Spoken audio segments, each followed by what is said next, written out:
Up next, for the Minnesota Timberwolves, it's been a bumpy road as of late, dropping 4 of their last 5. And tip-off coming right after this. Welcome to the NBA, presented by 2K Sports. What a beautiful Tuesday evening it is, folks. I'm Brian Anderson, here with Grant Hill and Stan Van Gundy. And with us on the sidelines, we've got Allie LaForce. And time for the power rankings. Latter half of February, fascinating to see where teams stack up during this part of the season. They fall in the latest rankings. Not at all a good sign for this team. Well, I think for Minnesota, they're on a bit of a skid. This is where you need your vets to step up and calm the locker room, because the season can really get away from you. And the starting lineup for Louisville. We've got Dwight Howard, and it's Pettit in at the power forward position. And for the Timberwolves, they've got Daniel Gafford, and it's Hardaway in at the 1. Stan, we're in the thick of the season. How hard is it to keep your guys engaged right now? Well, it's the biggest challenge for a coach to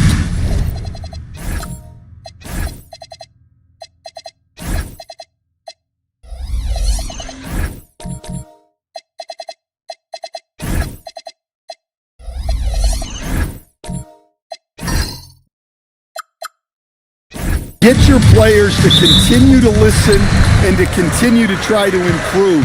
You have to figure out the best way to communicate, and that's different on a player-by-player basis. Pass to Mullen. To the inside, Gafford. Up again, controls the rebound and the putback. The effort, the position, the timing, all there. And add instincts to that. He can sense where the rebound's going to go. Here's Pierce. Here's Rodriguez. Clock at 6.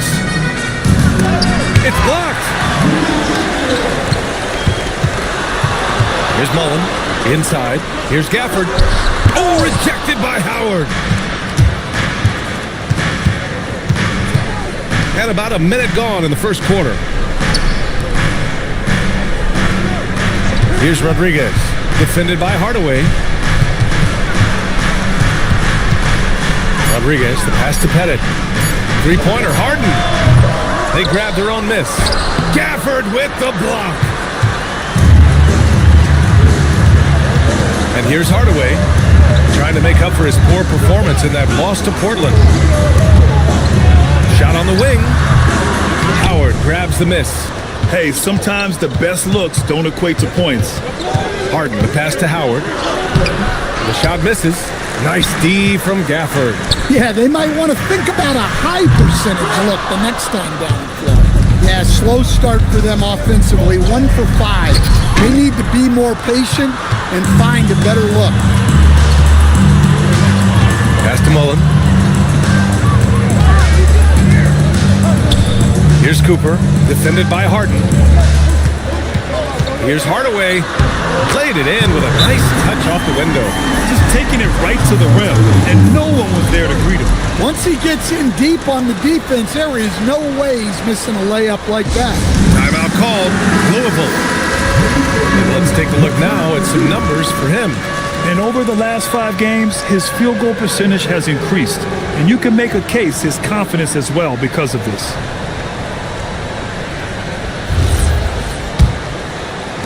And Louisville has possession. Still without a basket in the game. And this is the first season matchup for them against Minnesota. Here's Rodriguez. Defended by Hardaway. Shots good by Rodriguez. Well, they missed their first 4 shots, but finally able to get one on the board. Sometimes you just need to see that first one go down. Here's Mullen. We saw him with 19 his last time out. All he needed was a little separation. So effective. Boy, cleared the path, put him in position for a prime-time dunk. Well, give credit to the screener there. That's how you help free up your teammates. Here's Pierce. 14 points his last outing. Pass to Harden. 4 on the clock. Here's Rodriguez. Here's Pettit. Hardaway grabs the board. And we're approaching about 3.5 minutes played in this first quarter. To to the middle. Oh, got a piece of it. And so he draws the foul, headed to the line to shoot a pair. The defense there doing whatever they can to protect the rim. Minnesota shooting their first free throws of the game on this trip to the line.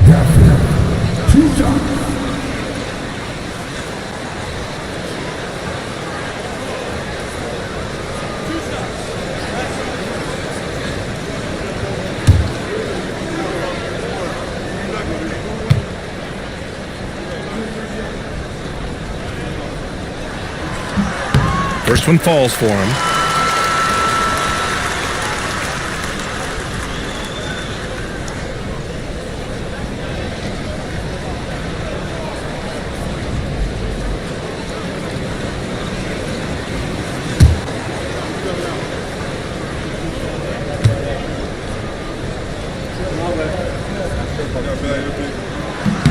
Both free throws good from Gafford. First quarter of play and just over 3.5 minutes in. And there's a pick. Down low. And he jams it after taking the nice feed on the run. Well, he can play the 4 because he gets off the ground so well. Kicks it out to Hardaway. Minnesota again missing. Louisville trails by 3.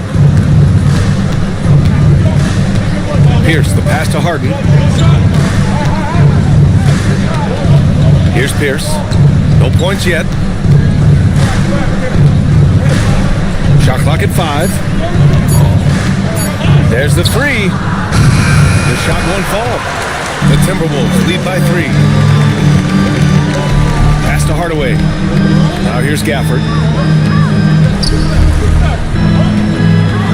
Outside Hardaway.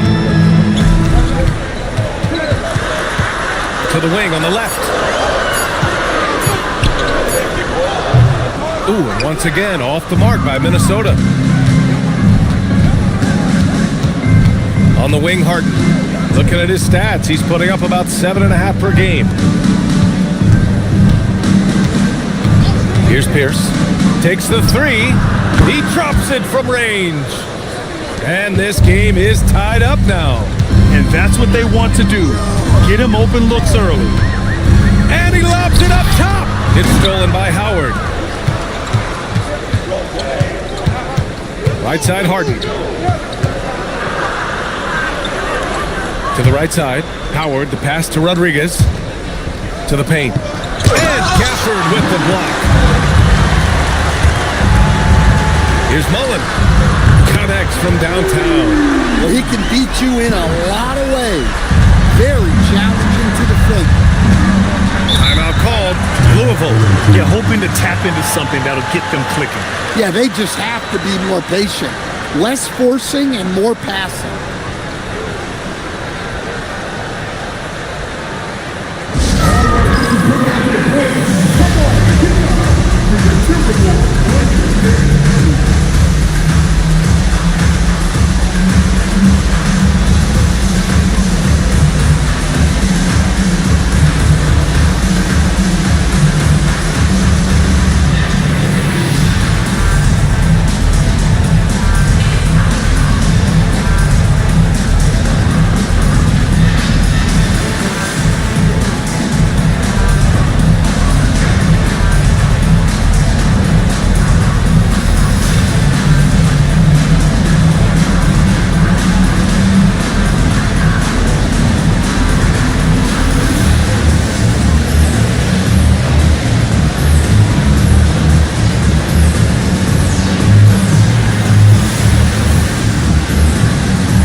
Here's the 2K leaderboard showing us the teams with the best free throw percentage.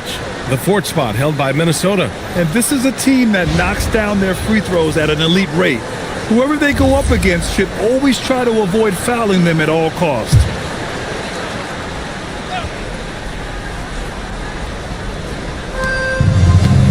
Pass to Reeves. Louisville working the ball around now. Bancaro surveys.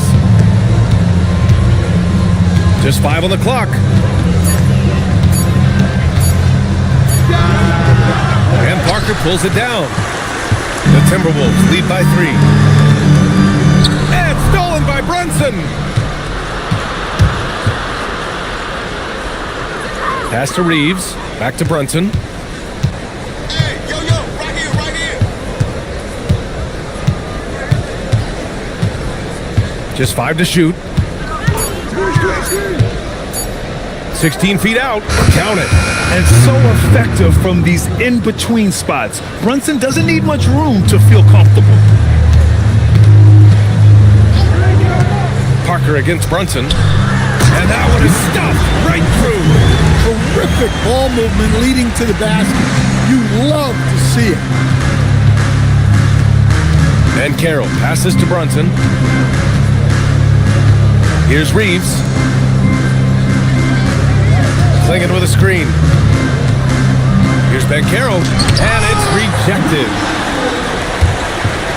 Here's Parker, and he buries his first look. Well, when you move the ball, you open up the defense. Great job to make the unselfish play. Here's Petrus. He's scoreless. Back to Parker. Pass to Petrus. And there's the screen. Lets the 3 fly. Kicks it out to Parker. And the layup is good. And now a 7-point Timberwolves lead. Good execution. They're getting some short-range looks here. Banchero right side. And the shot's good. And the confidence Banchero possesses is clear. He goes strong around the rim. Well, granted, 6'10", 250. Banchero is a guard in a big man's body. Yeah, B.A., he has a great handle, which allows him to get wherever he wants on the floor. And the vision to create for his teammates, too. But if you put a smaller guy on him, he plays bully ball. Now here's Brunson. Okay, outside. Wide open. Jaquez grabs the board. I love how they've attacked the boards here in the first quarter. Pass to Divac, to the middle. And he knocks it down. He's 3 of 5 now from the floor. And force-feeding the ball inside. I mean, no reason to go away from what's working. Louisville trails by 7. And here's Reeves. Here's Banchero. Oh, Banchero throws it down. That is some strength. Banchero takes the foul, but it's not enough to throw him off rhythm. And a closer look here at the scoring breakdown for the Timberwolves. Well, I like how they're going right at the defense, creating high-quality looks with that penetration. And I've also liked how they've attacked the opposition off of turnovers. I mean, just making them pay for every mistake out there. The free throw drops for Banchero. Well, Paolo Banchero's got size. He can handle. He's very capable offensively. A lot of upside for this guy. Outside Jaquez. Pass to Petrus. This one for 3. Drops in the 3. And the Timberwolves lead by 7. Good decision making. Scopes the situation, puts the pass right on the mark. Now Reeves.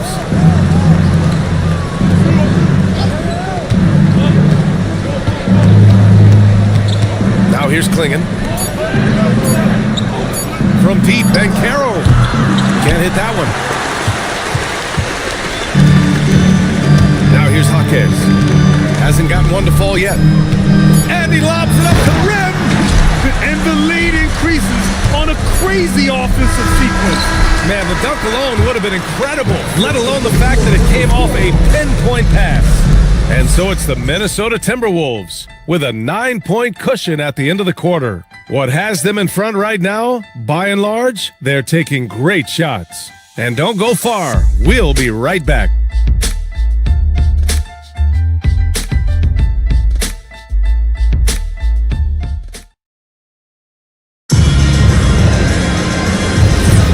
And if you're just tuning in, we've got a wide margin on the scoreboard, but plenty of time left for a comeback.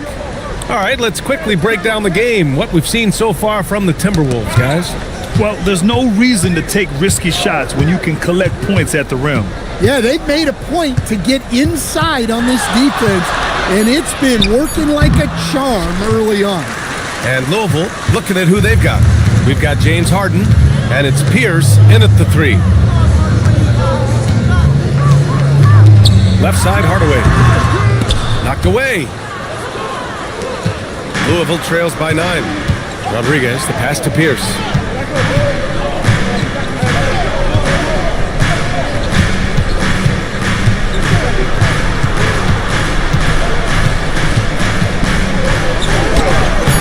It's rebounded by Bonner. A score here would build the lead to double digits. Yeah, they seem very much in control. Here's the pick. Inside. Oh, a great 1-2 punch. Beautiful pass and a nasty jam. Oh, not the defensive effort they need to cut into the lead. For a good call, you have to at least try to protect the rim. Yeah, I'd consider calling timeout right away after that one. The defense has to be better there. Pierce gets the bucket. Can't argue with a chance like that. Give me more of those. Pass to Hardaway. 2 minutes now played in the second quarter. Here's Mullen, making a mark on the offensive end, scoring around 13 a game. That one doesn't drop. He didn't make them pay for that weak defense, but they just can't rely on him to miss those kind of shots. Three-pointer, Harden nails it from 3. Harden's got his first bucket of the game, and he's on the board for 3. A lights-out three-point shooter, Harden loves to take and make them.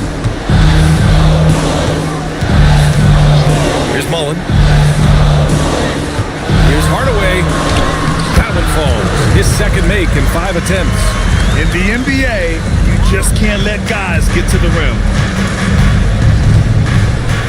Pass to Rodriguez. The three-pointer off the mark. I'll tell you what, they've been aggressive and they've been physical. Here's Mullen. Back to Hardaway.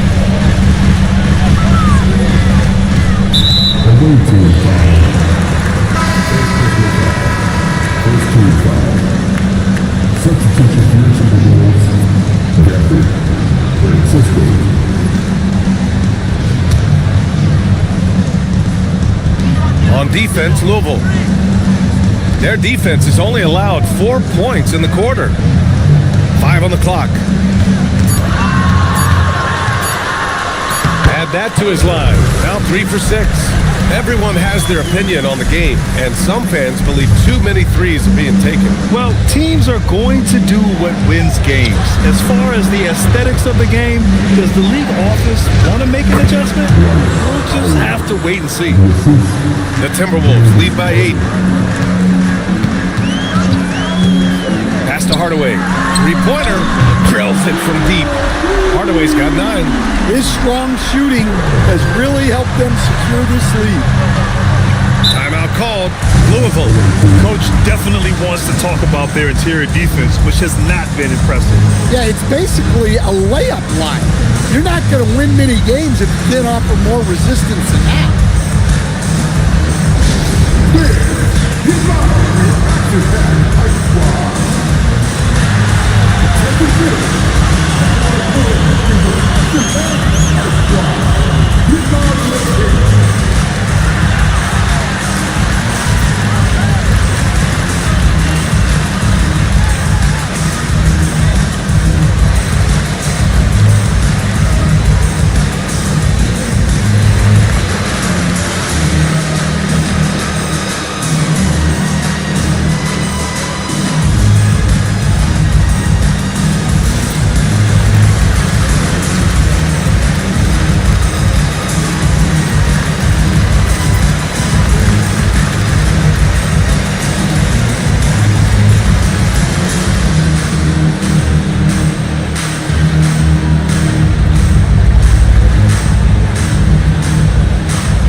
Already it's February. Let's see how things look out west.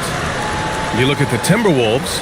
They're way down there in the conference, but still optimistic they can turn it around. Seeing where the Timberwolves are, it's just been a bad start for them. At least, though, they still have enough time to get things going. Well, sure, it is early, but they want to avoid digging too deep a hole for themselves. If you let a slow start go on too long, it can really shake a team's confidence. Down to 5 on the shot clock. Headed, passes to Howard. The shot comes out. Nice D from Gafford. And you have to think that they're leading this game because of how they've controlled the boards tonight. That one goes in. Give him 8. And it gets even worse for them. I mean, he just waltzes down the lane, extending their advantage. Not good. Well, it's not going to get any easier if they can't improve their defensive intensity. They got to show some fight. Here's Pierce. He's got 5. In your career, Stan, you coach contending teams as well as teams that have little to no expectations. Yeah, B.A., give me the contending teams. Give me the talent and the expectations and pressure that goes with it. Listen, coaches just want as much chance to succeed as they can have. And when you've got the best players, you've got the best chance to win.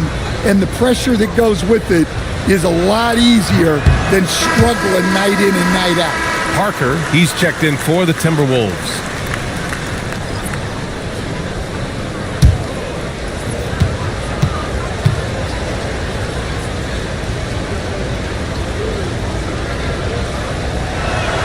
And he sinks the second. The Timberwolves lead by 12. Outside Hardaway. Pass to Mullen. Count it. 2 for 4 from the field now. The D hasn't been quick enough to react to the ball inside. That's helped cause this run. Here's Rodriguez. Here's Howard. And again, it's Louisville missing. They really have a commanding lead, not just in points, but in rebounds as well. And a bit of a battle for the ball, and the officials signal a jump ball here.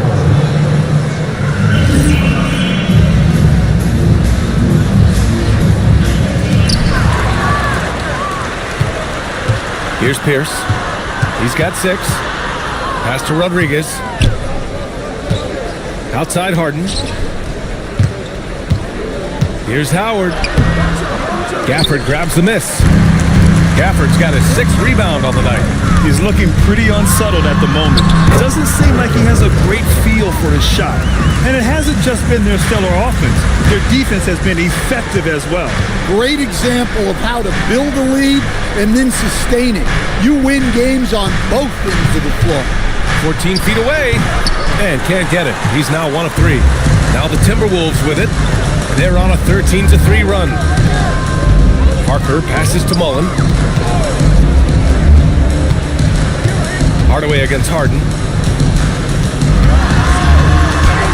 Hardaway's shot is good. Hardaway's got 13 now. You're not going to get stops against him unless you give an effort. Boy, they'd love if anyone could get a bucket. Yeah, their offense has been grinding to a halt. Minnesota leading by 18. Here's Mullen. Banked it in off the glass. He has 7.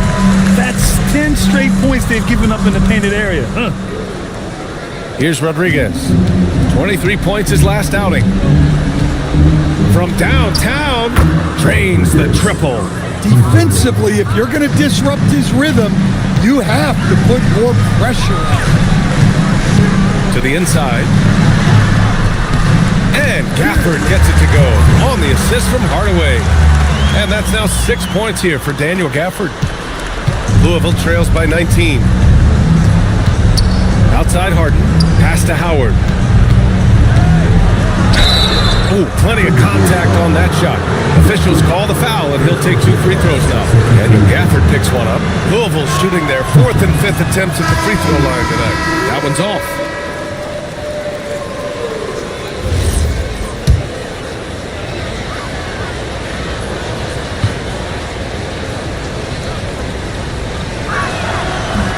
And he's good on the second. And give them credit for making a more concerted effort to get to the line this quarter. The Timberwolves lead by 18. All right, let's get a report from Allie. Thanks a lot, BA. Well, Paolo Banchero has the Seattle skyline tattooed on his shoulder, and he says guys from there naturally have a chip on our shoulder because we feel like we're not seen as much as some of the other places around the country. Being born and raised, my mom and dad from there, it's in my blood. BA, back to you. A lot of pride in his hometown. Thanks a lot, Allie. Pass to Parker. Shot clock at 6. Steps back and fires. No luck on that one. Louisville trails by 18. Reeves, the pass to Howard. Now Brunson. Parker defending. And there's a whistle. He'll head to the line to shoot 2.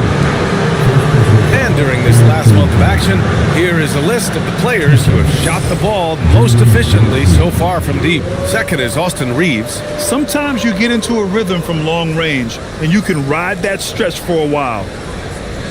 Take a break. Take a break. 2 shots.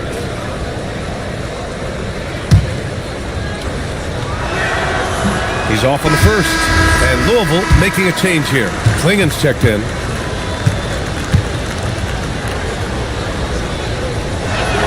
He hits the second from the line. We've got 1:23 left to play in the second quarter.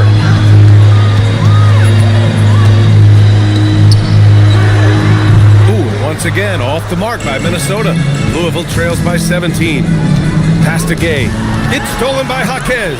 Here's the break. Here's Parker. Uses the glass to finish the layup. Parker's got 6 points. Incredible. I mean, high energy in transition. Just beating the defense up the floor. Yeah, the commitment to run is paying great dividends on the break. Pass to Gay. Klingen with a screen. Down low. And there's the rejection. Now here's Parker. Brunson defending. And we've got 28 seconds left to play in the first half. 5 to shoot. Here's Parker. His 4th make in 5 tries. Solid start for him. And this is what you want to do when you've got a big lead. Must stay aggressive. Yeah, they're being absolutely relentless. Building this lead in every way possible. To the left side wing. The 3 from Banchero. Doesn't go that time. And so it's the Minnesota Timberwolves sitting on a comfortable 21-point lead at the end of the quarter. They've had incredible success defensively, taking away good looks and pressuring shooters. And more NBA action on 2K Sports coming your way right after this.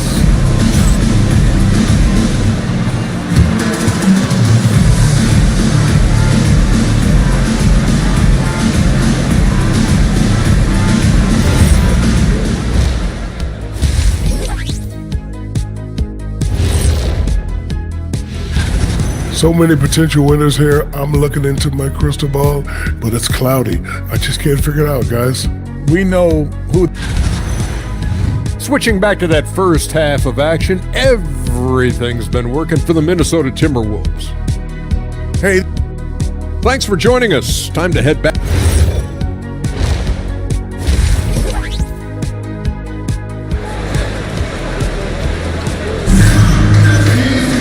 And after a very lopsided first half, we'll see if things play out a little more evenly in the second.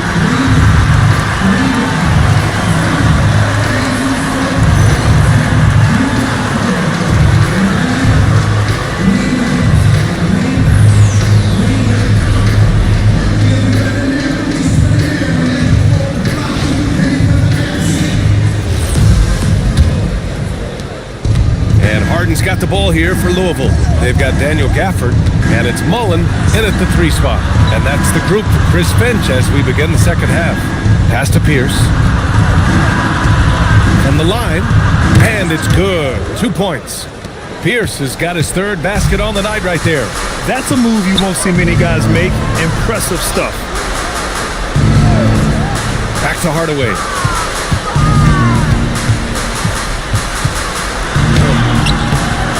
shot off.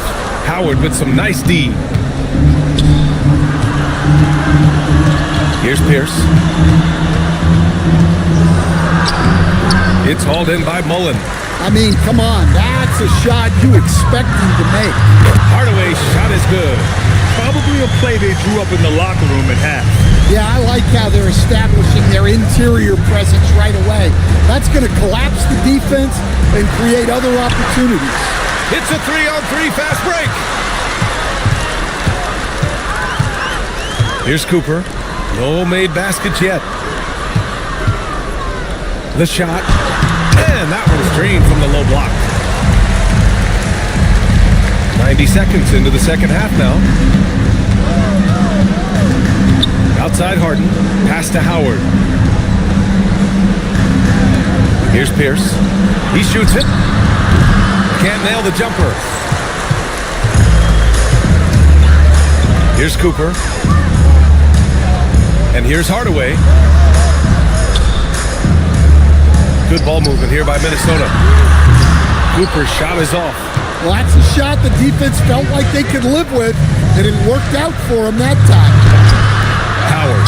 Nice persistence to tip it back in. Howard's got 5 points. He has the knack for being in the right spot at the right time. Gets a lot of sneaky points with his work on the glass. And Chris Finch wants a timeout. Coach taking this moment to speak to his guys. Maybe alter some of the game plan. It's February. Let's see how things are shaping up in the East. You take a look at Louisville, middle part of the year. They're in 10th place. They need to put together some wins. Well, I think for Louisville, they had some lofty goals to start the year, but they may not have the roster to hang with the league's elite teams. Yeah, they wanted to accomplish more this season, but things haven't quite worked out. Some bad breaks along the way. Here's Pierce. No good on the three. Well, so far in the second half, he hasn't been able to get another three to fall. Here's Cooper. No points so far. To the middle. Here's an 8-footer. Pierce can't get to it. If this quarter is any indication, he's not going to be the guy to turn this game around in their favor. Mullen pass to Gafford. The three.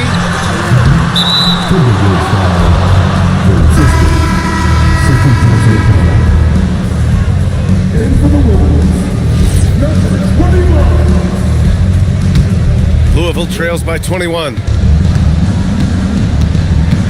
Pass to Pierce. A little under 3.5 minutes off the clock now in the third quarter. 6 on the shot clock. Goes up from the block. It's rebounded by Divac.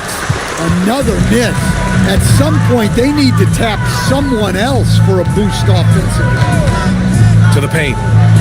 Oh, rejected by Howard. And it's out of bounds. Minnesota. Klingon. He's checked in for Louisville. Number 23, Klingon.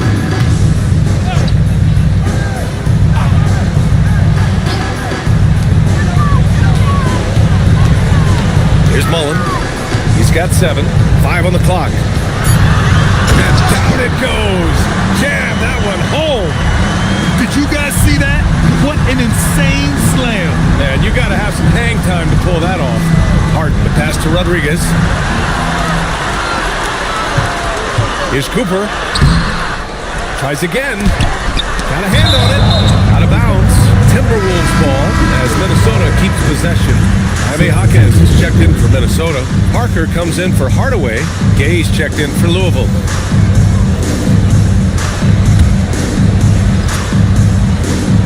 Here's Parker. They lead by the biggest margin of the game, 23 points. Here's Harden. And it misses. Minnesota's gone 0 for 2 from outside here in the third. 4-3, counted from distance. Cooper's got his first 3 points of the game. Hey, you leave him open, he's going to make the defense pay for that level of disrespect. Timeout called. Louisville. Well, Coach, since entering the league, Jaime Jaquez Jr. has been lauded for his strong fundamentals.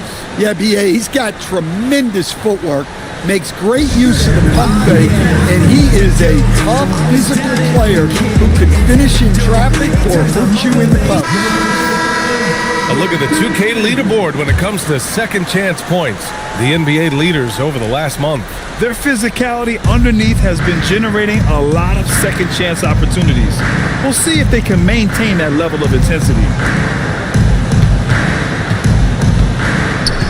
On the wing, Harden. 6 to shoot. A shot from the high post. And again, it's Louisville missing. Minnesota's gone only 1 of 3 from deep here in the third. Jaquez, the pass to Parker. Good ball movement here by Minnesota. Deflects the pass. Van Carroll finds Harden. Outside Reeves. Out to the wing. Reeves against Jaquez. To the wing, right side.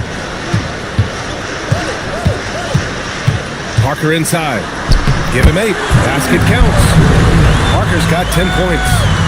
And what's your take, guys, here on the hustle stats for the Timberwolves? Well, they've shown just outstanding effort defensively, and it's resulted in several forced turnovers.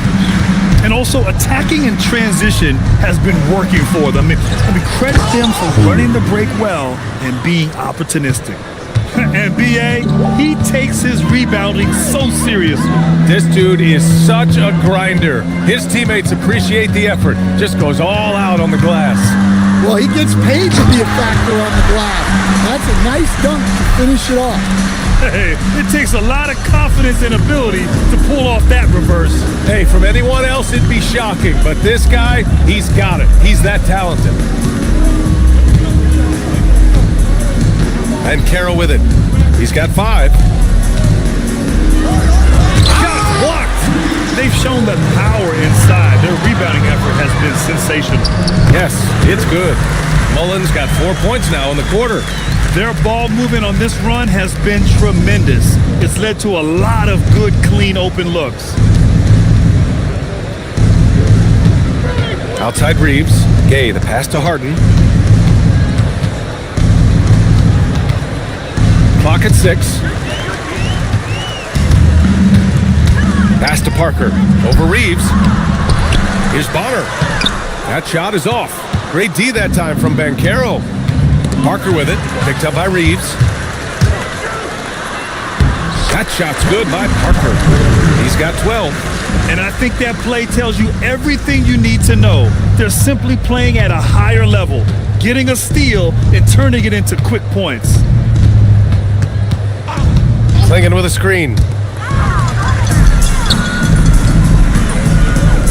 Jaquez, the open look. It's rebounded by Banchero. And so it's Banchero who brings it up for Louisville.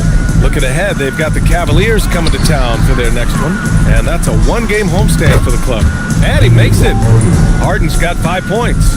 Look, you love to see this kind of team chemistry. Let's see more of that. Pass to Jaquez. 1:33 left in the third. Mullen, pass to Divac, and he floats it in for the easy 2. Credit the sweet setup on that one. Their defense just falls apart once the ball goes inside. They need something good to happen here. Yeah, they've gone way too long without a score. Harden's shot is good. Yeah, that soft touch that Harden has on his shot makes hitting a mid-range J look so simple. Reeves against Parker. Outside Jaquez. Bonner, pass to Parker. Here's Mullen. Just 5 on the clock. Lets it fly. Another one falls for Minnesota. 44 seconds left in the third. Pass to Banchero.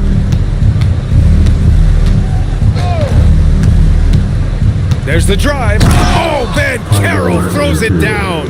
At 6'10", Banchero is an excellent ball handler. And when he gets ahead of steam, look out. Parker passes to Divac. Swinging with the block. Reeves against Parker.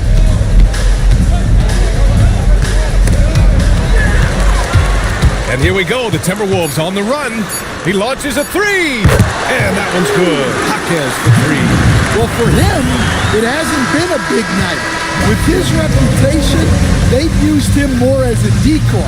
And so it's Minnesota with a gigantic. And let's take this opportunity to show you our State Farm assist of the game. You can count on him to deliver a few assists like this one each and every night. Well, that is what coaches want from their point guards. Set others up, play the game the right way. And 1 quarter to go in a game that, to this point, has not been an evenly fought contest. And Louisville looking at who they've got. Jordan Poole out there with Jalen Brunson. Then there's Banchero, and it's Reeves in at small forward. Down to 5 on the shot clock. The Liberty shooting just 33% so far in this game. Pass to Poole. Back to Banchero. Oh, Banchero throws it down. Wow, that's a big finish by a big-time player. Banchero, he is something. Here's Delk. And they say that leadership starts at the top, Stan. How does great ownership and the front office permeate an organization? Well, you're absolutely right, BA. Leadership starts at the top. And the best owners in this league go out and get great people, and then they empower them. They don't micromanage. They get people to work and use their expertise to build the organization. Pass to Ridnour. Here's the three. Here's Delk. Brunson defending. Delk gets the bucket. Bad idea leaving him open. He needs more defensive attention, not less. Hayes against Banchero. Inside. The kick out to Poole. They set the pick to the inside. And he throws it down. What a terrific lead pass. Moving the ball for the highest percentage look. Pass to Hayes.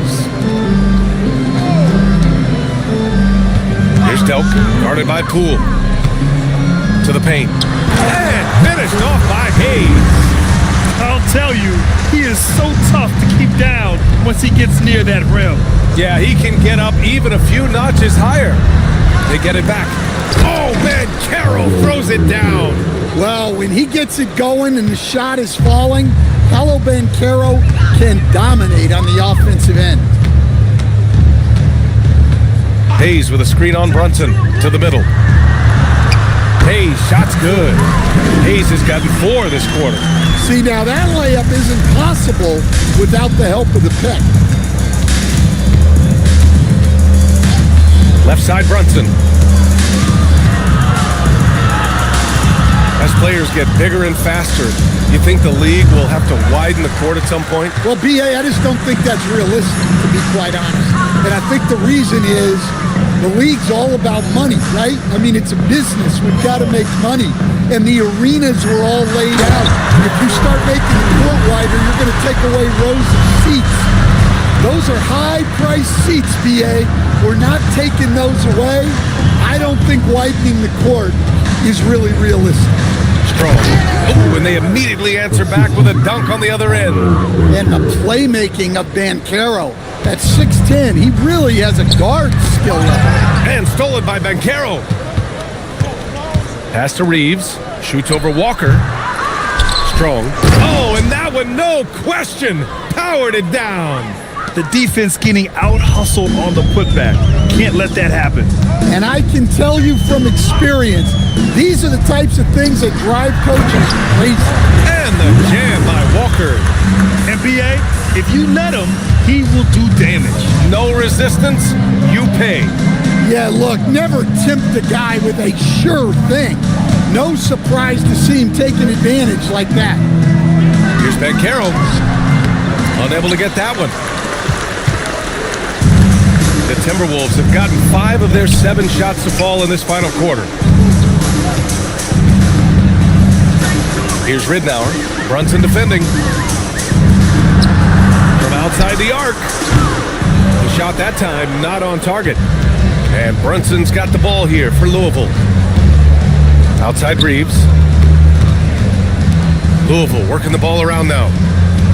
Van Carroll the screen, down low. Walker with the steal. And here we go, the Timberwolves on the run. Pass to Petrus. Here's Delk.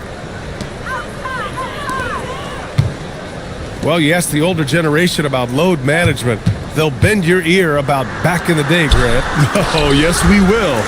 But it's true that today's players average more distance covered per game, even if they're not walking uphill both ways. So you got to take that into account. Strong. That's good. And it's Banchero with the assist. Nice execution by the offense, generating a good look. Here's Ridnour. Hayes with a screen on Brunson. And finished off by Hayes. All he needed was a little separation. So effective. Boy, cleared the path, put him in position for a prime-time dunk. Well, give credit to the screener there. That's how you help free up your teammates. Shot clock at 6. Brunson with the bucket. Inside Brunson is pretty deadly, just dropping his shot in. Minnesota's gone 0 for 3 here in the fourth. Hayes with a screen on Brunson. And finished off by Hayes. Well, you love assisted hoops. That's good offense. Pass to Banchero. Inside, Strong. Nice pass, nice catch, and a resounding dunk. That's just a great pass. Excellent vision to see the open spot in the defense and lead it to the score. And down it goes, 2 points. Their offense is really humming right now, and it's because of the beautiful ball distribution. Poole outside. Walker with a steal. Here's Ridnour. Pass to Hayes. Hayes with a screen on Poole. Ridnour. Off target from three-point range. Impressive closeout on a skilled shooter. That is how you defend shots from downtown. Knocks down the triple. And Poole is no stranger to the corner three, as he showed on that play.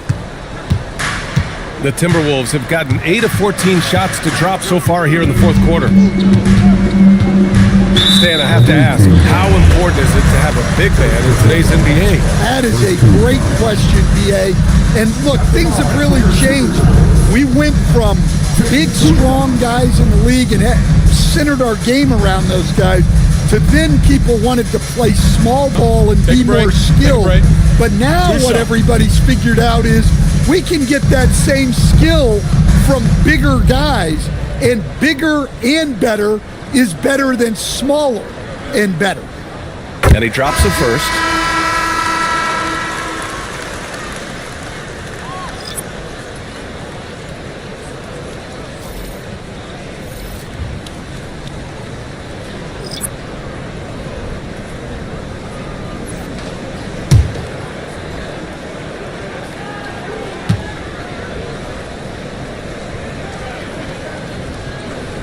And good on the second, so he makes them both. Louisville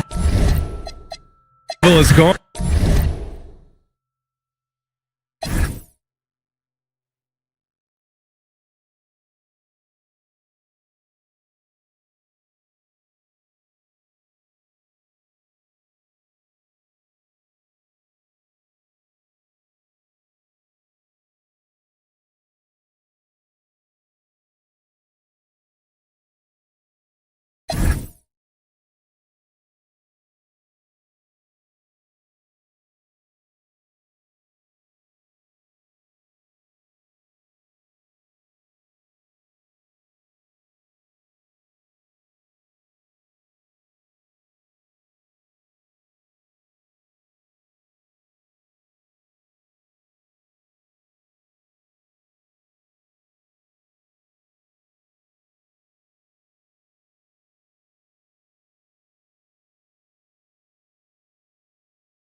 everyone, greetings from 2K Sports. Get ready for some NBA action. I'm Kevin Harlan along with Tim Legler and Greg Anthony. And our reporter on the sideline tonight, Allie LaForce. And taking a broader look here at the year-over-year scoring trend for Kareem Abdul-Jabbar. And you can see his scoring numbers trending down as time goes on. It's not what you want to see, but maybe it's just time to shift his approach a little and start looking for other ways to get points out there on the floor.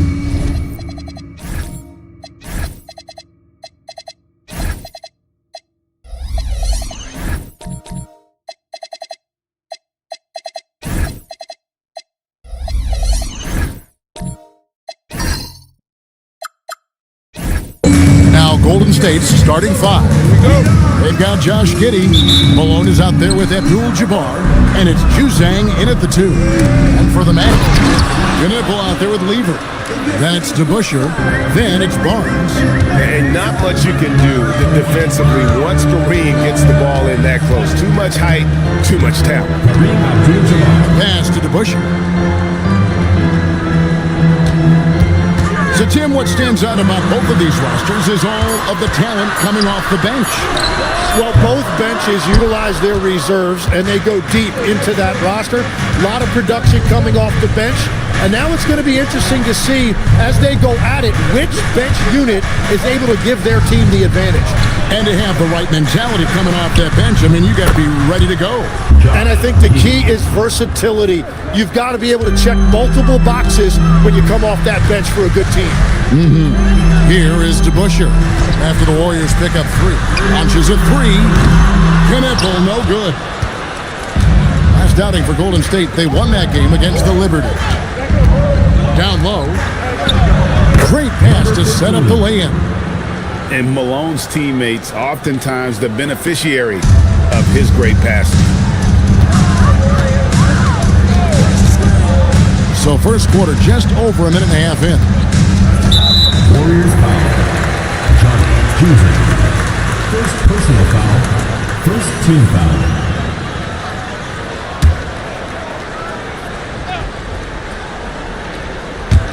Here are the Magic now. 7-point differential. And looks like the illegal kick was set. Yep, that's right. That'll get their attention. When a pick like that is questionable and creates that much of an advantage for the offense, you have to blow the whistle. Well, oftentimes illegal screens fall into a gray area, but that time he got called for it. Now here's Giddey. Pass to Malone. Off to a good start as he hits his first shot attempt. Oh, great ball movement there. Now about 2 minutes gone here in the first quarter. Here's Knipple to end the cold streak. That does not fall. Still looking for his first basket after 3 shots.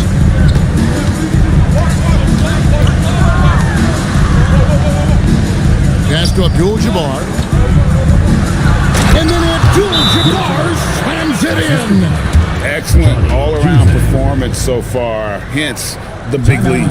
Well, it's just an outstanding effort thus far. They've done a great job at both ends.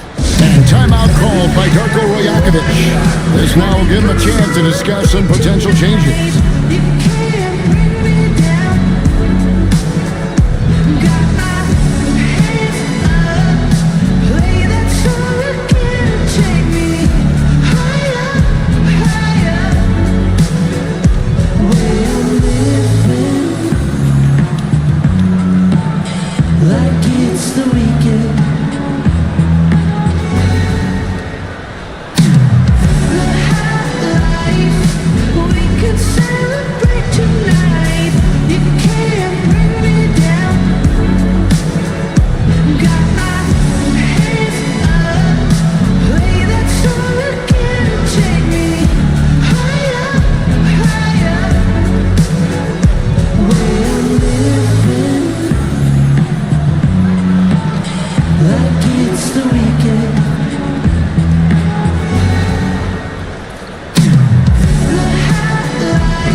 Already it's February. Let's see how the East is matching up.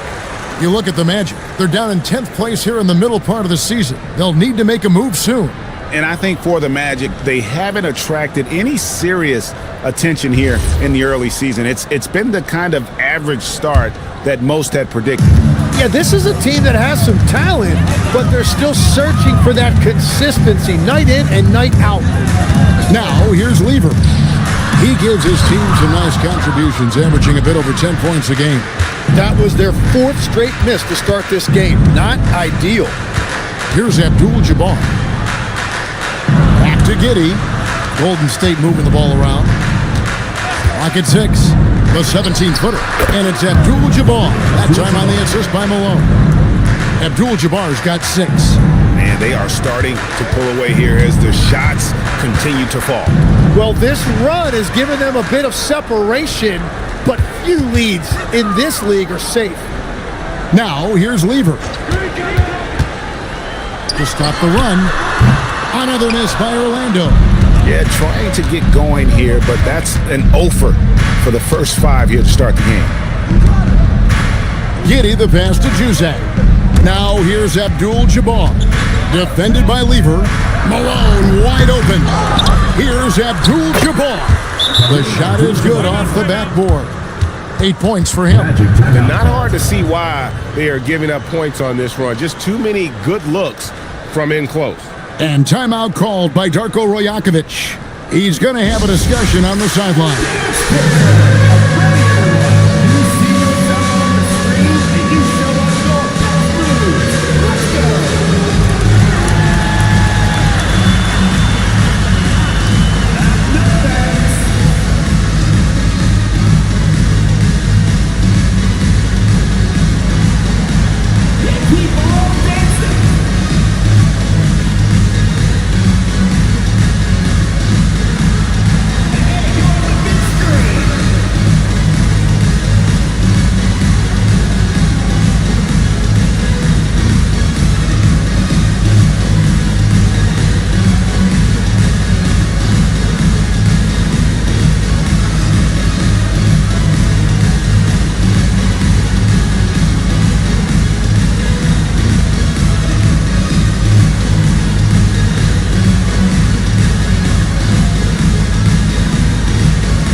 About getting good looks. Here's who's doing the best of it in the NBA. And you look at Abdul-Jabbar. You know what you're going to get from him day in and day out. And just so reliable offensively.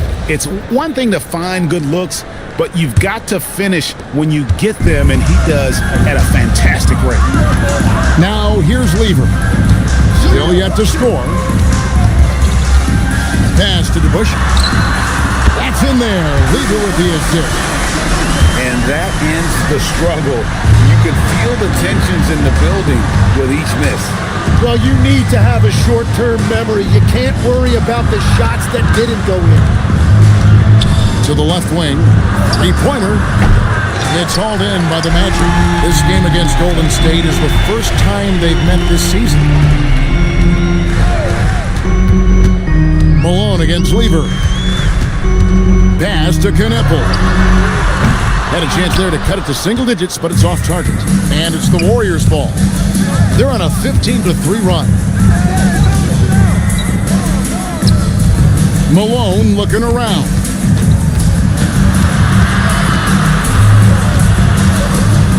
And it's Malone finishing it off.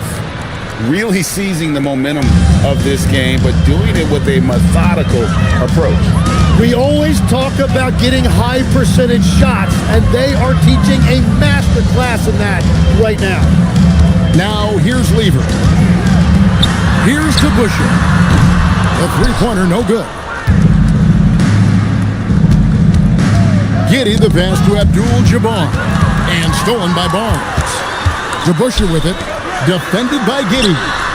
The Magic again can't hit. And here's Malone. He'll bring it up for the Warriors. In his relatively young career, Scotty Barnes, GA, has played a number of positions. Well, he's so versatile. He can be successful at a lot of different spots on the floor. A glue guy you can plug in just about anywhere. Here is DeBuscher. The Warriors making the shot. That shot wide open. And he's not going to miss that sort of an opportunity from deep. Warriors leading by 13. And so the timeout taken here by Ime Udoka. He's going to make some adjustments to the game plan. It's time to send it over now to our reporter, Allie LaForce. Hey, Kevin. Scotty Barnes letting everyone know. He said, I'm a great defender. I feel like it doesn't really get talked about enough. I guard whoever, 1 through 5. That's what I pride myself on and what I'm ready to do every time I step on the floor. Back over to you, Kevin. A tone setter for sure at that end. Thanks so much for the report, Allie.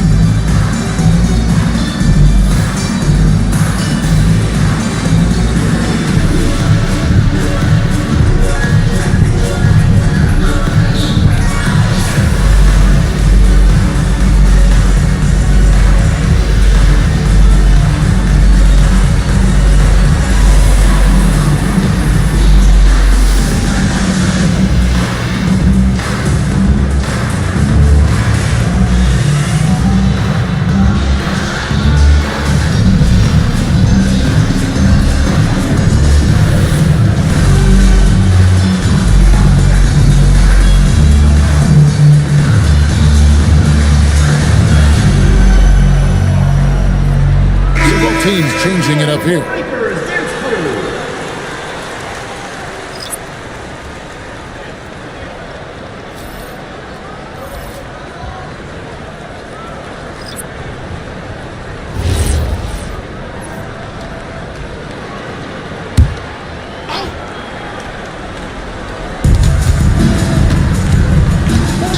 Here's Dandy. 8 points his last outing. Curry passes to Keenan. Some nice passing by Golden State here. Fisher with the bounce pass. Just 4 to shoot. Shoots over Lever. Fisher can't hit. The Magic trail by 13.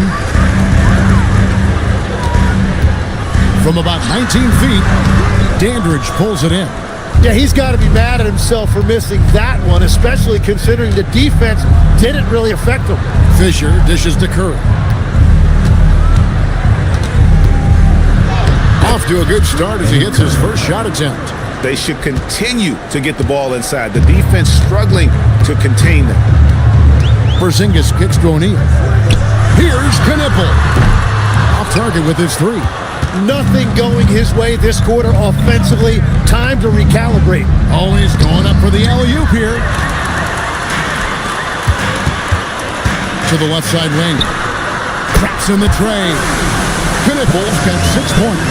Well, the defense is going to try to shut down certain things, but it's impossible to deny everything.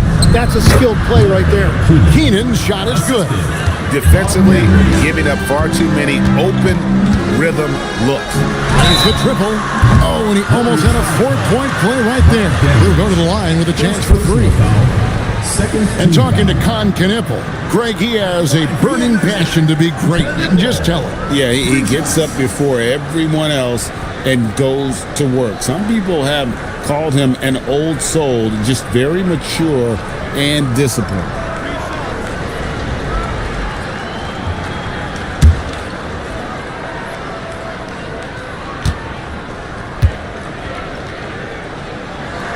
That's good from Knipple. Here we are now past the midway point of the season, Tim. What kinds of things are you focusing on right now as you take a look at the league? Well, Kevin, this is where teams separate. There's 2 paths. Teams that are starting to get themselves ready for a playoff run, and those that are starting to think about their next offseason and angling for a good draft position.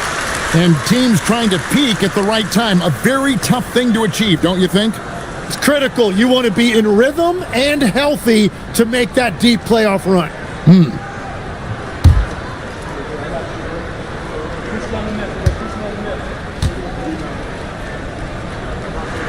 And he nails the 3rd. And that's why you don't want to foul a guy like him. He is going to make those free throws. Fisher, the pass to Curry. And that'll be 2 free throws coming up. Officials on the call with the foul. It's on Porzingis. All right, Oh, look at how the points have been generated so far. Scoring breakdown for the Warriors. I like how they've worked the ball inside, getting looks closer in there, and that really helps your offense. And their ball movement has been next level. When your team is playing unselfishly like this, that is tough to beat.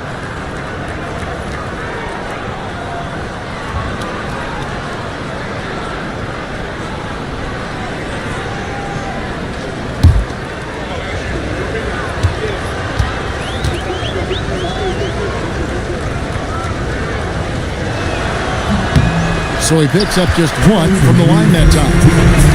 And so it's Porzingis. He'll bring it up for the Magic, down by 12. And because he can score from all over the floor, Porzingis can find space inside. That's not the case for most 7-footers. Here's Keenan. He's averaging just around 8.5 points a game. He takes it in. Boom, he jams it straight down. I like their focus coming in. Terrific execution so far. And from the opening tip, they've been locked in. Just look at the score. That tells you all you need to know. The kick out to Porter. Off the mark, had a chance to trim it to single digits. Warriors leading by 12. Fisher, the pass to Andrew. Mozgov, a screen on Porter. Stolen by O'Neal. Here's Knipple. Pulls up. Tries again. And O'Neal lays it in.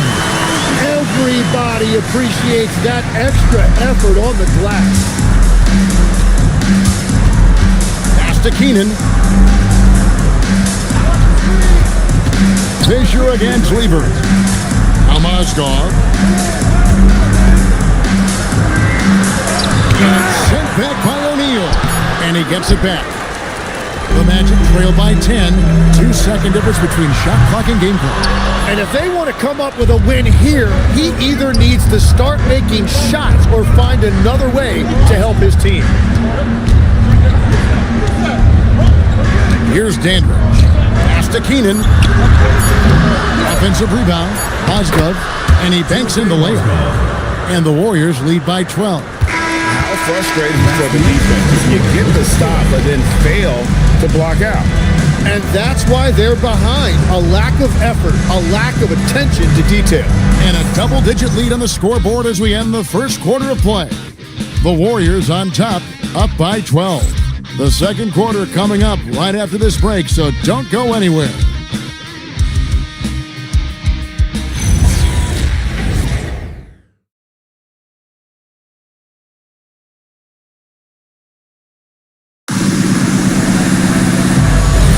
And welcome back to the second quarter of action. Plenty of basketball left to play, but this one has been one-sided so far. And a very convincing performance here from the Warriors so far. On the attack, right from the tip, they've been relentless offensively. Well, they haven't been challenged so far. Everything they're doing seems to be working. We've got Knipple. Barnes out there with DeBusschere. Then it's Lever. So that's the lineup on the floor for the Magic. Warriors leading by 12. To the middle, cuts off the pass. Here's DeBusschere. Solid shot from the distance of about 14 feet. DeBusschere's got 5 now. And that's a great piece of work to get to the hoop there. Just tore the D to shreds. Here's Dandridge. He has yet to score.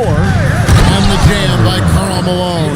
I love watching Malone just use that strength. He's so good at just kind of burrowing his way inside and then finishing above the rim.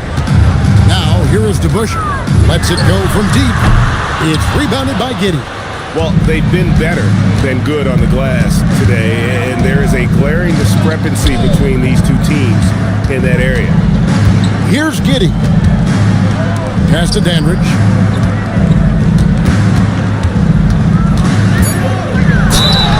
And foul on the shot. He'll shoot 2 at the free throw line. So, Tim, let me put you in a different hat here. If you're running an NBA franchise, would you rather build around a guard, wing, or a big man in today's NBA? I think I'd go with the wing with size, a guy that can create his own offense and for which there is no great defensive matchup. Those guys, to me, are the ones that can help lead you to the promised land. Well, that sounds like a good blueprint.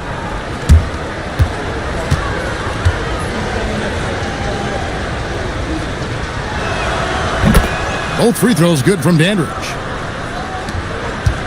The Magic trail by 14. They could use a big shot here to get this offense going. Too many empty possessions. Right now, they need the basket. Offensive rebound. And they've won the rebound battle so far, and it's translated to the scoreboard. Well, it's the biggest reason they have the lead right now. They have just been flat out the more physical team. Now here's Malone. 6 points for him. Shot clock at 6. Up and in for the basket. Number 4. That makes him 4 for 5 now. Another good play. This is how they built the lead, calling on the right guys at the right time. Well, they are making something very difficult look simple right now. And timeout called by Darko Rojakovic. Coach is going to take a few minutes to regroup and go over the strategy.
Juzang's checked in. Well, a chance to check out some stats for Karl Malone. In the last 5 games, you can see the trend upwards for effective field goal percentage, and it shows you how confident he's playing right now. That's going to be out of bounds. The Magic will retain possession. Picking up the points down low, well, that's exactly what these guys have done this season. Check out the top-scoring big men in the NBA. And you look at Abdul-Jabbar, top 5 scorer in the league. What a player he is. That's as scary a collection of big men as you'd want to see. I mean, game planning for any of them is a challenge because you know how much defensive attention you're going to have to devote to them. And it's not just their raw scoring numbers. It's also a physicality that can be intimidating. Yeah, he has had a hard time finding rhythm this quarter. Just cannot get one to go. Nice pass. Nice catch and a resounding dunk. Excellent on both ends of that play. Yeah, the steal was sharp, but the slam topped it off. What a great sequence. You've got to love the effort. That's big time. Now here's Giddey. Pass to Abdul-Jabbar. The hook, again, Golden State. And just look at the grace, the agility, versatility that Jabbar brings to the center position. Can beat you in so many ways. Here's Lever. Still scoreless. Here's Knippel. Knocks down the 3-ball. That's a breakdown defensively. He is far too good of a shooter to leave that wide open. Pass to Malone. And the jam by Karl Malone. Give them credit. Offensively, they've been the more efficient team. Yeah, they have just found the better looks, and they are capitalizing. Knippel. Oh, good on the triple. And so it's Giddey with it. He brings it up for the Warriors. Greg, we have another up-and-comer from down under, Josh Giddey. I mean, a lot of young talent coming to the NBA by way of Australia. With great skill development programs showing in Giddey, who stands 6'8", but plays like a small point guard. You can't get that one. The Magic trail by 15. Pass to DeBusschere. Outside Lever. Here's Knipple. Lets it go with a three. Rebounded by Abdul-Jabbar. Abdul-Jabbar's got his 5th rebound right now in the game. Oh, smart pass by Malone. He's so good at reading the defense and finding the open man when they double. The Warriors shooting their 5th free throw of the game here. Stewart checked in for the Magic. Porter comes in for Barnes. And the Warriors also making a change. Fisher's checked in.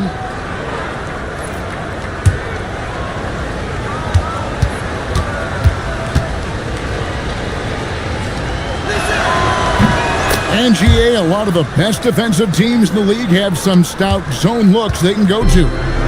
Where do those in a game come in handy? I mean, often it's a way of challenging opponents to make perimeter shots, but also you want to show different looks just to kind of disrupt the rhythm of a team's offensive flow.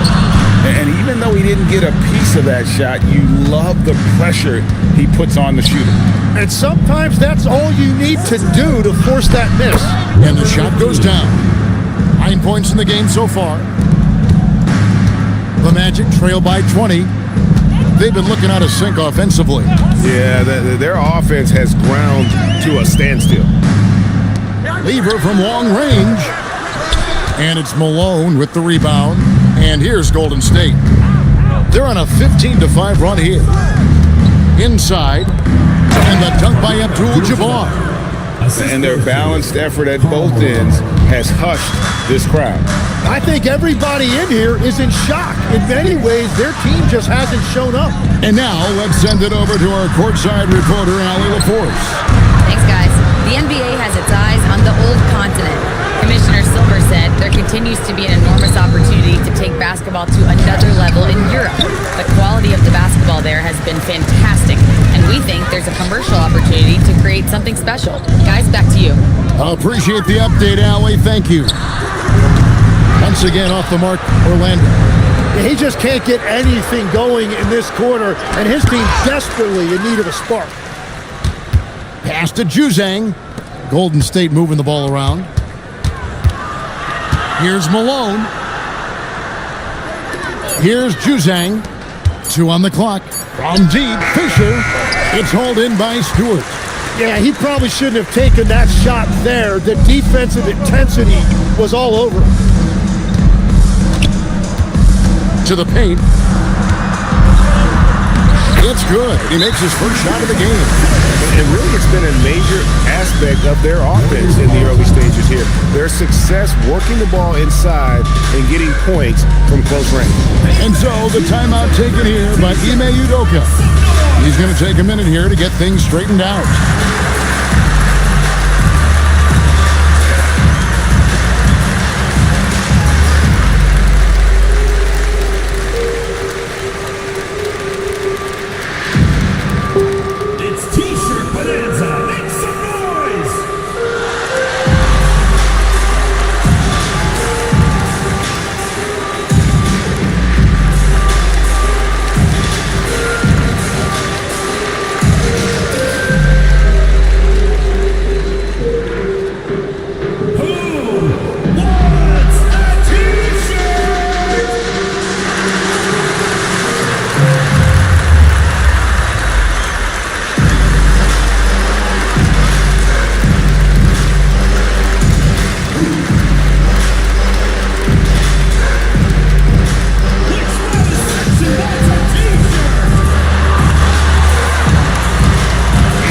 For the Magic, Porzingis comes in for Isaiah Stewart, and O'Neal subbed in for DeBusschere.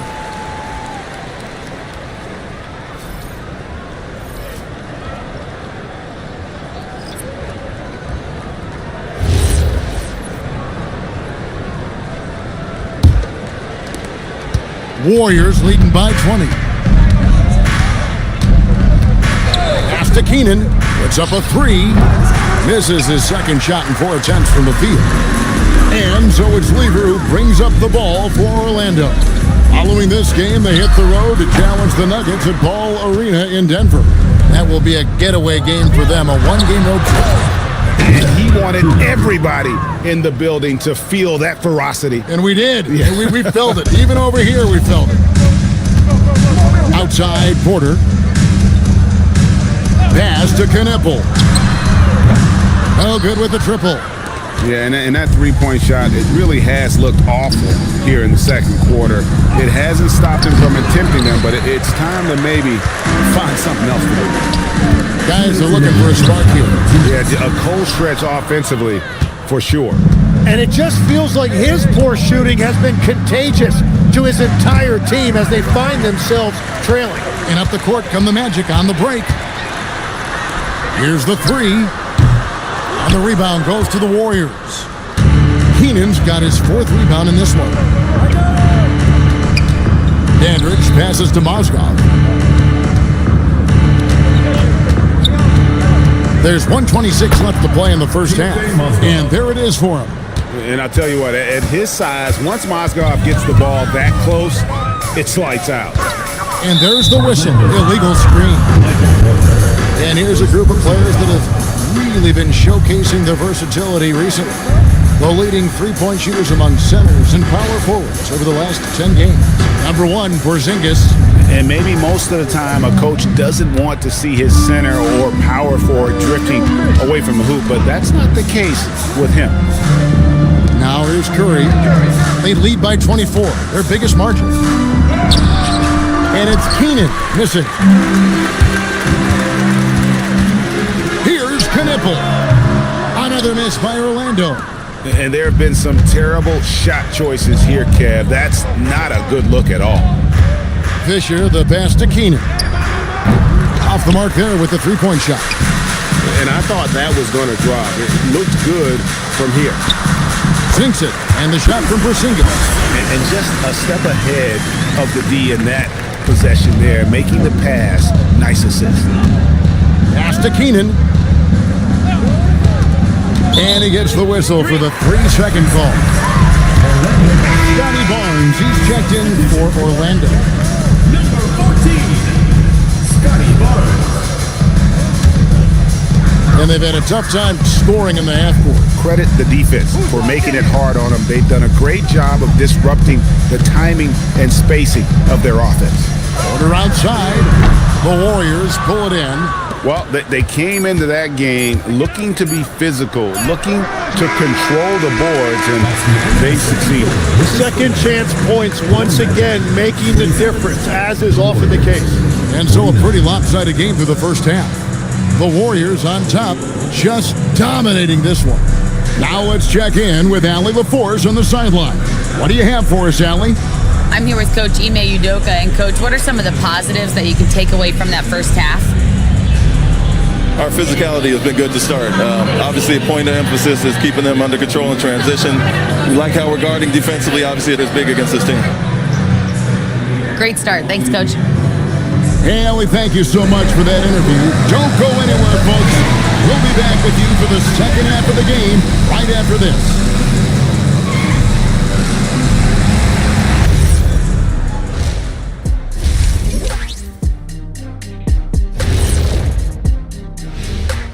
Welcome, everybody. This game revealing a big disparity in play. What a performance so far for Golden State.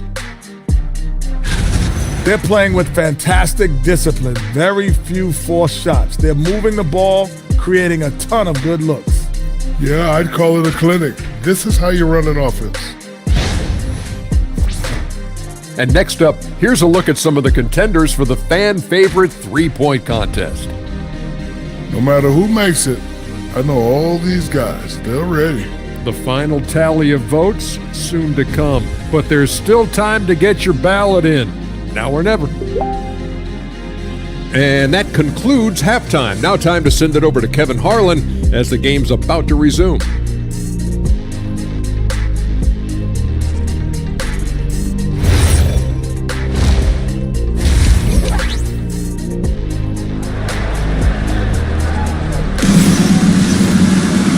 As we dive into the second half, we'll find out if the next two quarters are any different from the first two.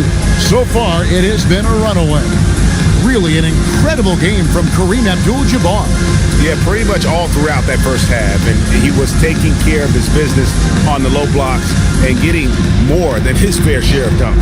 Well, you're going to have to adjust the way you're defending him. He is getting whatever he wants right at the rim. Setting the floor for the Warriors. They've got Malone. Josh Giddey is out there with Abdul-Jabbar, and it's Juzang in at the shooting guard. Warriors leading by 22. Here's Malone, and the jam by Karl Malone. What I appreciate about Malone is he just understands his strengths and is incredible at playing too. Yeah, that one's good, Barnes. It's a great move, and he catches the defense completely off guard. Well, getting a high percentage look right out of the locker room to start the second half. Exactly what they were looking for. Stolen by Knipple. Now to Busher. And about a minute of action so far in the third quarter. Pass to Knipple. It's good from long range. Knipple's got 15. You have to stay connected with him out there or he will roast you. Giddey the pass to Juzang. To the inside. Stolen by DeBuscher. And now Barnes running the floor all by himself. Two free throws coming up, and they call the shooting foul. It's going to go on Kareem Abdul-Jabbar. For Orlando, they have gone 3 for 3 at the line tonight. Your Magic, number 10, taking 2 shots. Shoot 2.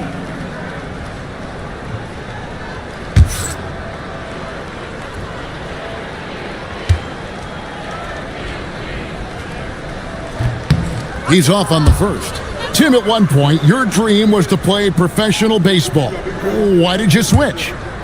Kevin, it really came down to this. Hit a growth spurt when I was 14 years old, and I decided to go try this basketball thing that first year in high school. As it turns out, what I fell in love with, I didn't need anybody else to get better. I had an insatiable work ethic. It lent itself to hours and hours on the basketball court by myself. That is such an interesting perspective. Lever against Giddey. Knipple wide open, and he fires. That's in there. Lever with the assist. Lever's got 5 assists in the game. Giddey kicks to Malone. Pass to Abdul-Jabbar. Malone in the post, covered by Barnes. Count that as his 7th field goal in 9 tries. He's shooting 78%. The Magic trail by 20. Lever taking his time here. Pass to Knipple. From outside, off the mark. The Warriors have gone 3 of 3 from the field since halftime. Malone passes to Giddey. On the wing, Malone. 14 points for him. 6 to shoot. Here's Juzang. The offensive rebound. And that one's good by Abdul-Jabbar. Whatever they said at halftime, it is working. They look super confident out there. And timeout called by Darko Rajakovic. Coach is going to talk some things over with the team. Might be seeing something to adjust.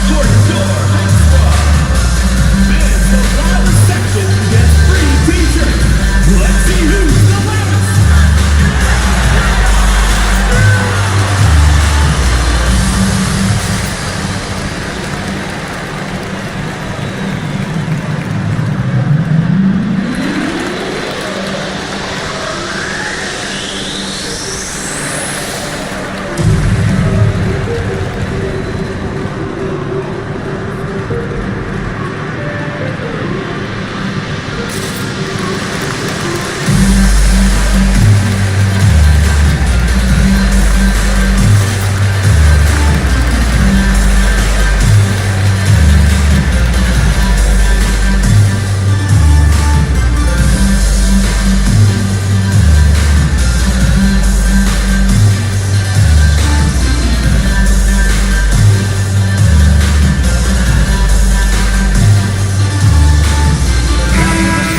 compared some numbers for Barnes, his last 10 games, he's averaging about 7 points a game, 3 assists, and 2 rebounds. And to be honest, not quite the numbers you've come to expect from a player of his caliber. Well, even the best players go through a little bit of a slump. We've seen how good he can be, so I have full confidence he's going to turn this around. Here's Knipple. Once again off the mark, Orlando. And it's Giddey with the ball for Golden State. Up next for him, the Grizzlies at the FedEx Forum. That'll be the second of this 2-game road trip. To the middle, here's DeBusschere. And foul on the shot, so he'll get a chance at the line. And guys, it's really amazing the effect that Busher has on this team, especially on the defensive end. He's smart, he's cagey, and incredibly tough. 2 shots.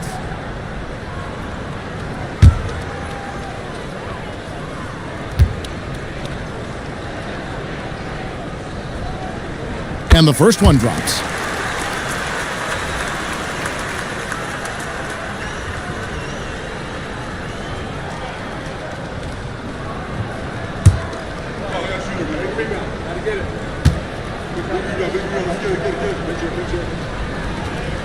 DeBusschere hits them both.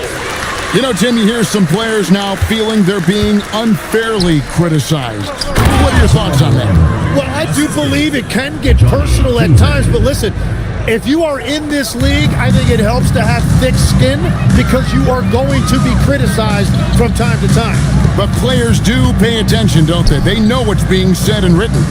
They pay a lot more attention than they let on, Kevin, believe me. And if they're not listening, somebody in their inner circle is, I promise you that.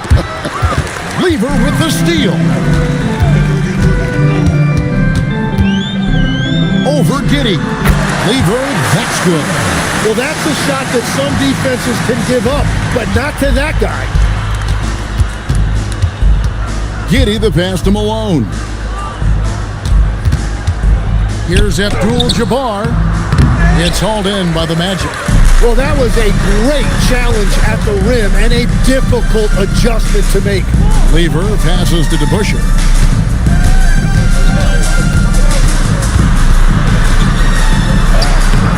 And no good that time. Warriors leading by 20. Outside, Malone to the paint. And he takes it in for the layup off a very nice feed. He's got 11. Wow, what skill level to get that floater up and in right there. Nicely done. Lever the bounce pass.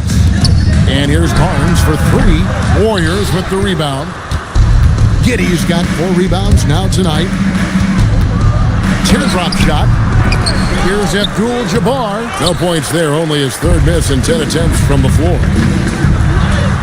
DeBusschere can't get the basket. Well, the defense was solid, but usually I expect him to make that layup. Here's Abdul-Jabbar. Unstoppable tonight, as he is most nights. Jabbar has all the offensive tools, but it also keeps to a strict fitness regimen that allows him to wear people down. Here's DeBusschere. It's Kareem Abdul-Jabbar with the rebound. Abdul-Jabbar's got rebound number 13 for him here tonight. And they call the foul, so a chance at the line for one more coming up. Always has his head up, Giddey unselfish with it. And some stats here, guys. The scoring breakdown for the Warriors. I think they put an emphasis on attacking the basket, and watching this, you can see why. They have just carved the defense up here with relative ease. And something else I've liked has been their ball movement. Always finding the open guy with a better look. That is team basketball.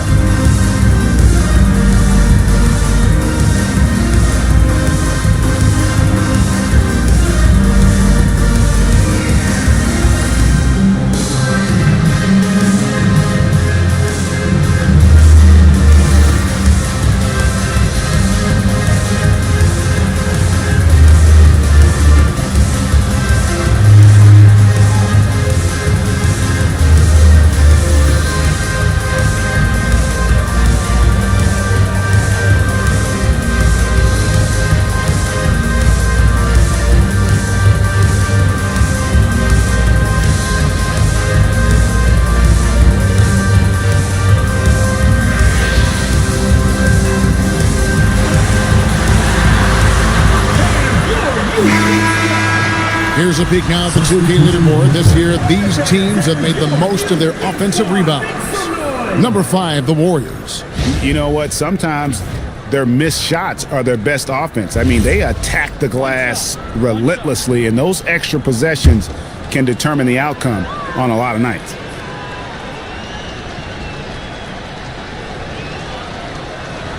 And Abdul-Jabbar, no good on that one. And you're talking about one of the most decorated superstars in the history of college basketball, but maybe the most impressive feat. He won 3 national championships, and Kareem has a way of affecting winning. To the wing right side, Keenan. Shot goes down. Very quick possession right there. Keenan's got 8. Offensively, defensively, they are in total control. And they just keep building out this lead. With each made basket, their confidence increases. And it's the Warriors' ball. They're on a 17-7 run. Up top, Curry. Curry, a screen on Porter. Keenan's shot is good. 11 points in the game. Really in a good position thanks to the accuracy from beyond. Right side, Porzingis. Nice move. That's in there. Lever with the assist. Lever's got his 6th assist on the night. A point-blank range. That is too easy. Pass to Keenan. Fires the 3. And another 3 for Golden State. That's a high percentage look when the D doesn't fight over the screen. Yeah, and that's the effectiveness of the 2-man game right there. Porzingis finds O'Neal. Tried to come right back with the 3 of his own, but it's no good. Abdul-Jabbar against O'Neal. Abdul-Jabbar can't get it to go. Dandridge passes to Fisher. To the right side. Here's Keenan, and another 3 for Golden State. Their 3rd three-pointer in a row. Pass to O'Neal. Good ball movement here by the Magic. Lever kicks to O'Neal. And here is McDaniel. 6 on the shot clock, and Lever has it in the corner. The Magic again can't hit. And you could tell he thought that triple was going to fall. And too much time in the lane, they get called for the 3-second violation. Take a look here at the numbers for Porzingis. How his last 10 games have gone. He's getting around 8 points a game, 4 rebounds, and 2 assists. And very few players in the league can go out and produce like he has. Just a great stretch for him. Well, he is consistently stringing great performances together, and when he gets cooking, just keep giving him the ball. Mozgov, he's checked in for the Warriors. Pass to Porter. McDaniels outside. And up the court come the Warriors on the break. Dandridge's shot is good. 56 seconds left here in the 3rd quarter. Now, here's Stewart. Now Porzingis, guarded by Curry. Good work there as it goes. Porzingis has got 8 points. Very difficult to stop team play when the ball's moving. Excellent find with the pass to create that scoring opportunity. Keenan offline with his 3. And so it's Porzingis. He'll bring it up for the Orlando Magic. Here's McDaniels, and he's good on the 3 ball. And they've got to talk to each other on D there. Miscommunication, and now he's able to make a pay. Just 2 seconds between shot clock and game clock. Fisher with the ball. Scoreless thus far. Pass to Mozgov. Shot clock at 5. It's blocked.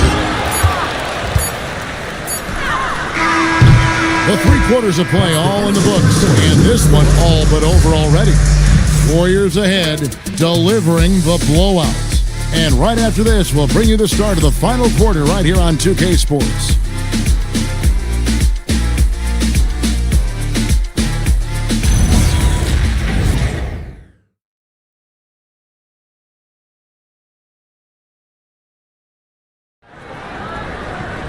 And there may not be a lot of drama down the stretch as we head into the 4th quarter, but stranger things have happened. Golden State's gone to the 3-pointer 11 times tonight, nailed 5 of them. They've got Perkins. Isaiah Stewart out there with Baldwin. Then there's McDaniels. That's who's out there for Orlando. And a moment here to check out who the Golden State Warriors have coming up. On Friday, they'll be taking on Jaylen Brown and the Memphis Grizzlies.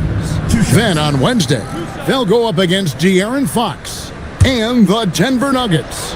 And looking at the Pittsburgh matchup, there aren't many other meetings that are as evenly matched as this one. Both teams can give and take punches, and this one, I think, is going to come down to the wire.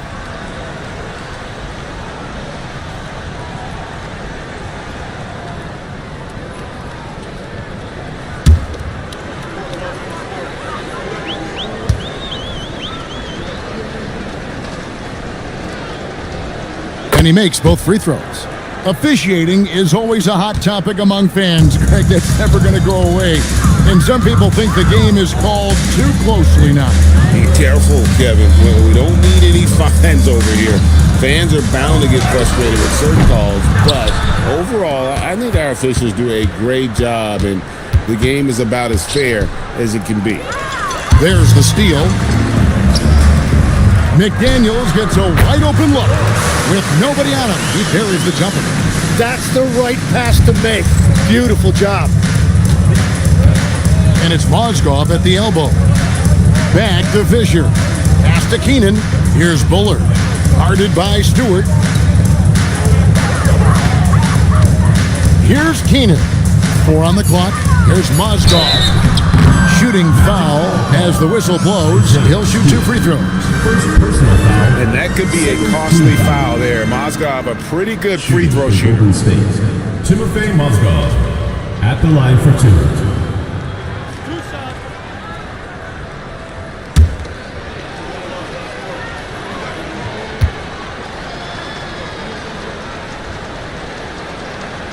That's good from Mozgov.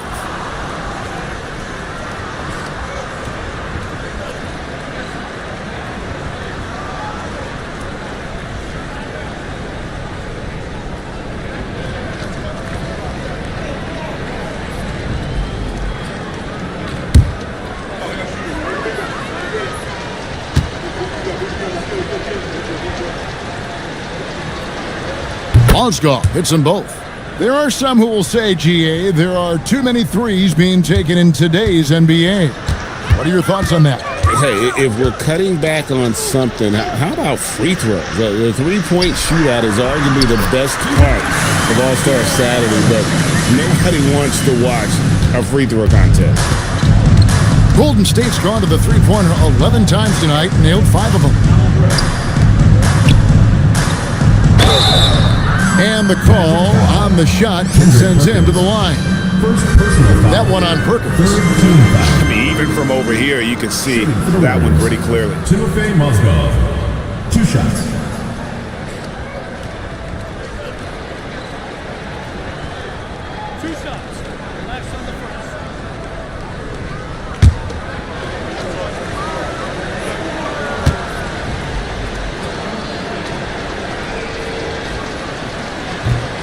That's good for Mozgov. Jermaine O'Neal is checked in for Perkins.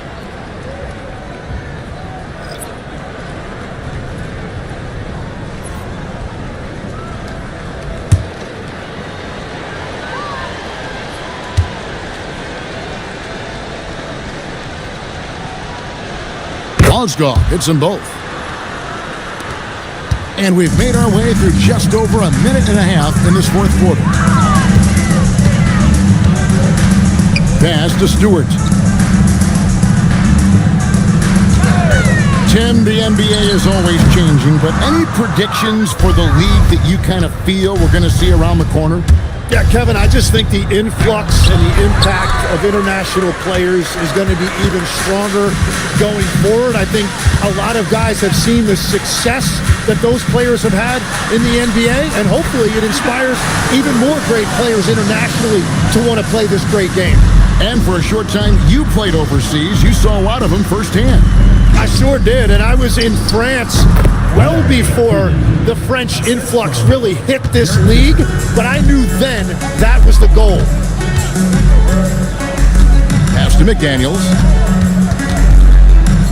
Magic moving the ball around. Stewart with the screen on Fisher. Three-pointers off the mark. It's been a nice stretch for them offensively. I mean, the communication's great. The movement's been really good. This is solid team basketball. It's Mozgov, top of the key. Great open look there. Mozgov's got 6 in the quarter. And shooting with confidence. You like to see Mozgov in the zone like that. Stewart passes to O'Neal. McDaniels outside. And it's wide right. It's off the rim. Warriors have gone 2 of 3 from the field to get the fourth quarter started. Pass to Keenan. Down low. Stolen by O'Neal. And up the court come the Magic on the break. Here's Baldwin. Here's Achiel. Once again off the mark, Orlando. And guys, you've heard of overpassing. Well, that shot was an example of underpassing. Well, that's just a wasted opportunity. Fisher, that's a two-pointer. Bullard the pass to Mozgov. 4 on the shot clock. And Fisher gets it to go on the assist by Mozgov. And this is how you want to come out of the half. Prolific and efficient.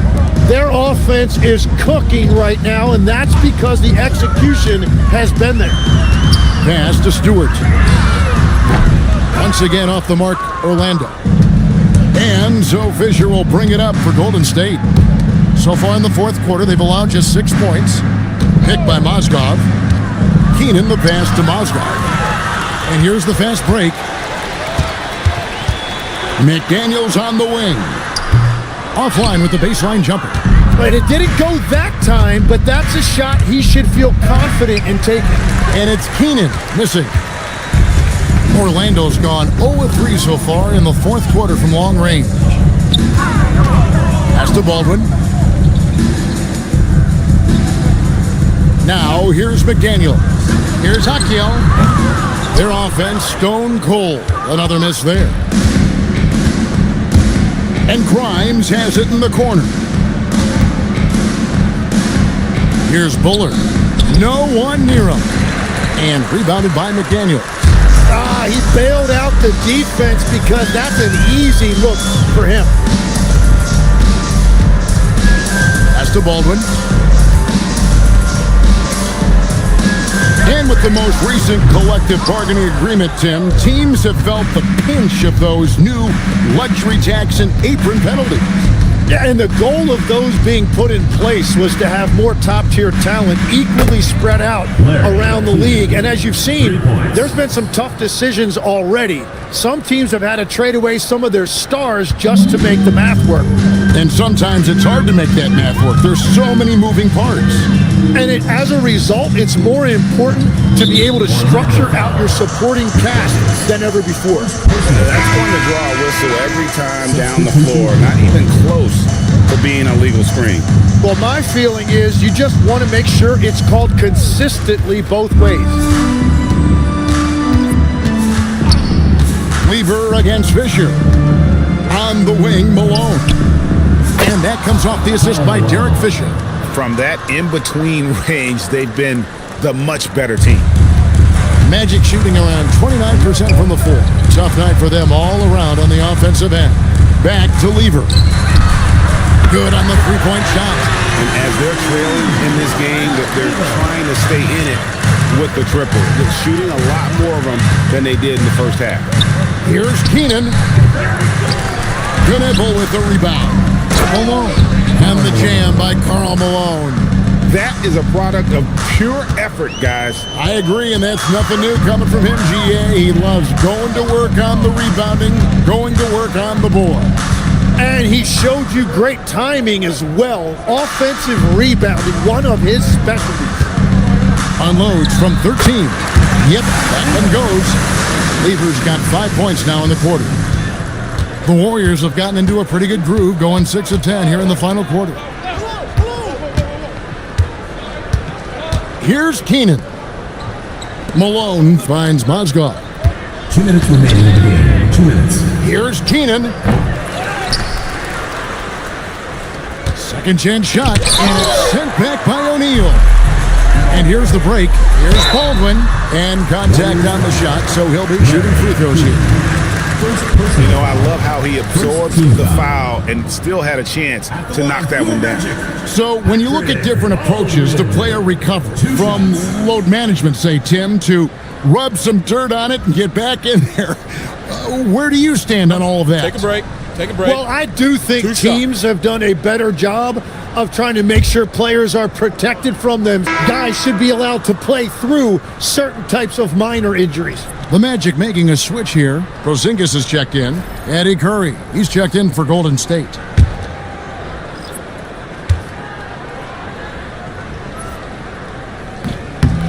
No good at the stripe this time. Second misses also. Golden State's gone 6 of 12 from outside. A very nice 50% mark. Shooting the three ball well. Here's Malone. Curry kicks to Mozgov. Mozgov sets a screen for Fisher. 18 feet out. Knipple with the rebound.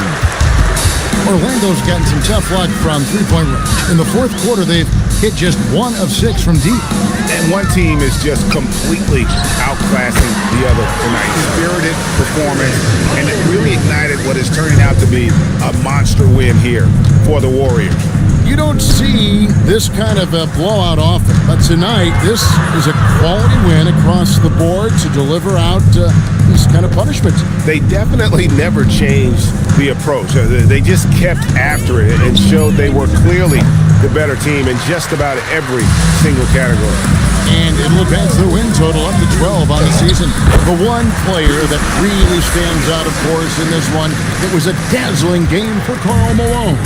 And his playmaking was a big storyline in this game. He got guys involved and found them in their favorite spots.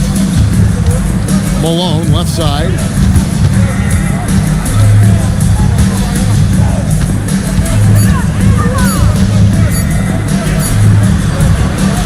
And he can't stop the run as he misses. And here is Lever.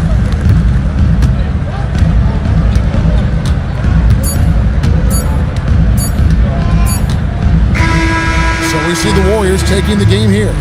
This one was over well before the final buzzer. The fans were waiting for something to get excited about, Greg, but they never got it. They sure didn't. I mean, they just rolled into this win. They made it look really easy. What an efficient performance at both ends. And that about wraps it up. Alongside Tim Legler, Greg Anthony, and our reporter, Allie LaForce, this is Kevin Harlan saying thanks for watching, folks. And as we leave you, let's take a look at our player of the game, Karl Malone.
Oh, say does that star spin?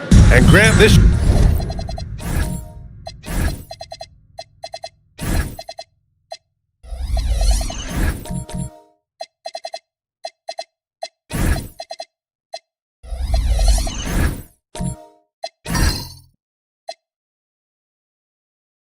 should be a high-flying affair tonight. Both of these teams love to showcase their athleticism. And these are the games I love working, BA. I want to see some dunk contest style slams here tonight. And of course, these fans can't wait either to see these teams get after it in this one. Here are the starters for Oklahoma City. We've got Smith. He's out there with Jalen Duren. Williams is out there with Shai Gilgeous-Alexander. And setting the tempo with an assertive move. Like, where was the defense on that play? To me, that's a complete lack of communication on that side of the ball. These guys need to be talking to each other. Second shot opportunity. Oh, the swat by Adams. Daniels outside. Adams with a screen on Gilgeous-Alexander. Pass to Hamilton. Back to Daniels. Here's Kirilenko. Williams defending. Just 3 to shoot. Shoots from the right block. Uses the glass to drop it in. Kirilenko's got his second bucket of the night. Yeah, you want to get him going as soon as possible. Great way for him to start this game. He's a guy who, if he gets hot, he can carry your offense for long stretches. And again, Oklahoma City, no good. He's got a great defensive mind. He gets good position and affects the release. And he did it without fouling, and that's become an art, changing shots without making contact. Pass to Williams. Left side, Gilgeous-Alexander. It's deflected. Yeah, tough start. 0 for 4. Just relax a little bit. Adams with a screen on Gilgeous-Alexander. Here's Hamilton.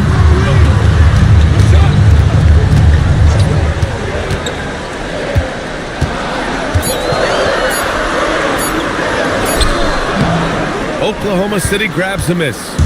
It was, frankly, embarrassing. I was shocked by their disorganization, and I think they were too. Well, frankly, they should be shocked. I mean, that kind of effort simply won't cut it in today's NBA. Let's see if they take any lessons from it. They needed that. Just 1 for 5 to start this ball game. Well, talking about Jalen Williams, what excites you most about this kid, Doris? Okay, I don't know where to begin, PA, because you are talking about a legitimate two-way force and a guy who has the potential to be a perennial all-star. He takes on a huge defensive assignment. He can sustain an offense when your star is off the floor. Like, look out, this guy's game is big time. Fires the 3. Wallace pulls it in. And it's Daniels with the ball for Detroit. And let's swing it over to the sideline and hear from Allie. I briefly spoke with JB Bickerstaff. I brought up Jalen Williams, and Coach said that he has a plan. Williams is an impressive all-around player. Coach did admit that, but we're hoping for some physical, high-pressure defense that will put him off his game a little tonight. A simple strategy, but Coach seems confident that it'll get results. Brian, back to you. As always, Allie, we thank you. So it's Oklahoma City now. After the Pistons picking up a basket just moments ago. And it's SGA missing. Good contest. Can't let him have open shots from mid-range. And looks like an illegal pick was set. That gets the ref's attention. Here are the best on the boards, the league's best rebounding teams. The 4th spot held by the Pistons. This team has done a great job of hitting the boards, and they do tremendous work boxing out. Thunder trail by 4. Boy, they'd love if anyone could get a bucket. Yeah, their offense has been grinding to a halt. Pass to Duren. There's the 3. Knocks down the long J. He's consistent from out there, especially when you give him that kind of room. The Pistons have gone 3 of 5 here in the opening quarter. And here's Adams. Smith with the rebound. Here's Gilgeous-Alexander. Last game, 26 points for him. Duran, the screen. Back to SGA. Just 5 to shoot. Oklahoma City needs to get off a shot. He shoots. And unable to get the go-ahead bucket there. How about this? He cannot find his rhythm in this period. This has been tough sledding. Pass to Hamilton from deep three-point land. Again, the miss by the Pistons. Given his range, you'd expect him to capitalize on that opening. Outside Gilgeous-Alexander. And there's a pick. For 3. Oh, the Thunder, another 3. Boy, on the perimeter, you have to stay connected to this guy. He's such a good shooter. Daniels outside. Adams with a screen on SGA. Pass to Adams. Here's Hamilton. Back to Wallace. Detroit moving the ball around. And stolen by Williams. Out left to the wing. Launches it. Rebound Detroit. First chance of the season for them to go up against this Oklahoma City squad. Daniels outside. To the middle. Duran with a steal. Pass to SGA. Williams on the wing. And a miss there on the triple. He is just so deadly from out there. You expect that to fall. Daniels against SGA. Here's Hamilton. Shot clock at 6. To stop the drought. And that one hits the back iron. Listen, that's a good shot for him. He just couldn't connect. Williams passes to Gilgeous-Alexander. Smith outside.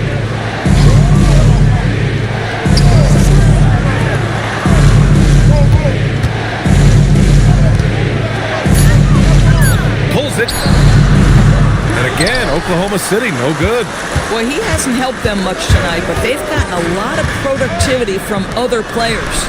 Well, Grant, you look up and down this Thunder roster, it is just loaded with winning players. Yeah, BA, guys who are going to make the right play, defend their spot, move without the ball. I mean, they've built something special in OKC, piece by piece. Here's Kirilenko. 14 points his last outing. Pass to Wallace. Now here's Adams. Williams defending. And he tries it off the glass, but it's no good. And Williams has got the ball here for the Oklahoma City Thunder. Left side, Gilgeous-Alexander. Adams grabs the miss. This has not been his best quarter. And you know what? They keep calling his number, and they're simply trying to get him out of this funk. Adams a screen. Gilgeous-Alexander against Daniels. Here's Kirilenko. No good. That would have tied it. This guy's such a talented finisher, but the D does just enough. Fires the 3. Wallace pulls it in. Wallace has got his 4th rebound in this one. SGA against Daniels.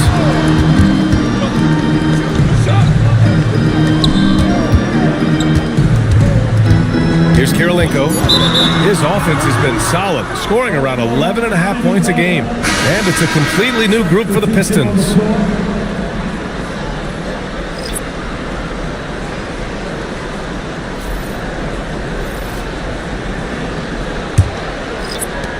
So it's the Thunder now. Pass to Lucas. Now here's Smith. There's 37 seconds left to play in the first. So far, rebounding has been a focal point for them. Thomas outside. Here's Bynum. Clock at 6. Here's Wallace. Gets the 3 ball to go. And the Pistons lead by 1. Every team wants bigs who can knock it down from distance. Yes, sir. Ivy outside. Lets it go from deep. No good on the shot. And so that's the end of the first quarter. And offensively, pretty stagnant. Detroit on top. They're up by 1. And quarter number 2 will get underway just after this short break.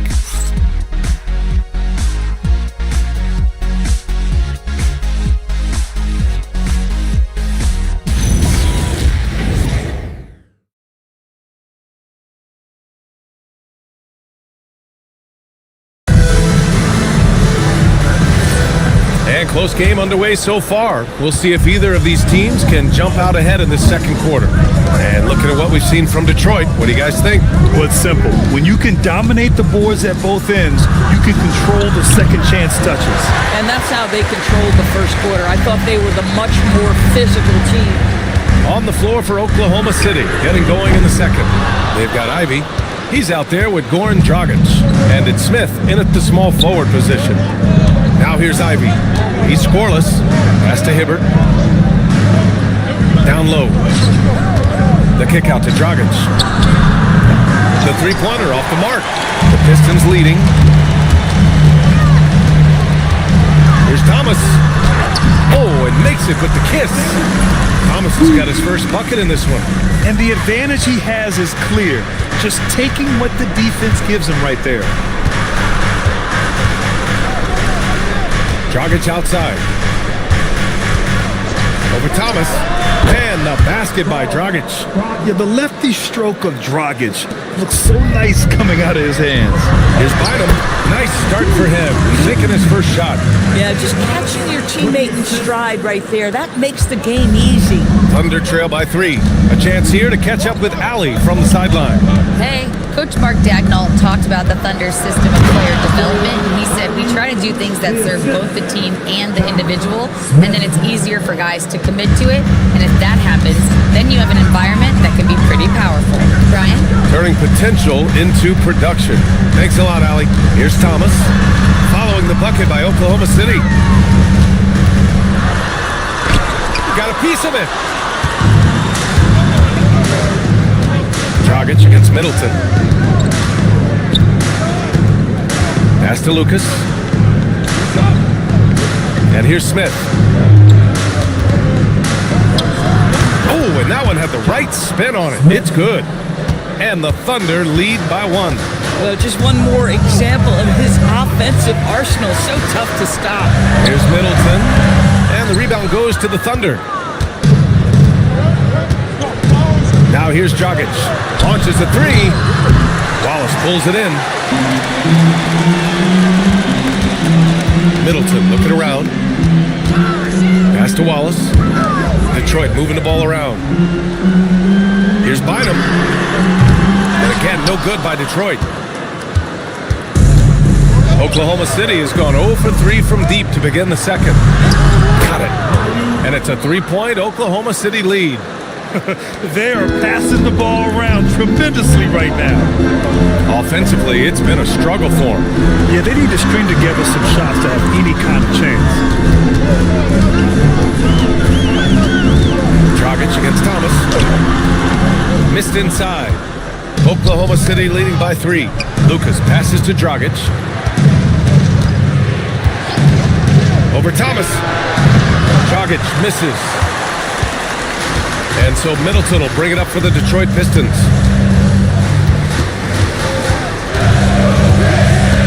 To the inside.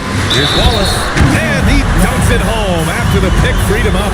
His hang time on the rim puts a sweet cherry on top, BA. It's a close game, and those displays of explosiveness can jumpstart a team. And the free throw, no good. More teams are playing 5 out now, Doris. So if you're coaching, is that a system you'd run? It is, BA, because so many players come into the league highly skilled. If you are a 3-tool player, meaning you can shoot it, deck it, and pass it, and you've got 5 guys like that, look out. It is so hard to guard. Here's Hamilton. Right now, he's contributing about 15.5 points a game. Bynum passes to Wallace. Thomas against Dragic. And that misses. That would have put him up. Here's Ivy. And another miss by Oklahoma City. For Detroit, they've gotten only 3 of 9 attempts to fall in the second. Thomas Wallace passes to Bynum.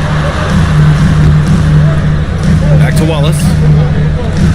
Pass to Bynum. Shoots a fadeaway. Oklahoma City grabs the miss. Puts up a deep three. The Thunder with another miss. The Pistons trailing. And there's the screen. And there's the whistle. Illegal screen is the call. One of the trickier plays to judge, but it would be hard to argue against the call. It is really difficult to get your feet completely set, to stay completely still. It's almost surprising to me that it isn't called more often. Williams is checked in for Oklahoma City. Gilgeous-Alexander comes in for Dragic. Boy, the length of SGA. Get off your feet, young fella. Adams with a screen on SGA. Pass to Hamilton. Now Wallace. Daniels outside. Here's Adams. And he didn't get quite enough under that one. Williams looking around. Now Gilgeous-Alexander. Covered by Daniels. Daniels against SGA. Good D by Daniels. Pistons trail by 3. And Shai Gilgeous-Alexander has made the move from star to superstar, Grant. Well, no question, B.A. He's been a superstar for quite a few seasons now, but he's not satisfied and just continues to elevate his game year after year. Jalen Duren, he's checked in for Oklahoma City. It's not luck that he's so steady at the line. It's through repetition and hard work. Back to Gilgeous-Alexander. Great touch from deep, Gilgeous-Alexander. Well, that's a quick strike from Shai Gilgeous-Alexander. In catch-and-shoot situations, those scoring instincts are right on point. Pass to Hamilton. Now Wallace. To the right side. Here's Kirilenko.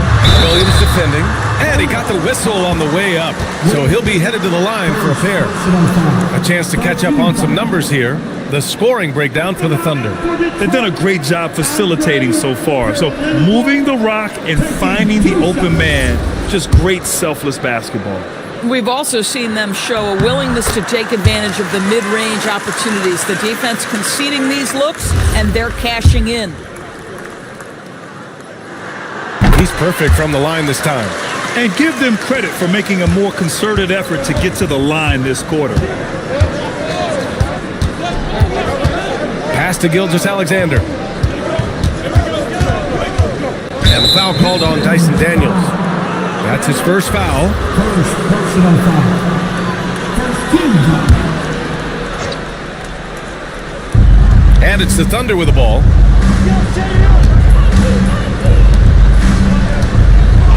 Shot clock at 5. The 3. And another 3 for Oklahoma City. Now the D giving him a little bit of space beyond the three-point line, and that's all the room he needs. Adams with a screen on SGA.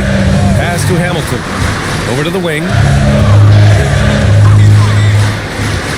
Here's Kirilenko. He has 6. Here's Hamilton. Takes the 3.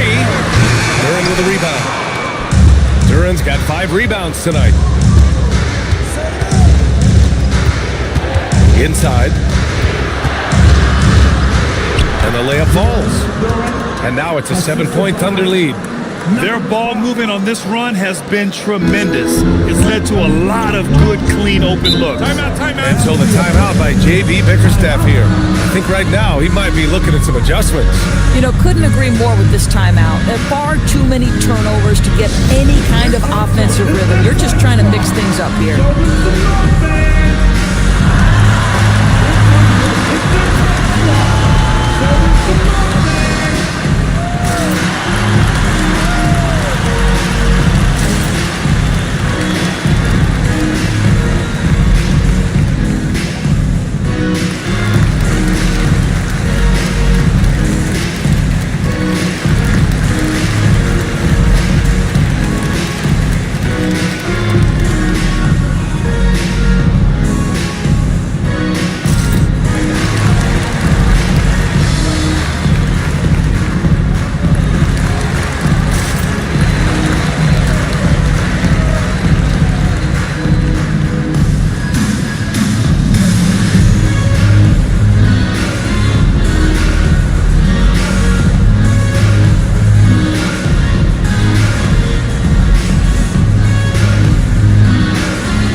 games left this year.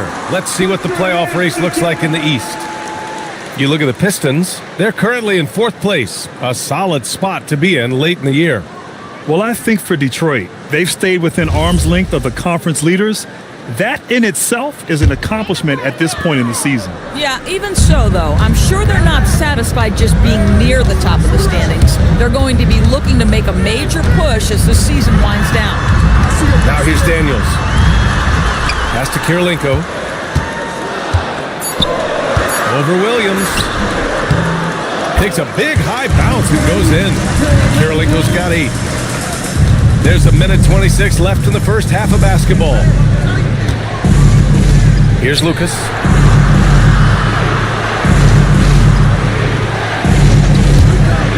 Let's go with a 3. Adams grabs the miss. Adams has got his 4th rebound in this one. Daniels outside. To the paint. Here's Kirilenko. Up again. It's good on the putback. I always love the hard work on the glass. Just great activity. Oklahoma City leading by 3. Outside GswVsOrL. Puts up a 3. The rebound by Detroit. Kirilenko's got 4 rebounds now. On the wing, Daniels. SGA covering. Inside. Curran with a steal. Shot clock and game clock. 1 second differential. The shot's good from SGA. Well, that's an opportunistic 3-point shot from Shai Gilgeous-Alexander. He liked the look of it. Daniels outside.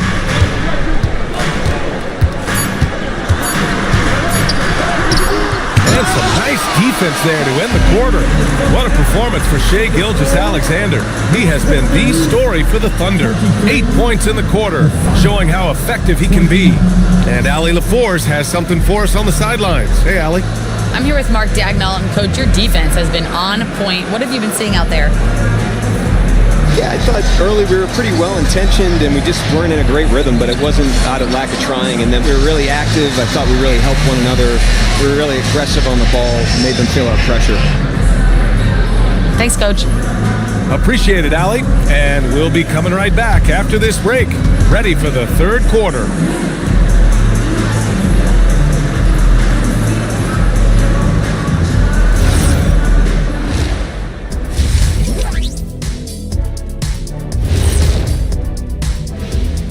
Pleased to have you tune in. What better way to start than by checking out the contenders for the dunk contest on All-Star Weekend? Whoever makes it, get it right in the beginning. You don't want to wait around while you miss the first 3 attempts. Glad you weren't my teacher in middle school. Mr. O'Neill allowing no room for error. And talking about our game now, a very solid first half for the Thunder. This has been a display of what we often talk about on this show. Unselfish ball movement usually leads to better shots. Now, I could say this. They're generating a lot of clean looks, guys. Yeah, it's tough to beat a team that's in sync. Big advantage in the assist column. Check that out.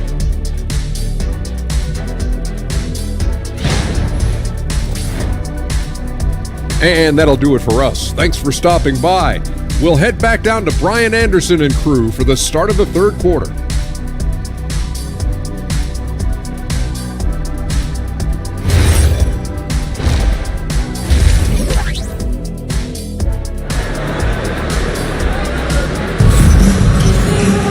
We've got second half action for you, and if the next couple of quarters are similar to the first, this one could go down to the last possession.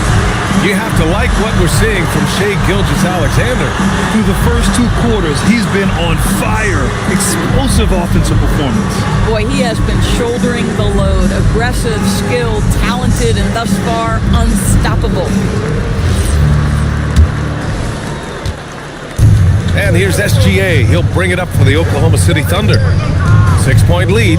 We've got Dyson Daniels, and it's Adams in at the center position. That's J.B. Bickerstaff's 5 as we get going in the second half. 6 on the shot clock. Smith with a screen on Daniels. Gilgeous-Alexander. No good from the wing. And you never want to give a shooter like him a clean look. Daniels outside. Adams a screen. The three is up. Oklahoma City grabs the miss. Duran's got 6 rebounds in the game. Back to Gilgeous-Alexander. They set a pick. Pass to Williams. Misses a 3. And I'm surprised that didn't go down. I mean, I'm sure he is too. Daniels outside. No good on the triple. I think he's gone completely dry. Nothing is hitting. Then this is where you hope that he can find something easy so he can see the ball go through the net. Smith, no good. Most defenses want to protect the paint first. Great job there. Adams a screen. To the middle. Pass to Kirilenko from outside the arc. On target from range. Kirilenko's got 11 points. That's a heads-up play right there. Reads the floor, distributes accordingly. Outside, SGA. Yep, it finally drops after rolling around the rim. And the Thunder lead by 5. Boy, that was a much-needed bucket in the second half. They're now 1 for 5. Adams with a screen on Gilgeous-Alexander. Pass to Hamilton. Here's Kirilenko. Williams defending. Count it. 13 points in the game. When it's this close, every bucket matters. You need good looks.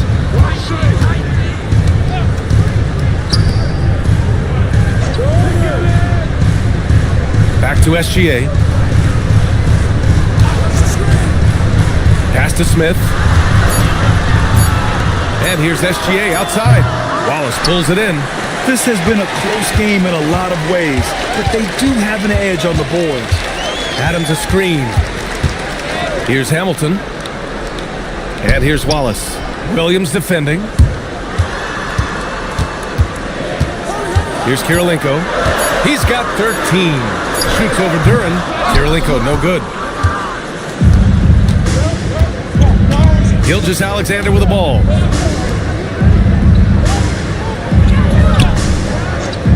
Wide open look. Count that bucket. Gotta fight harder to get over those screens. You know, we see this all the time. You're basically, as a defender, hoping the man misses rather than putting in the work to get over screens.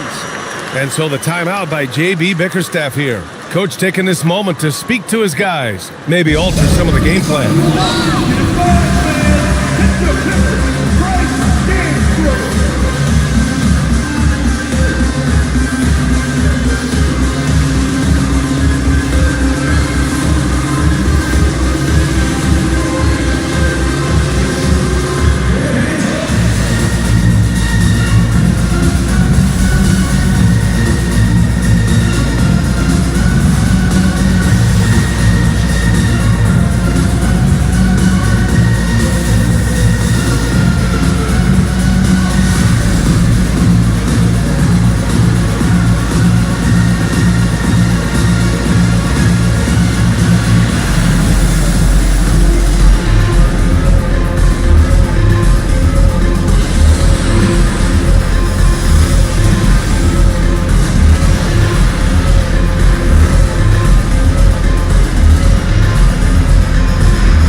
All right, while we have a moment, the NBA assist leaders. 5th on the list, Dyson Daniels. He has a great eye for where to send the ball, and you know his teammates love playing with an unselfish guy like him.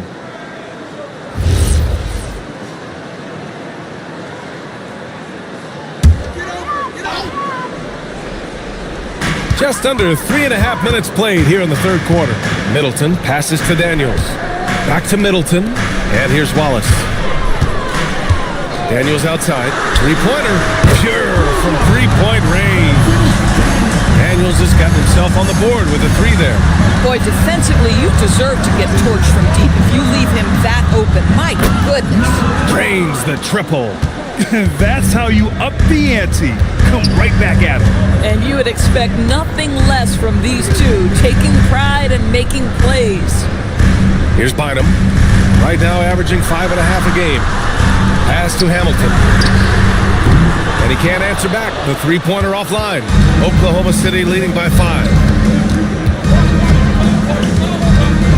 Dragic outside. And that's out of bounds. Oklahoma City will keep it. Thomas, he's checked in for the Pistons. Coming onto the floor for your Pistons, number 33, Isaiah Thomas. Smith finds Ivy. Now Dragic. Picked by Smith. And again, Oklahoma City with a triple. This guy's a consistent threat from deep. If Dragic is allowed space to make a three, you can bet he's going to knock it in. They set the pick. Fires from the wing. Here's Smith. That one falls. Great assist by Dragic. Dragic has got 3 assists in the game. And guys, what do you think about the hustle stats for the Thunder? Well, their D has been a major story tonight. I mean, those steals and putting pressure on the ball, clogging the passing lanes, impressive. I think one of the things that also strikes me is their activity forcing turnovers, coming up with steals. It has really shaped the tenor of this game. Oklahoma City shooting their first free throws of the evening. And the first one at the line is good. And I like that Dragic can either run your offense or be your offense. By that I mean he can find shots for himself as easily as he does for others. Well, one thing fans always have opinions about is NBA officiating. Listen, I'm going to let the fans go crazy. What I recognize is officiating is one of the toughest jobs in the world. This game moves so quickly. They are making decisions in real time at sometimes very difficult angles. I am here to support the officials all the way. The pass, the catch, the slam. What a clean play. Man, absolutely jaw-dropping. Here's Lucas. No points yet. Here's the pick. Here's Smith. Pass to Lucas. 5 to shoot. Some room here for Dragic. Gets it to go from 18 feet away. And the Thunder lead by 12. That's been typical of their performance today. They're sharing the ball and creating good shots. Here's Thomas. From down in the low post, it goes. Boy, how about that pass? He put it right where it needed to be. Pass to Smith. Ivy outside. Here's the 3. Hits the trifecta. Ivy's got his 3rd bucket of the night. And the defense is really allowing them too much room on the perimeter. And what an aggressive move to the rim. He's really trying to fire up his teammates right now. Boy, it's not hard to feel inspired after a teammate makes that kind of finish. Where was the defense? No help. You can't afford to give up these kinds of buckets. Ivy outside. This one for 3. Bynum with a rebound. Bynum's got 4 rebounds now. Back to Thomas. And the deficit down inside single digits. Thomas has got 4 points in the quarter. After a poor offensive first half, some nice adjustments made by this staff, and their shooting percentage is climbing. And Chris Middleton gets the whistle that time. That's his first foul. And some changes here for Detroit. Wallace, he's checked in for Wallace. And Dyson Daniels subbed in for Thomas. So it's Oklahoma City now. 13 points was their biggest lead of the game. First personal foul. 13 foul.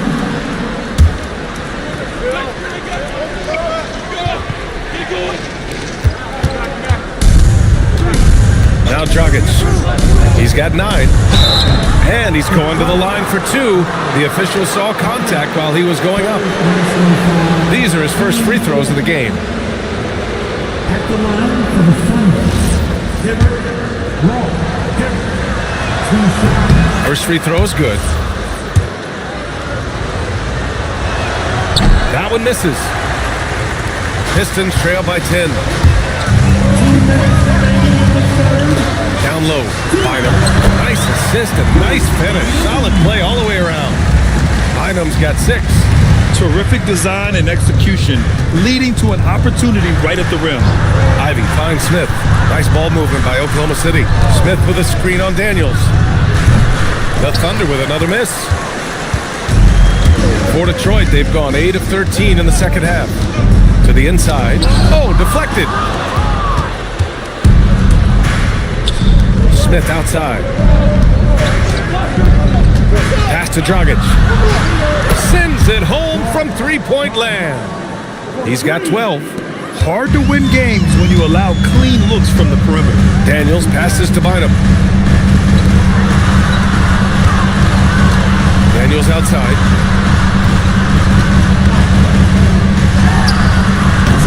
Solid defense by Dragic. Geez, you can almost feel his desperation. He wants so badly to see the ball go through the net. Pass to Smith. Here's Lucas. 4 on the clock. Lays it up and banks it in. Lucas has got his first 2 points of the night. And just not letting up at all. I mean, you have to love this approach. You want to get the ball to the guys who make plays. One thing we've learned in the NBA, the game is never over. So you've got to continue to score, continue to build your lead. Now here's Daniels. As far as his production, he's averaging about 8 points per game. The shot by Bynum, no good. Dragic up top. And here's Ivy from the arc. Shot is good. Dragic making the play. Dragic has got 5 assists tonight. Well through 3 quarters of play, down double digits. It may be difficult to overcome. Thunder out in front, up by 16. And right after this, we'll bring you the start of the final quarter right here on 2K Sports.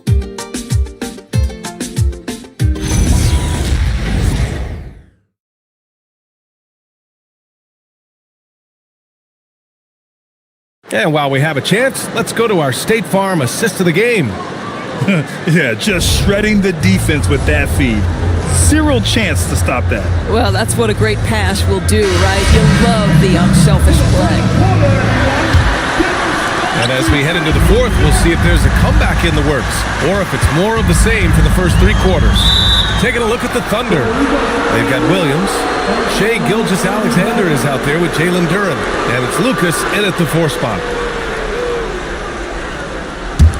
Thunder leading by 16.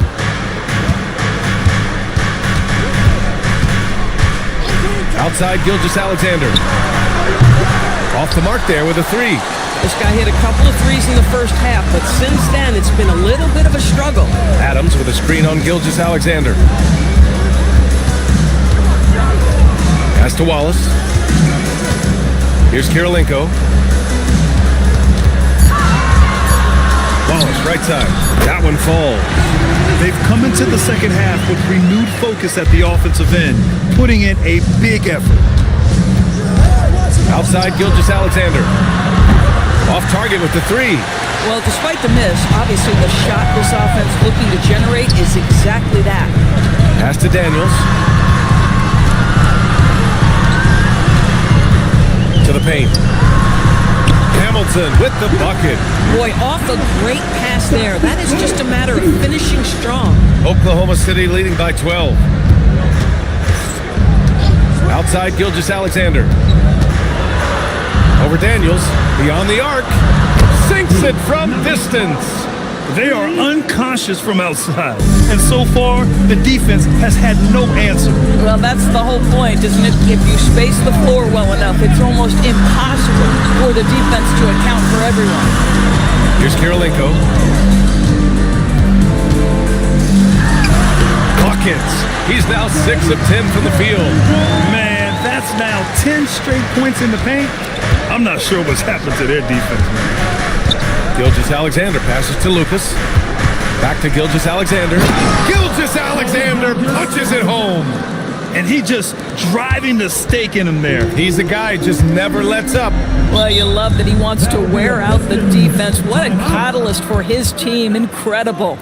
And J.B. Bickerstaff decides to call timeout. He is not messing around, calling them into the huddle. The Thunder making a switch here. Smith's checked in. All right, let's get a report from Allie. Hey, team, I was able to catch the message that JB Bickerstaff was giving to his team, and it was a frustrated huddle.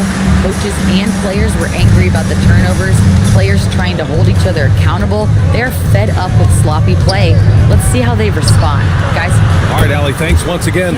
Sinks the tray. I'll tell you, they come out of the locker room, they are a step slow on the defensive end. Adams with a screen on SGA. Daniels passes to Kirilenko to the left wing. Detroit moving the ball around. Pass to Hamilton. And they come right back with their own three-pointer. Hamilton's got 5 points now in the quarter. Both teams are starting to find a rhythm here. And this is partly what the game has become, right? A matter of dueling three-point opportunities. Now here's GswVsOrL. First personal foul. First team foul. Well, if you're just tuning in, welcome. We've played about 3.5 minutes into the fourth quarter here. The three. Adams grabs the miss. Adams has got rebound number 8 here already in the game. Pass to Kirilenko. Inside. Adams, shot's good. They're not messing around. 5 of their last 6 buckets have come from the interior. Outside, GswVsOrL over Daniels. GswVsOrL no good. Pistons trail by 11. The floater, it's blocked, and it's out of bounds. They say it was last touched by Smith.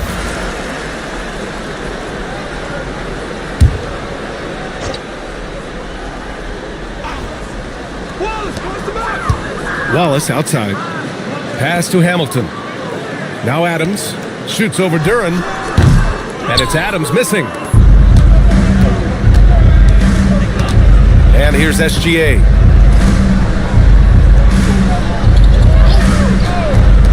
No one near him. Good on the jump shot. SGA's got 21. And maybe they made some adjustments at the half. I mean, they're finally executing offensively. Adams with a screen on GswVsOrL. Pass to Hamilton. Wallace up top. Here's Hamilton. 6 to shoot. From the top of the key, he buries it. I really like the way he's playing in this half. He looks so much more aggressive and confident. And we've got a timeout called by Mark Dagnall, looking to get everyone dialed in and engaged.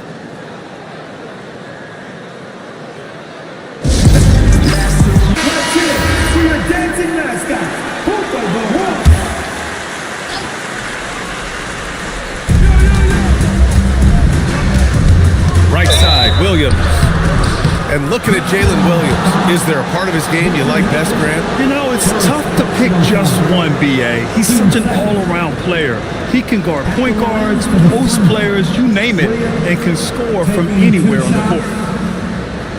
Take a break. Take a break. 2 shots.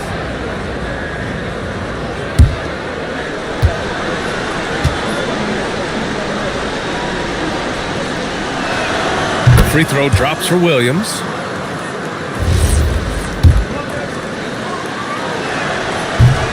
And Williams drops them both. Yeah, they've really made a concerted effort to get to the line here in the second half. Daniels outside. Down low. Pass to Adams. Shoots over Duran. And the shot no good. A bit short. Thunder leading by 13. Outside, SGA from behind the arc. The rebound by Detroit.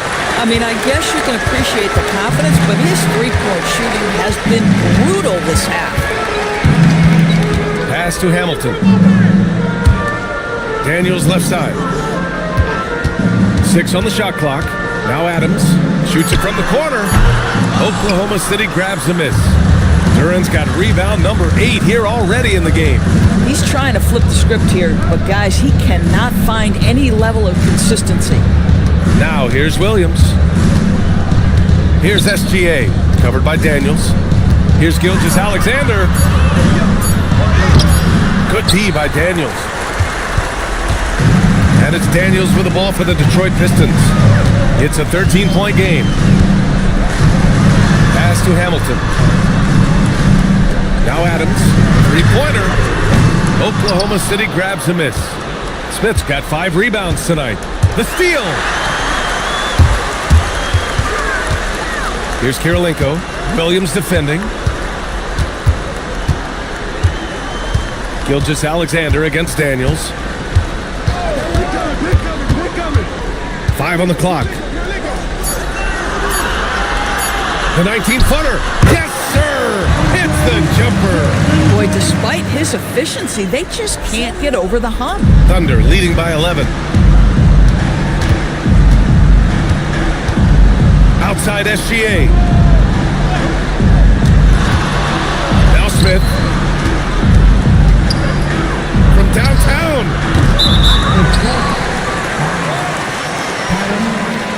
Third personal foul. 13 foul.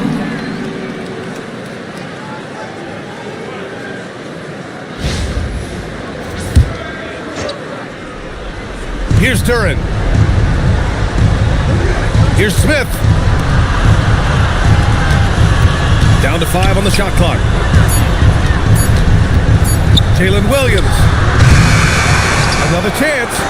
SGA using the length inside. You love when guards crack back and try to help on the offensive glass. Shea doing work on the second chance opportunity. And JB Bickerstaff decides to call timeout. He wants to make sure they're purposeful with the game plan. It's time to cheer on the 50 tight squad. Here we go, fans. Time to get out. Everybody, it's the Pistons tight squad.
Daniels with it. Now guarded by Duran. 2 minutes remaining in the game.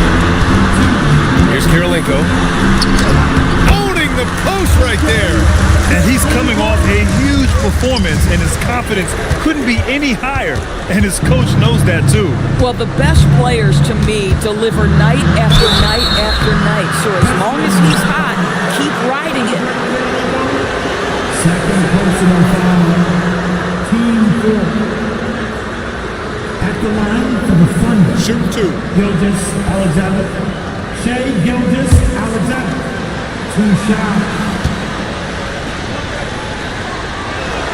That's good from SGA. Well, Doris, when it comes to the mid-range game, is anyone better than SGA? Boy, when you think of the all-time efficient greats, Kevin Durant comes to mind. But SGA is carving out that kind of career. You can post him from the mid-range. His handle gets him to the spots on the floor he wants. He wears that area of the floor out. What you love about Shea GswVsOrL is this young man's work ethic. He is a gym rat who's always looking for ways to improve. Here's Kirilenko. Daniels outside. Jacks up a 3. Booyah! He sinks the triple. You're leaving him all alone? Good luck. He's going to drill that every time. Thunder leading by 10. Outside GswVsOrL. 1:14 left in the fourth quarter. Fires away from outside. Yes, sir! From way outside. And a comfortable win for them here. Game is out of reach. Good performance for the Thunder. They paid the price for sloppy ball control before, but tonight they kept it locked up tight. Yeah, they did. And at the other end, they were very disruptive defensively. This will mark their 13th win of the year. Not a bad number. And one player just stole the show tonight, doing everything for his team. A monster night for Shai Gilgeous-Alexander. Boy, he makes it look easy, almost like he was just hanging out in the gym practicing today. That's how good it was. Now here's Gilgeous-Alexander. It's good from beyond the arc. Finishing the game strong. This is how you shut the door on any hopes of a comeback. No question. They've gotten hot at exactly the right time. Clutch play on a team level. We've got a 9-second difference between the shot clock and game clock. Yes, sir, with the three. Here's SGA. No need to shoot. This one is done. Yes, they've got to be happy with tonight's effort.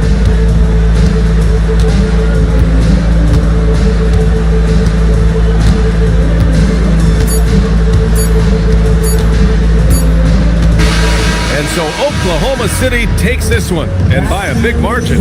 They have to feel good about this performance. It's one they can be proud of. Very true. I mean, when you're out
Up next, the Suns take Sir Richard.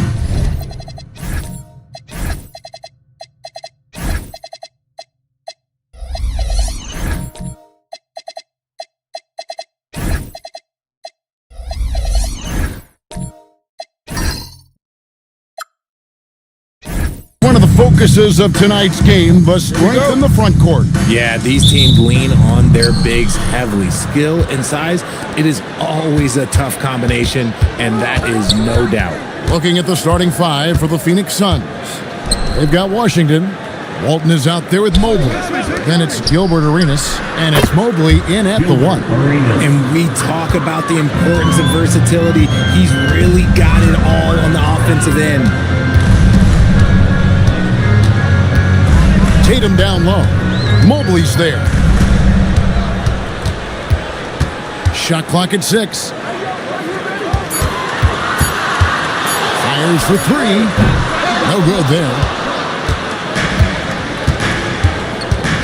Pass to Mobley.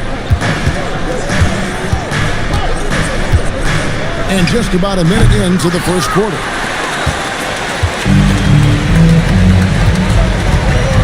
Inside, here's Russell, and the slam dunk by Russell. And although he's undersized at his position, his vertical, yeah, that'll clean up a few mistakes. And here's Arenas, a dependable source of points for his team, averages just under 24 points a game, and he makes that one. And once he got to the 10, I think he was surprised to find himself that wide open. Easy possessions like that literally are just a gift. You just dream of them. He'll gladly take those. And it's rebounded by Bill Walton.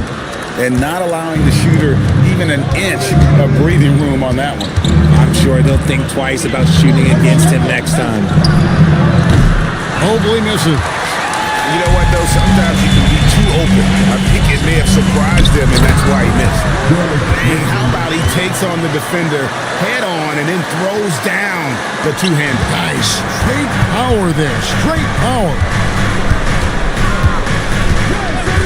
Pass to Arenas. Shoots the 3. It's rebounded by Mikan. And he didn't punish them for the weak coverage there, but they can't count on him to continue missing. And that one's good. Russell. Well, he is looking confident. Love how they're using him so far. Yeah, when he gets engaged this early in the game, it's bad news for the defense. He can roll this start throughout the rest of the game. And he gets the bucket. And I'll bet his percentage is pretty high from that range. We're about 3 minutes into this first quarter. Boston's gone 0 of 2 from deep here. And the official signaled the backcourt violation. Not very careful there. Already it's February. Hard to believe. Let's see how the West is matching up. Taking a look at Phoenix. They're fourth in the conference and looking to make a move the latter part of the season. And seeing where the Suns are, they've stayed right there, just in sniffing distance of the conference leaders. That's a solid accomplishment at this stage of the season. But it's something we expected. This team was built to compete with anyone. Now, here's Walton. He's playing a pretty big role for him at the offensive end, averaging about 12.5 points a game. Hey, Greg, kind of a combo forward. Tatum at 6'8", more than capable of playing up at the power forward position. And that's where he's mostly played the last few seasons, and his rebounding is more than just serviceable. Credit him for the strength he's added over his career. Here's Mobley after Drew Holiday's score. Here's Arenas. That's at 5. And there's Mobley, and that's good on the assist by Arenas. Mobley's got his second bucket tonight. It works well there. Not much resistance from the D. Yeah, that just comes down to a lack of effort. The defender has to do a better job fighting through the screen. His consistency just hasn't been there this quarter in terms of his shooting. Washington finds Mobley. Over Holiday. Mobley misses. The Celtics have gone 50% from the field to this point, 4 of 8. Pass to Mikan. And here is Tatum.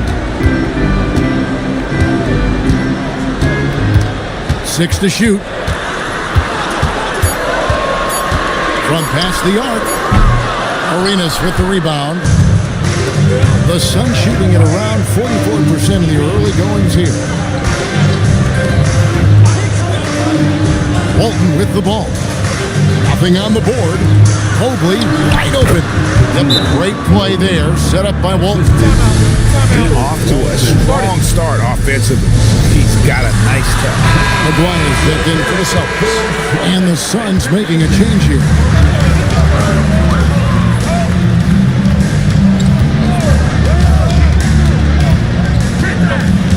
Pass to Mikan.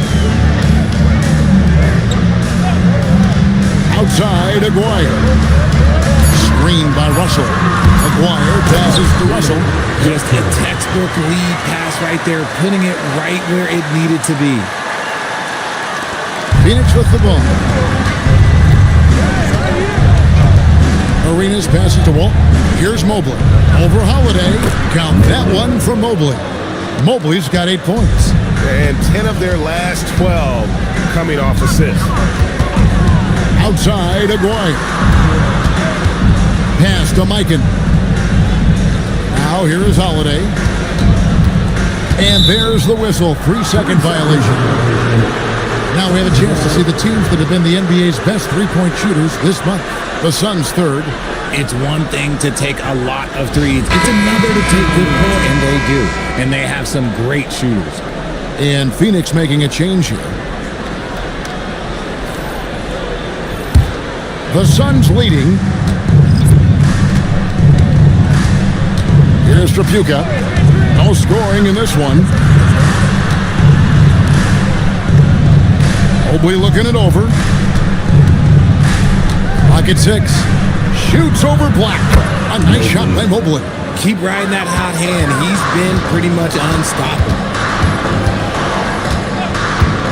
Black the pass to Rice. Lively with the screen. Rice kicks to Black. The Celtics need to get a shot off. Fast break, here they come. It's deflected. Here's Schmitz. Uses the glass to finish the layup. And now a 6-point Phoenix lead. The ball movement on this run has been fantastic and is a big part of why they've been able to get these good looks. They set the pick. Here's Black. Here's Mikan. Taking a look at his stats, he's averaging around 9.5 points a game. And it's the Suns' ball. They're on a 12-4 run right now. Pass to Walton. Now Arenas beyond the arc. No good. He's off to a slow start. 1 for 4 so far. Here's Rice. Again, the miss by the Celtics. Not that time, but that's a shot that he's going to make more oftentimes than not. Mobley the pass to Arenas. And here is Walton. Pass to Mobley. That's good, and Walton with the assist. Mobley's got 12. And if there were ever a pivot you'd like to run the offense through, look no further than Bill Walton. Has that sixth sense for how a play should develop. Here's Mikan. Here's Aguirre. Pass to Rice. This ball movement by Boston. Aguirre, no good. Suns leading by 8. Mobley outside. Here's Schmitz. His shot is good, making him a perfect 2 for 2 from the floor. Defensively, they've got to pick up the intensity. Hard to win surrendering this high a field goal percentage. And so the timeout by Joe Mazzulla here. Coach needs a moment to talk things over.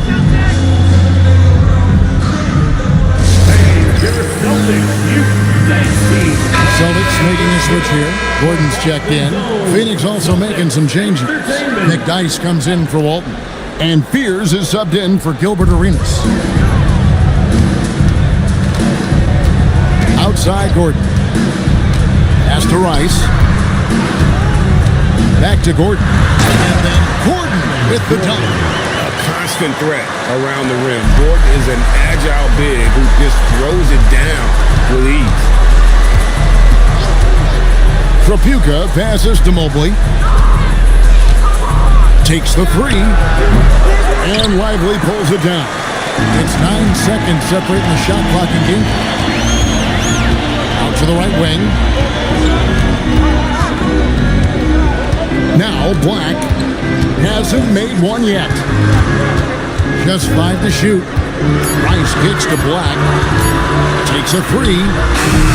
And it's Phoenix with the rebound. This game coming on the heels of their win against Toronto. And that one was all about offensive execution, running your plays, picking your spots. And no team is going to shoot 50% every night, but this team has the right approach when the shots are... And so it's the Phoenix Suns in the driver's seat, up 8 points at the end of the quarter. And it's been their rugged defense setting the tone. We'll take a quick break and then back to the action here. And hope you've enjoyed the broadcast so far, halfway through the first half in this one. And guys, what do you think about the offensive approach we've seen so far for Phoenix? The ball movement has been outstanding so far. They've come out of the gate looking for that extra pass. And another thing, guys, they've been very active tonight, frequently creating scoring opportunities off turnover. Aaron Gordon out there with Russell. Then it's Holiday, and it's Rice in at the 3 spot. That's who's in the game for the Celtics. Second chance points always hurt. Just not enough effort to block out. Yeah, I'm going to go out on a limb here and say they need to emphasize rebounding going forward.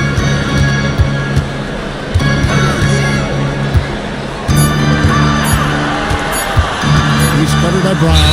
Look, there's the 24-second shot clock violation, so they'll turn it over. Tatum, he's checked in for the Celtics. Now into the lineup for Boston, number 0, Jason Tatum. Suns leading by 10. Pass to McDyess. And here is Brown. Wide open look. And it's Phoenix scoring again. And with the lead, I like the strategy here. Continue to get the ball to guys who can do something with it. This is when good players really get after it. He can sense that they're reeling, and he's going to put his foot on the pedal. Russell with a wide open look. Good, and it's Tatum picking up the assist. Come on, just add vision to a perfect skill set. But when he's dropping dimes like that, like Jason Tatum is a problem. Pass to Brown, uncovered. That's a miss. He's made one and missed one. Celtics trail by 9. Outside Tatum. Back to Russell.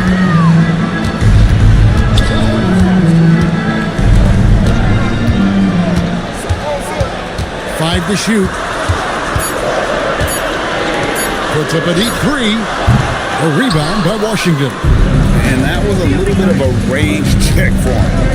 Yeah, he might have been feeling himself a little too much on that one. He can hit it, but not consistent. And stolen by Gordon. To the inside. Here's Russell. Rebounded by McDyess. Phoenix leading by 9. Some nice ball movement here by the Suns. Here's Trapuka. We saw him with 10 points last game. Phoenix needs to get off a shot. Brown outside. Phoenix no good that time either. And it's Russell with the ball. He'll bring it up for the Boston Celtics. Their defense has only allowed 4 points in the quarter. Gordon kicks to Holland. A 3. Trapuka grabs the board. He's just basically a body out there right now, nothing else. The team is struggling, and he hasn't been able to help them out at all. Celtics trail by 9. It's the 3-point bomb. If you give him that kind of separation, he's going to take full advantage. And first time out of the game called for Phoenix. And Greg, everyone talks about the importance of basketball IQ. Can you win in the NBA with a low IQ team? Boy, it would be tough. I mean, there's a reason younger teams typically don't win at the highest level, but you need to take those lumps and get that experience and learn from those lessons.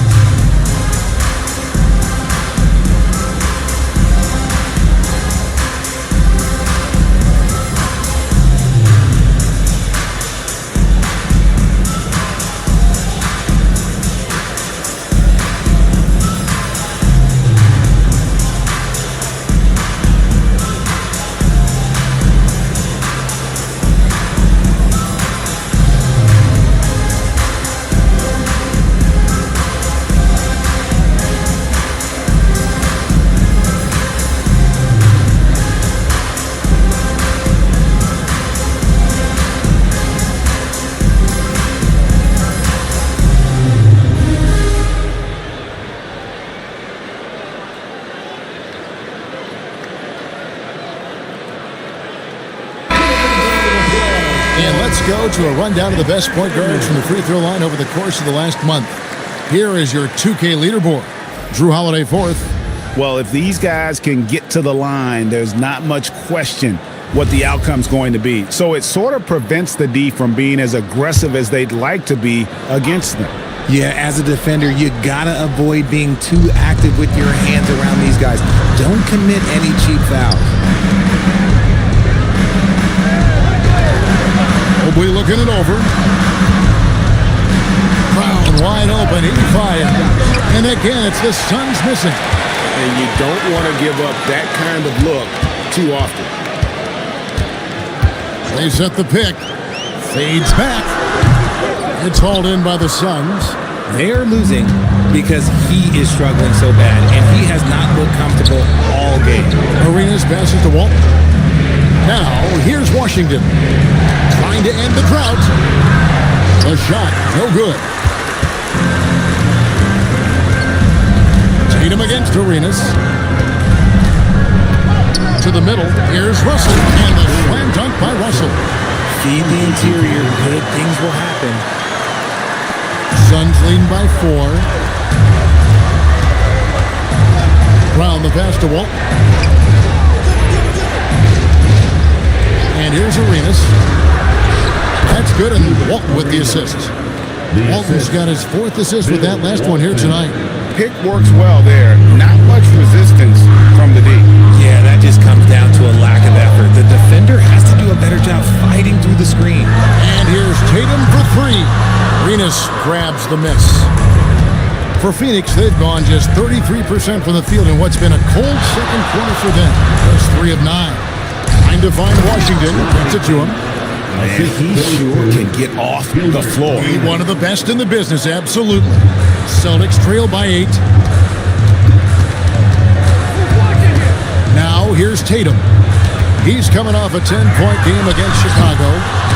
Out of bounds, will go to the Suns. Looking now at some numbers for him.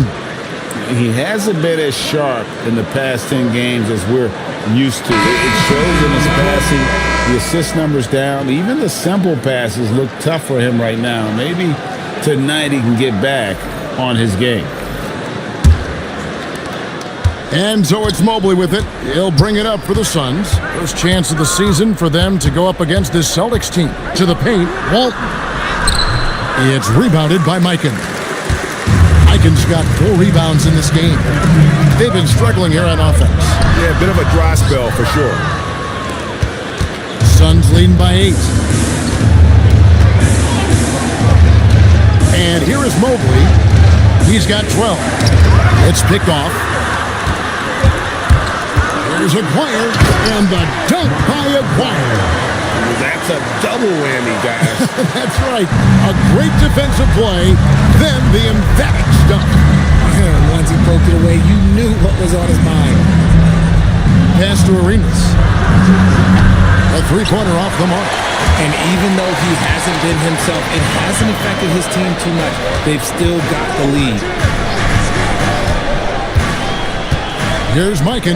Walton defending. Fades and shoots. And with that, the Phoenix lead is cut down now to just 4 in the basket for Mikan. Well, you like guys who can work that in-between area. Really keeps the defense honest. And when we talk about the numbers, the analytics for great shooters like him, pretty much any shot is a good shot. We're now joined by our sideline reporter, Allie LaForce. Allie, it's all yours. Thank you. Derek Lively uses his mobility to his advantage. He said, quote, "I like to turn the game into a track meet because I can't out-hustle anybody. But I can definitely get around people, I can outrun them, and I have to be able to use my stamina and energy to get up and down as much as I can." Back to you, Kevin. Smart approach. Allie, as always, we appreciate your reporting. Pass to Arenas. Down to 5 on the shot clock. Over Aguirre. Arenas' shot is good. Arenas has got 4 this quarter. And Arenas always prepared to strike from anywhere, and that definitely includes the mid-range. 3-pointer. That's in for the first basket of the game after 3 attempts. When guys are moving the ball, sharing it, it makes the game so much more fun, both as a player and as a fan. In the corner, it's Mobley. And he can't answer back. The 3-pointer offline. There's 1:17 left to play here in the second quarter.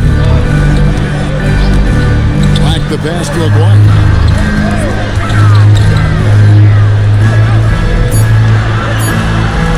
Over Arenas. And the shot no good, a bit short. The Suns leading. Fires from the wing. And Mobley the bucket on the assist by Mobley. Mobley's got 14 points. Yeah, recognizing the opening, and Mobley got it to his teammate there on a platter. Arenas kicks to Mobley. Shoots over Black. Again, Mobley missing. The Celtics have gone 7 of 16, shooting just under 50% here in the second quarter. 19 seconds left in the first half. Mikan passes to Black. And with that, the Phoenix lead is cut down to just one on the bucket for Mikan. Mobley with it. Shoots over Black. No good there with the step-back jam. And that's it for the first half of action. What's been a very close game here. Suns lead by one. And we've got more action coming your way after this break.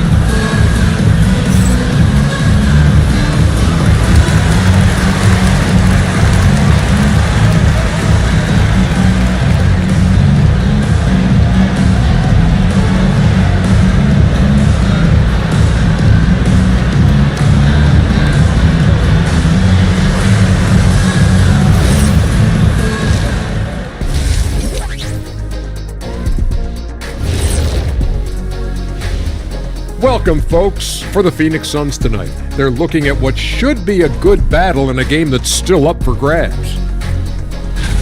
Playing well on the road can be very difficult. They're doing a good job despite the challenges.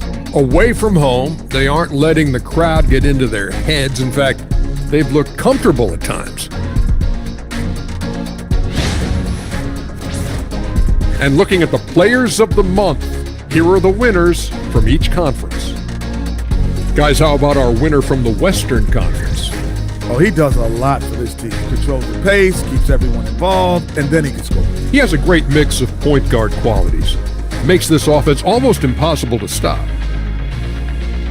Thanks for joining us. Now let's toss it to Kevin Harlan for the start of the second half.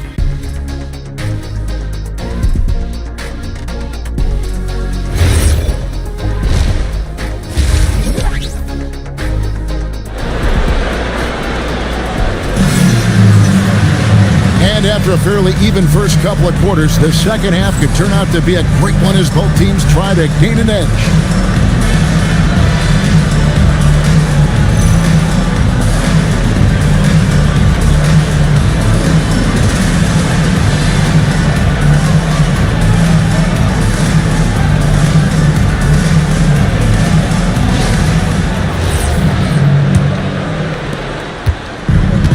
So it's Holiday with it.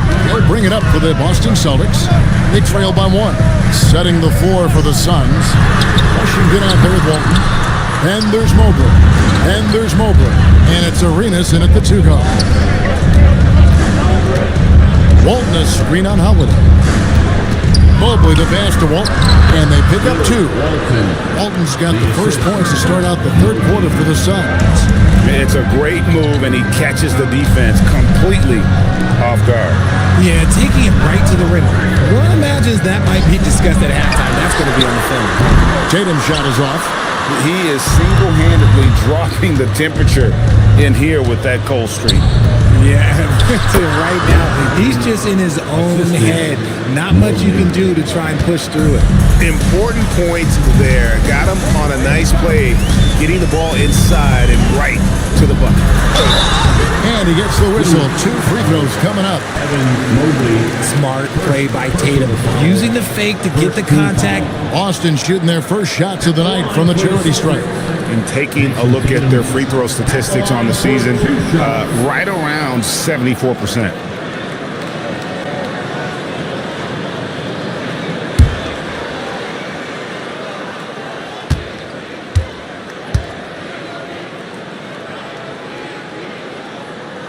And that one falls for Tatum. What strikes me about Jason Tatum is really his versatility. He's got any move for any situation that you throw at him. His moves have moves. His counters have counters. That is a man that can finish plays or make them.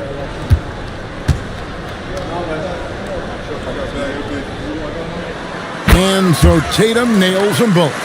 Well, when you send him to the line, you know what the outcome is likely to be. There's the three. Buries it from three-point range. Mobley's got 17. For Mobley, three-point shooting is a specialty. Right around a minute and a half played here in the third quarter. Pass to Russell. Clock at 4. Over Washington. Russell, no good.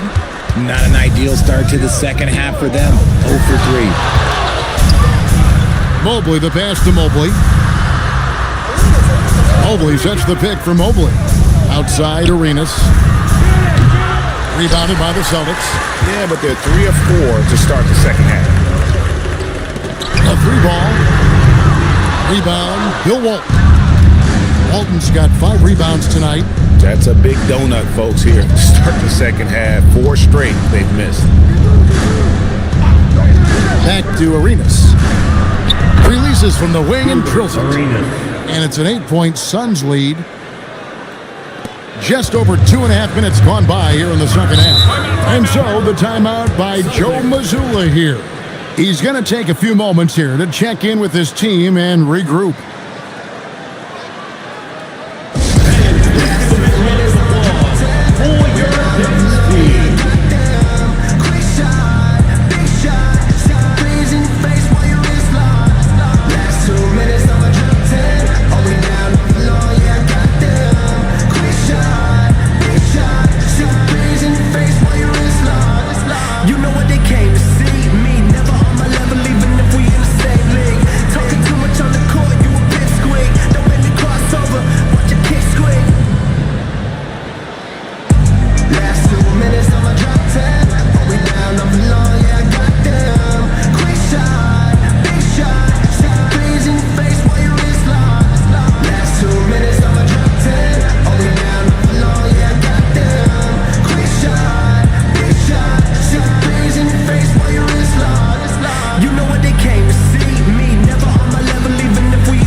Making a switch here.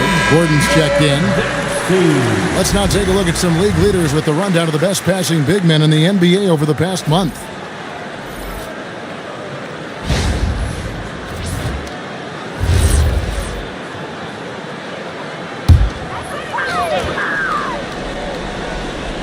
A little over 2.5 minutes off the clock in this final half of play. And Holiday kicks to Russell. And it's in there.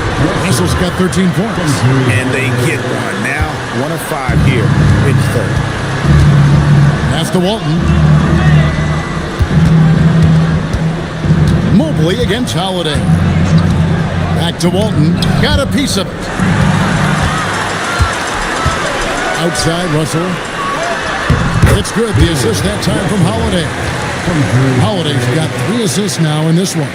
Attacking in transition, the most consistent way to generate easy looks. Yeah, when you hustle on the break like he does, good things tend to happen. Washington, that's good. And he's made his mark on offense especially. They got to be thankful he's on their squad.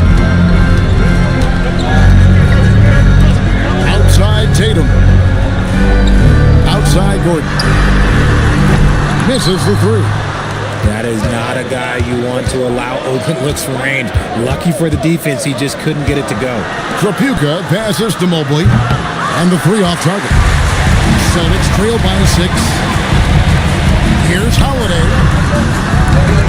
And it's Phoenix with the rebound. Walton's got 6 rebounds here tonight.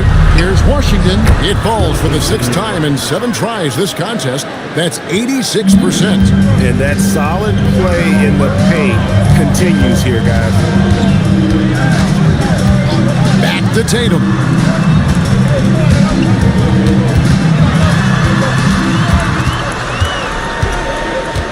5 on the clock. For the 3. Again, the miss by the Celtics. Phoenix leading by 8. Pass to Tripucka.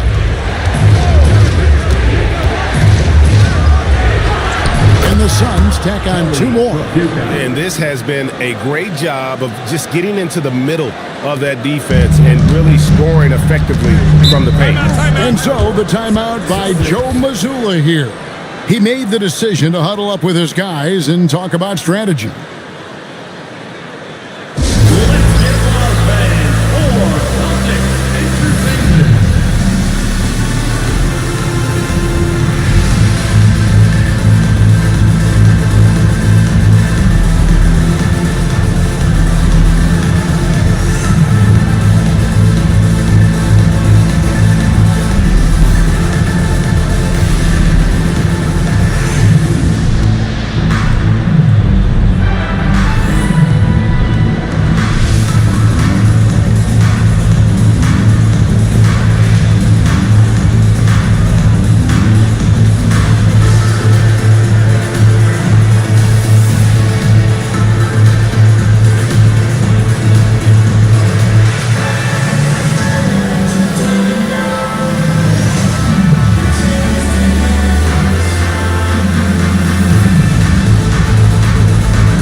Both teams will make substitutions. Entertainment.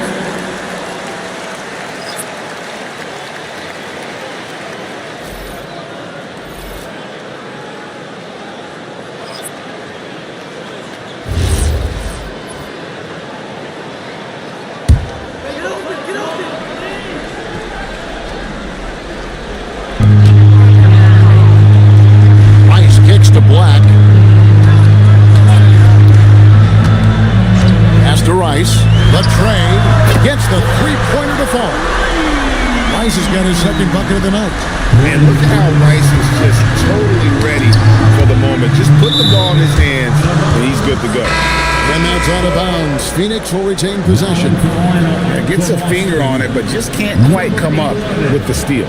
That's fine. You love the effort, not making things easy for the opposition on offense. Drew Holiday, he's checked in for the Celtics. Brown feeling it out a bit. Over Holiday. And Lively pulls it down. Celtics trail by 7. Pass to Rice. Back to Holiday. Here's Rice. Shot clock at 6. Now, here is Aguirre. Covered by Mobley. Holiday batted off in time and beat the shot clock, but it's no good. Here's Tripucka. Brown outside. Down low, Smith. Rebounded by the Celtics. Lively's got 4 rebounds in this game. Rice dishes to Holiday. Pass to Black.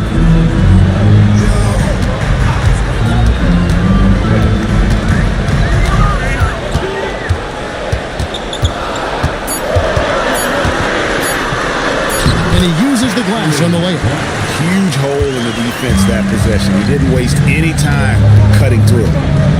Here's Tripucka from downtown. Gets it to go from beyond the arc. Tripucka's got 5. And he's shooting it at an efficient clip, but he needs to keep looking to score. It's what his team relies on him to do. Lively with the screen. Rice, no good. And so it's Mobley with it. He'll bring it up for the Suns. They've held a 12-point lead early. Pass to Tripucka.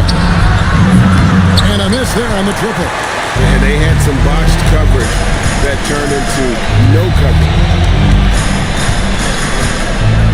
Here's Lively. Holiday left side. Tries the spin move. Outside, Aguirre puts up a deep 3. And it's Smith with the rebound. Smith has got his 5th rebound right now in the game. Brown, no good. Well, he better buy his teammates dinner tonight because they've covered him for what has been a terrible, absolute terrible shooting display. Oh,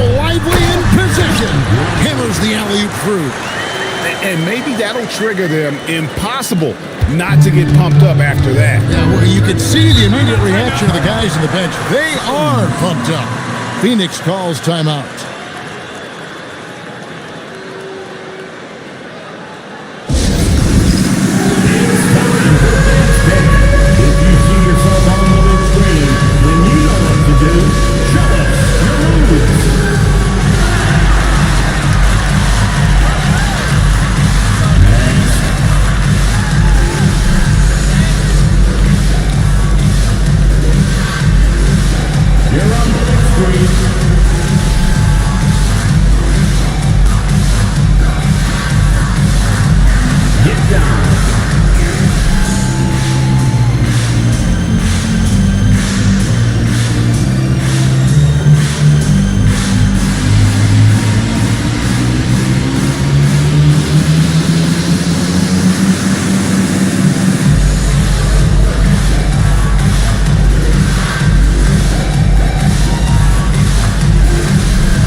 He's checked in for Phoenix.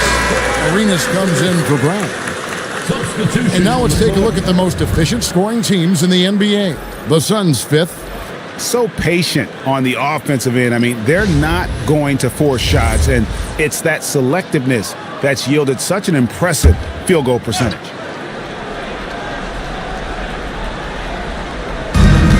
There's a minute 40 left to play here in the third. Arenas passes to Mobley. From the arc. Rebound Boston. Now Black.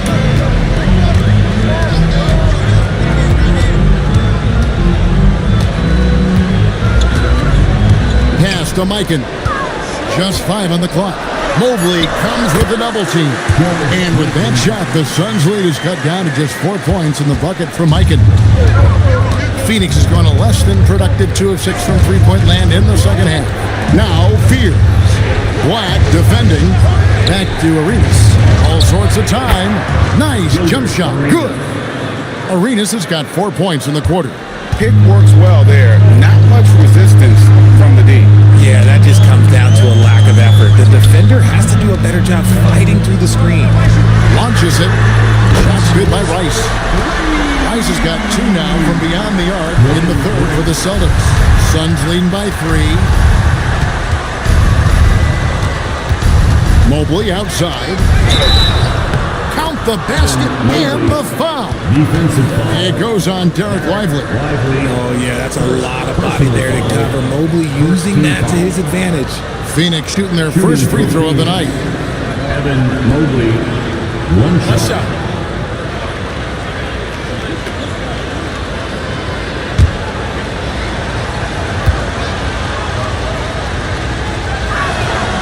The future is bright for Mobley. He is a big man who possesses the whole package.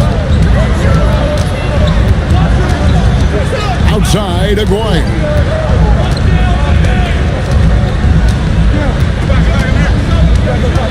To the inside. It's Black in the corner. Here's Lively. It's good. Hold on. The officials might want to look at that one on the replay monitor. And the previous play is under review. Shot again and make sure they got it right before we go to the fourth. And the footage relayed to the officials from the replay center in Secaucus, I think he got it off in time. The replay leaving. The ruling on the floor is overturned.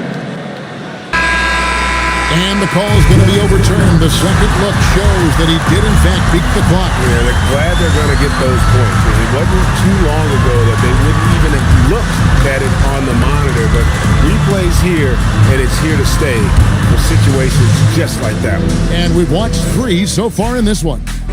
Phoenix ahead, leading by 4. Don't go anywhere. The final quarter is coming up next on 2K Sports.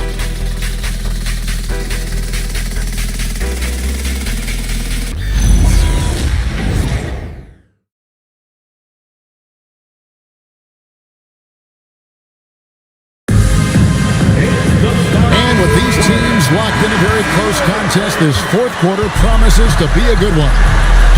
We've got Aguirre, and it's Rice in at the 3 slot. That's who's in the game for the Celtics. Here's Mobley. That 3 off the mark. Celtics trail by 4. He's covered by Arenas. Celtics passing it around. We had a nice open look right there. Rice has got the first points up on the board here in the fourth for the Celtics. Screen by Walton. Arenas passes to Walton. Mobley outside.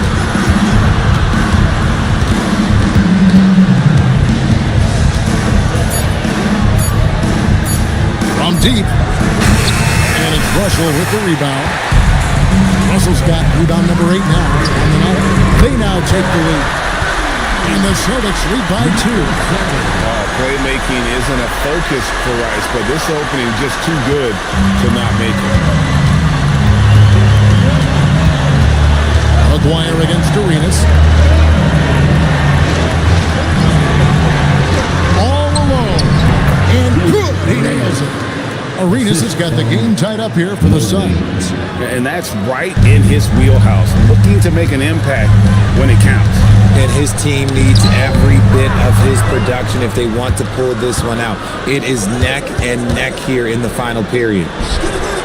Mobley misses.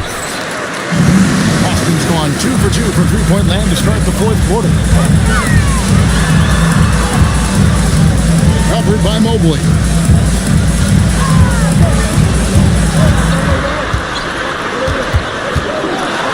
Clips it home after the terrific move.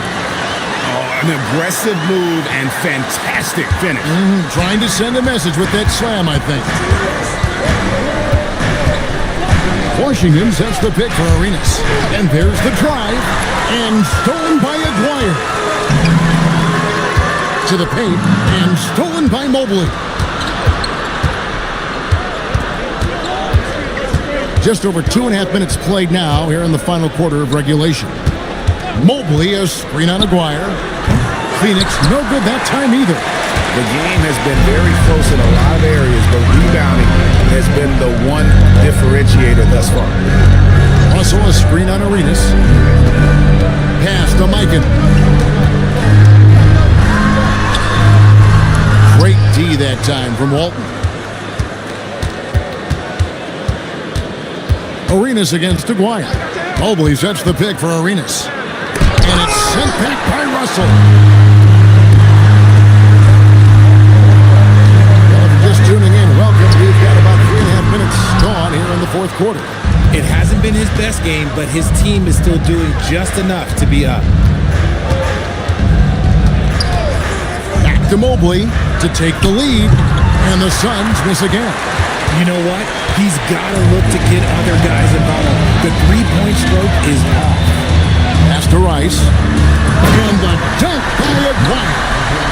And you could see him give a little nod and then just burst to the rim for the alley-oop slam. A pair of teammates, Greg, with a terrific feel for each other. The Suns call time.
Jason Tatum, he's checked in for Boston.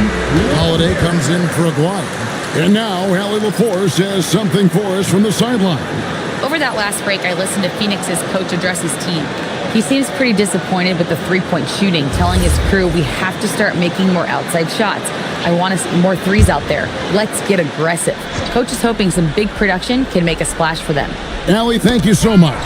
Spiked it away. Nice kicks to Holiday. Pass to Rice. And here is Tatum. Outside Holiday. 6 to shoot. Fires. High post. Right through the cylinder that time. All net. Holiday's got the lead up to 6 now for the Celtics. Arenas passes to Mobley. That's good. It's Arenas with the assist. Arenas has got 3 assists now in this one. And you can tell Arenas just has that ability as a distributor. He can pick out the ready shooter and get them the rock. Russell a screen on Mobley. Tatum wide open. He fires one. And right away they match it with a three-pointer of their own. And an eye for an eye. Both teams working to stretch the floor. This is today's NBA. Hey, we see this kind of exchange more often than not. Pass to Mobley. Hands the shot with nobody near him. Mobley's got 22. Coming off a big game, his confidence couldn't be higher, and coach knows it. When it ain't broke, leave it alone until someone stops him, just let him roll. And it doesn't even matter that he's surrounded on that possession. He's got the size to pull those boards down anyway. Now here's Arenas. Back to Mobley. A 3. And Boston with the rebound. Russell's got rebound number 12 now. Tenacity on the glass. And that one drops. And the Celtics lead by 6. Great teamwork punctuated by a strong finish. Yeah, that's nice execution, running with purpose and creating an easy scoring opportunity off the break. The Suns call time.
Suns trail by 6.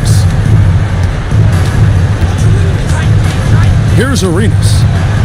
Pass to Washington. The kick out to Walt. Here's Trapuka. Phoenix no good that time either. And they're controlling the boards, Kevin. That's +5 in that category. Now Russell.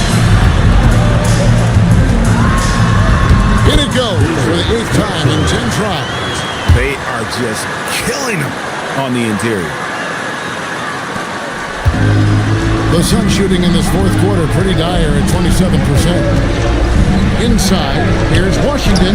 That's good. It's Arenas with the assist. And how about the grit and determination in the post? I mean, essential qualities to have late in a close game. Tatum deciding where to go with it. He's covered by Arenas. Tatum setting the pick for Holiday. The 19-foot shot. Not gonna go. Suns trail by 6. Takes the 3. It's good. And Arenas loving the spotlight as well as being that guy to take and make big shots.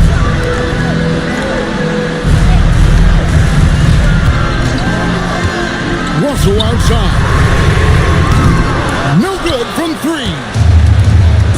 Phoenix shooting in the fourth quarter has looked shabby, 38%, and stolen by Russell. Now the fast break, Tatum with the ball. Holiday, layup, no good.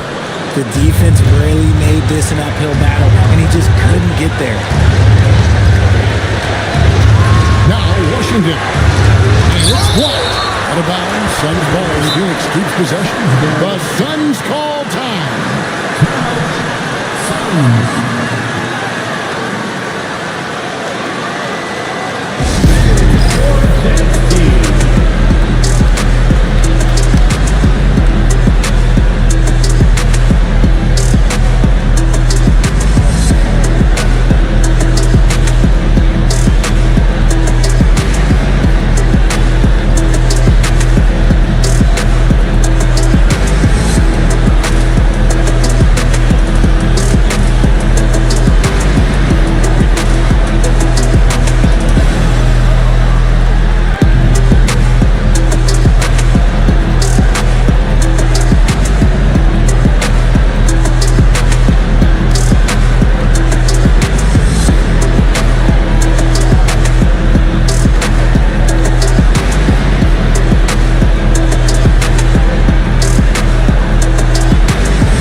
Checked in for the Suns. Johnson comes in for Fear. Kevin Johnson. All right, fans, that was the dance team. Make some noise.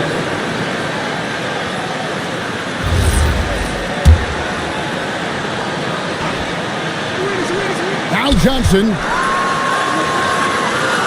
6 on the shot clock. Now here's Arenas. He's guarded closely. Holy cow! What a bailout! Just cooking the D inside. Arenas blows by the contact. Leaves it in off the window. Nice job getting inside for the layup. Got the D thinking. Jump shot. Gave a little pump fake. And then off to the races. Now Washington. 107 left in the fourth quarter. Strong move off the glass. Really good work on the interior. That is a critical 2 points there. That was an ideal scenario really for him. Point of range and also a size advantage. And you can't get a bigger bucket than that. What a huge play coming through when it matters most.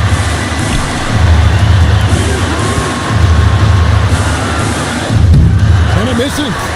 And typically he has the touch to finish when he's in tight, but not sure on that possession. Russell. Wow. And how about that? What a sensational finish. You got to be able to get some hang time to do that. Mobley, he's checked in for the Suns. With one shot, Russell.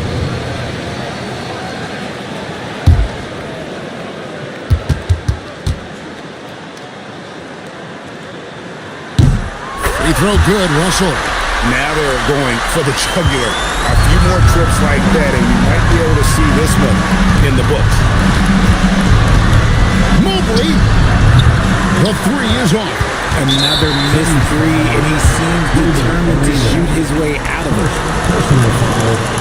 Second team foul. At the line for the Celtics, number 7. At the line for 2 shots.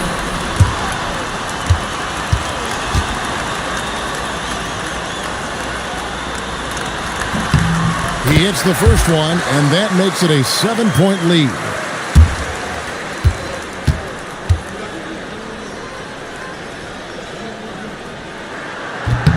And so both free throws are good, and it's an 8-point game. I think it's safe to call this one a wrap. Yeah, they fought as hard as they could. Just wasn't in the cards tonight. Holiday looking over the floor.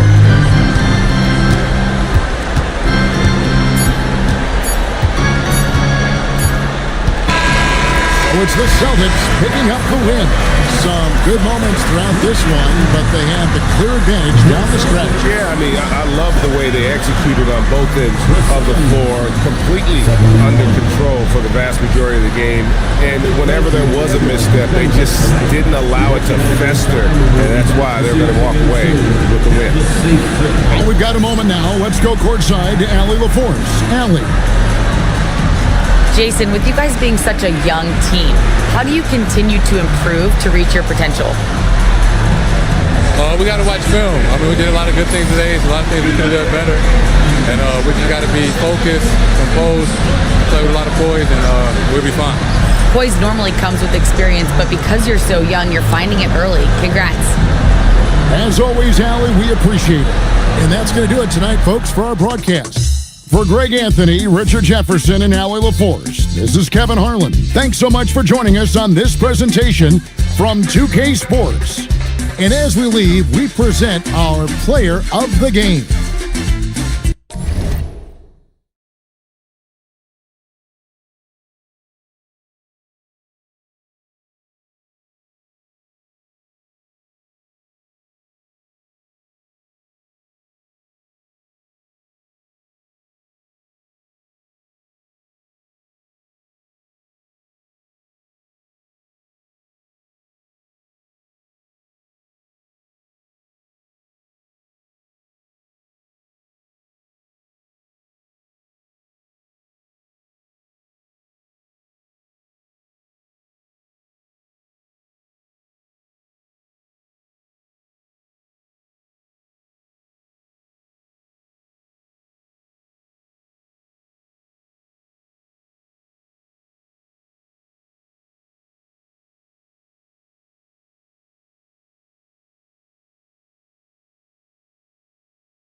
Oh, say does that star-spangled banner yet wave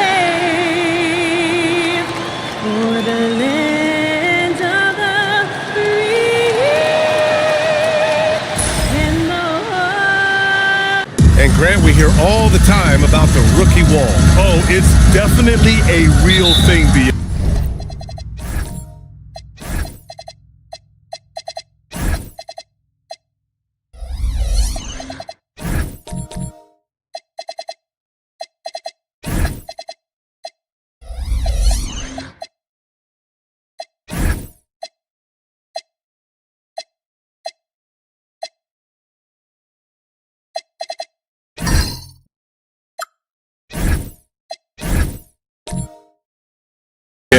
Not for every rookie, but a good percentage of them. You know, I'm interested to see which ones in this class are able to power through. Now let's check out the starters for Brooklyn. They've got Anthony. He's out there with Ja Morant. And it's Duncan in at the 4. Anthony, the pass to Morant. Just 5 on the clock. Lets it go from 11. Oh, planks that one. He's 0 for 1 to start. Here's Boosie to the middle. And it's in there. And here's Anthony.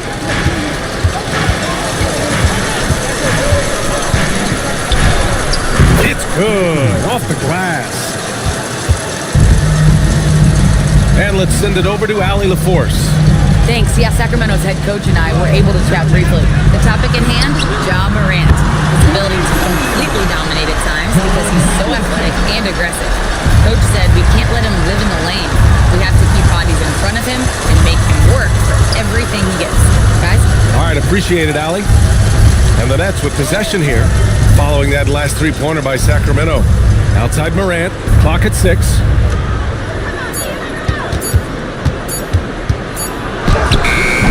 Beat the shot clock, but it's off the mark. Just over a minute and a half in. Pass to Boosie. Here's Havlicek. Again, the King score. Well, you know Coach loves seeing the offensive game plan being executed to perfection. Right side Morant, down low. Ibaka with a steal.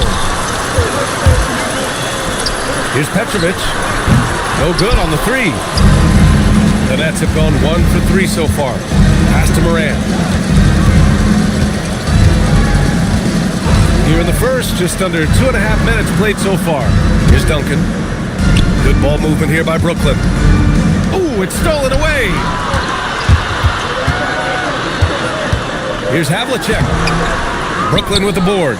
Got the ball where he wanted it, but then got swarmed. Pass to Morant.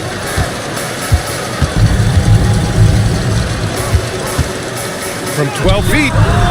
It's rebounded by Ibaka. Yeah, you expect him to make those. Good luck. Just couldn't find the mark.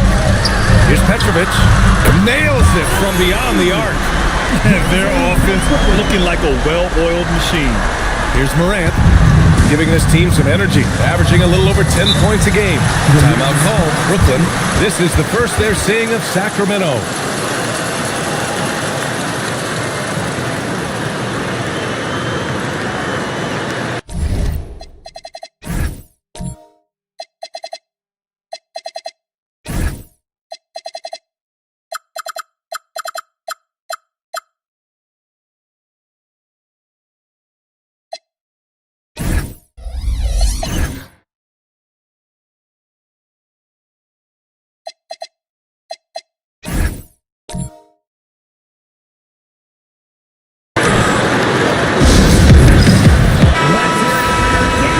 Chance to check out stats for him.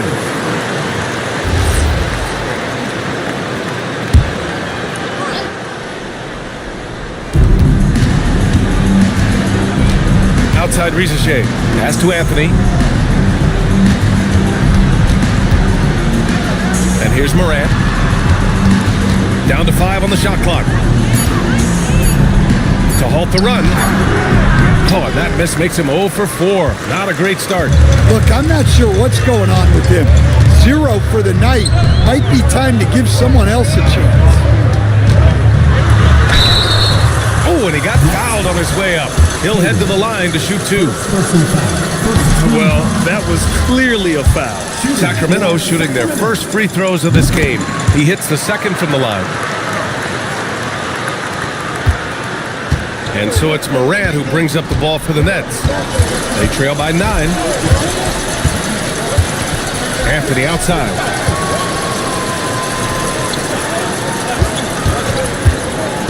Inside, Cato. And he banks in the layup. Well, the screen is what gave him space to make his move. Sacramento leading by 7. Here's Boosie. Still no points. Pass to Havlicek. To the inside. Oh, swiped away.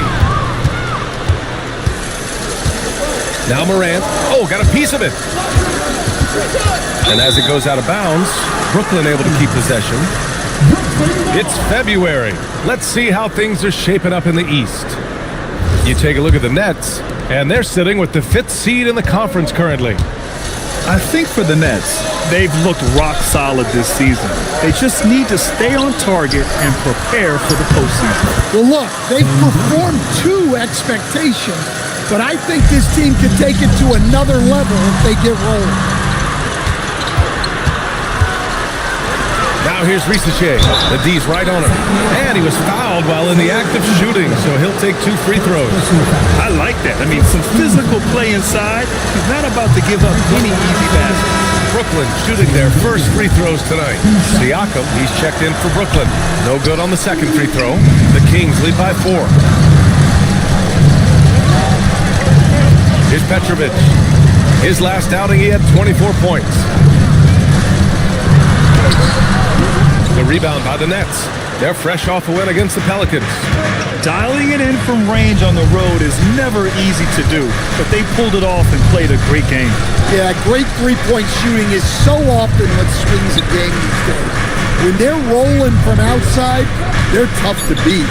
4 on the clock. Oh, he goes up high for the two-handed slam. He knew exactly where his man was going to be. Outstanding lead pass. For Sacramento, they've gone 4 of 7, shooting a solid percentage.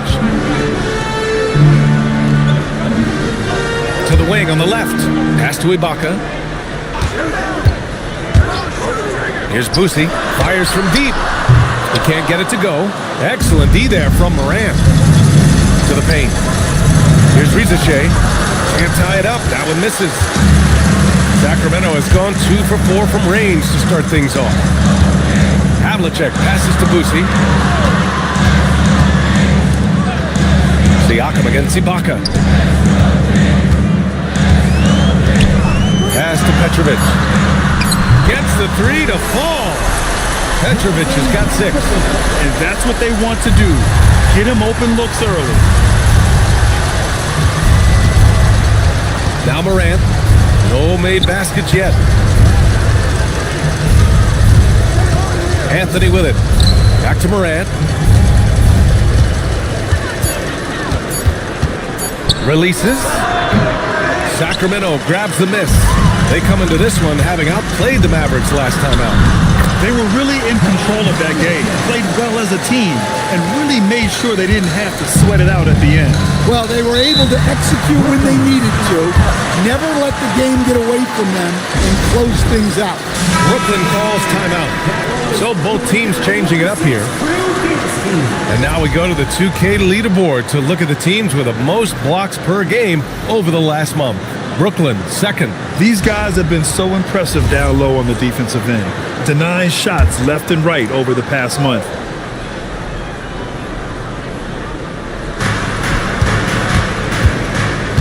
Now here's Siakam.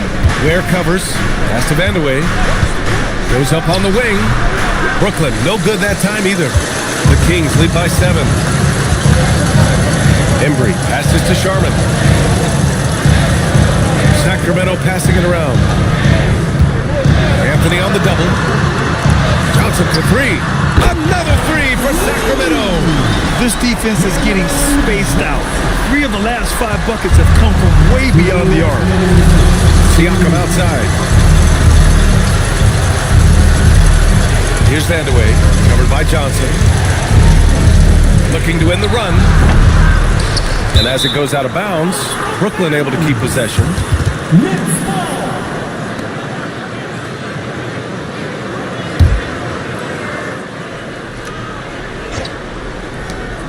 1:46 left in the first. Pass to Artest. Anthony outside. Shot clock at 6. Takes a 3. Drops in the 3. Anthony's got the second bucket on the night. Well, the defense gave that away. He's a skilled shooter who you have to contest at the arc. Here's Sharman. He's guarded by Anthony. Now here's Ware. And stolen by Anthony. And pushing it up the floor. Here comes Brooklyn. Here's Vandeweghe. Drills the elbow jumper. And now just a 5-point Kings lead. And we talk about Siakam's versatility. Well, there it is. Nice pass.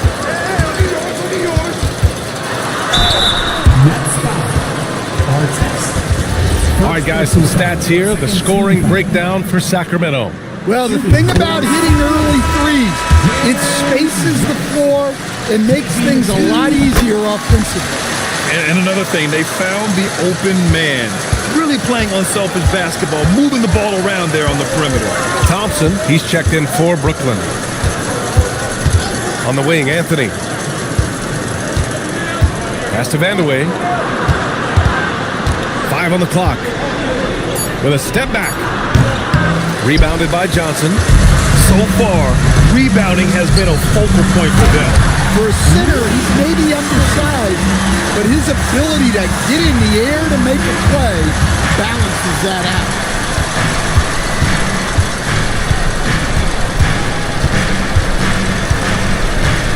Out to the right wing. Here's Vandeweghe. He got it up in time, but it would not fall for him. And so it's Sacramento with a 9-point cushion at the end of the quarter. They've been very effective from the three-point line. That's...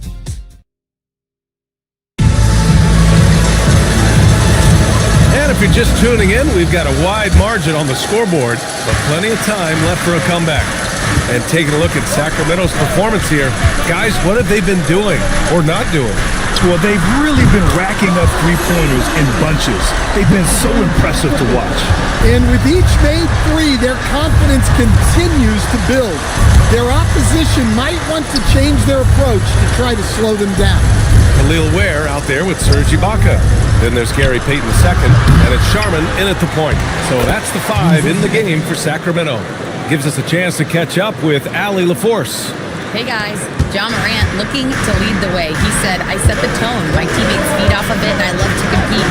That's how we all grew up, playing on the blacktop outside, competing at a high level when there was no cameras around. Back to you. He's got that alpha mentality. Allie, thanks for the report.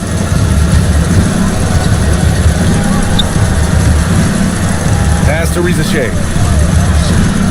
Cato. Counted. With an excellent balance of size and touch, he's a tremendous finisher right there inside. Here's Sharman, still without a bucket. Goes to the reverse layup and drops it in. And the Kings lead by 10. Oh, just an easy reverse for him. He has nice feel and touch around the bucket. They set the pick, down low. Ooh, anticipated the pass. It's a turnover. Inside. Payton passes to Sharman. Out to the right wing. There's the triple, and he finishes. That makes him 4 out of 5. They're going to have to pay more attention to him on the perimeter. He's hit 4 3-pointers already today. Timeout called. Brooklyn. Grant, you are a Hall of Fame small forward, so you know a bit about the position. What's key in excelling at the 3? Well, BA, you have to be able to space the floor. We almost never see a 3 or even 4 who can't make threes. And on the other end, lots of times you're matched up with quick guards.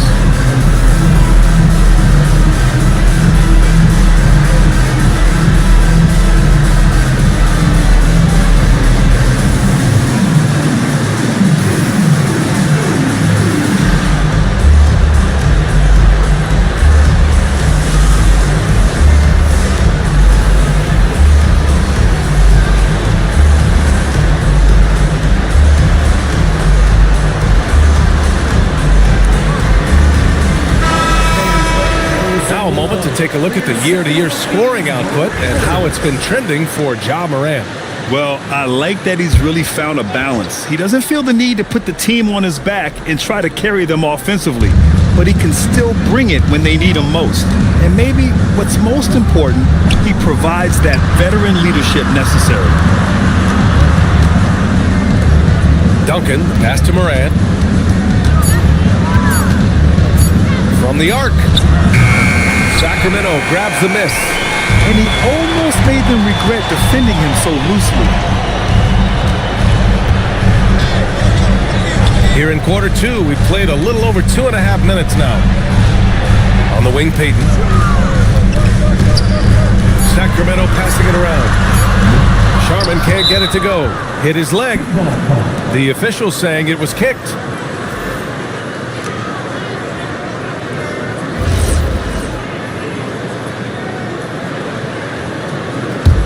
Nets trail by 13. Right side, Morant. Pass to Duncan. Back to Morant.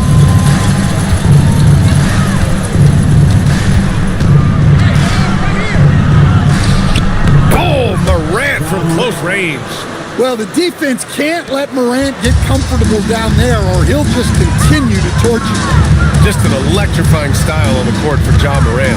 And Grant, he's not shy when it comes to confrontation. Oh yeah, no, he's not ducking any smoke. But part of his maturation is choosing his battles, including trying to preserve his body from those fearless forays to the rim. Petrovic shot is off. Nets trail by 11. Outside Rizachet to the middle. Up top Siakam. Ibaka with a steal.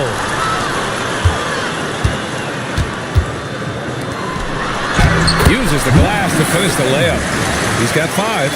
Good execution. They're getting some short-range looks here. Outside Rizachet. Pass to Siakam. Here's Duncan. And rejected.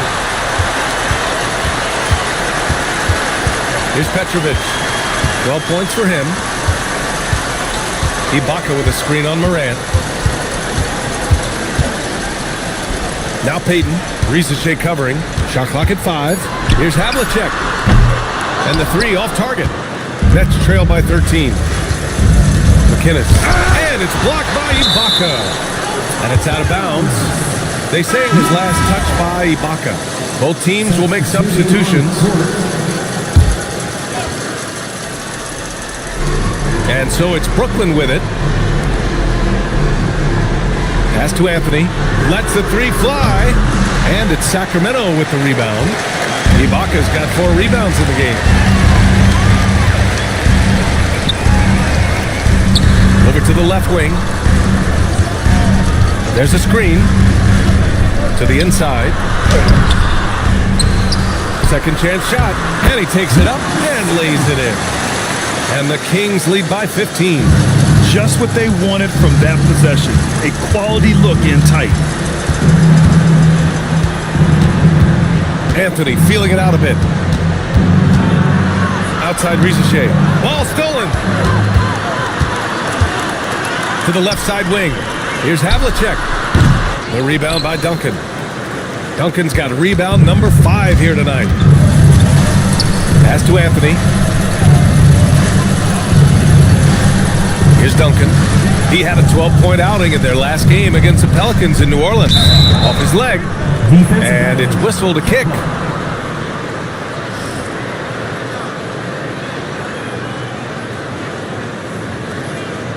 Brooklyn making a switch here.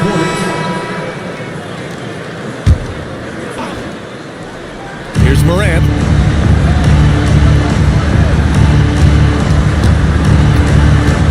Pass to Vandeweghe. Just 5 to shoot. They get back on track. No good off the glass. They've had a slight leg up on the boards and a big leg up on the scoreboard. Here's Boosie.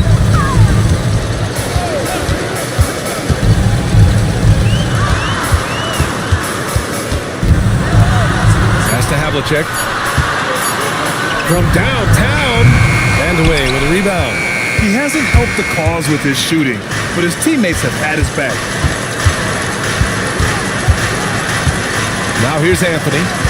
He picked up 30 points in their last win against the Pelicans in New Orleans. And here's Morant. From deep. Here's Vandeweghe. Nice work on the boards, paying off with a basket. Vandeweghe's got his second basket on the night. Well, his rebounding is such a boost for this team, especially when it comes on the offensive end. Outside Johnson.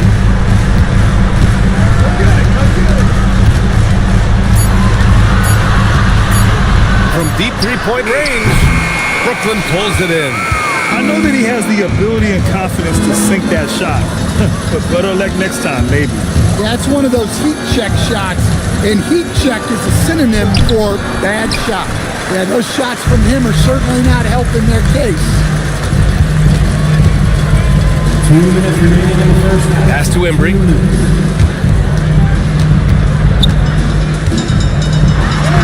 His fourth make in 5 tries. Solid start for him. Nets trail by 15. Perfect pass to set up the lay-in. Duncan's got 5 now. Well, he's so potent offensively. It's easy to draw up plays for him. Pass to Boosie. Hits it from the high post. Busey's gotten his first bucket of the night. Easy look when the defender isn't fighting over the screen.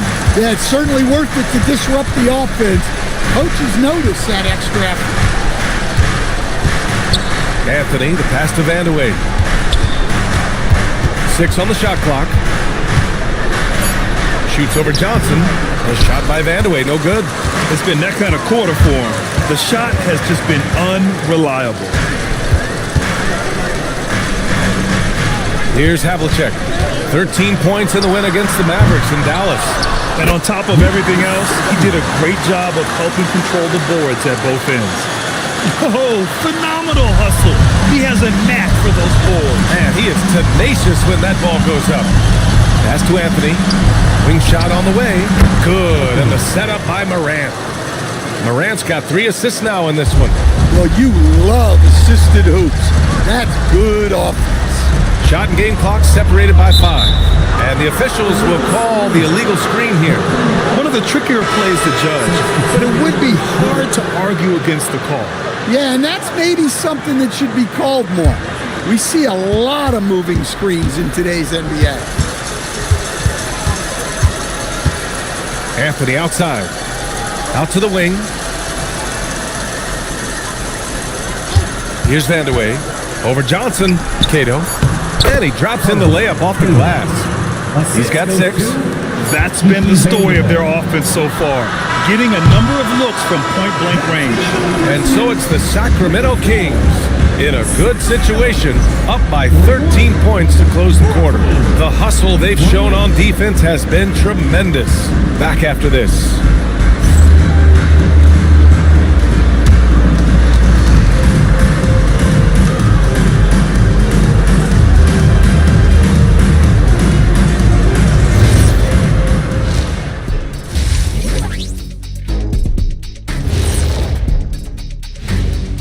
And hello, everybody. What an amazing first half performance it's been for the Sacramento Kings. They're up because of the three-point shot, scoring in bunches. It also opens up things down low. And that's something to watch for. Does the defense extend to where guys start going inside? And it's time now for the best part of the show. Let's see what the fans have to say. Here's an interesting one from No Foolin' Julian. What's another sport you think you could have gone pro in? Football, I would have been a tight end. Maybe block some field goals. Do whatever it takes. I think I could have did soccer. Dribbling's dribbling, right? I guess some people might say that, Jed, but either way, I'd pay good money to see both of you in those endeavors. Appreciate you joining us. It's been our distinct pleasure, and I mean that. Let's now take...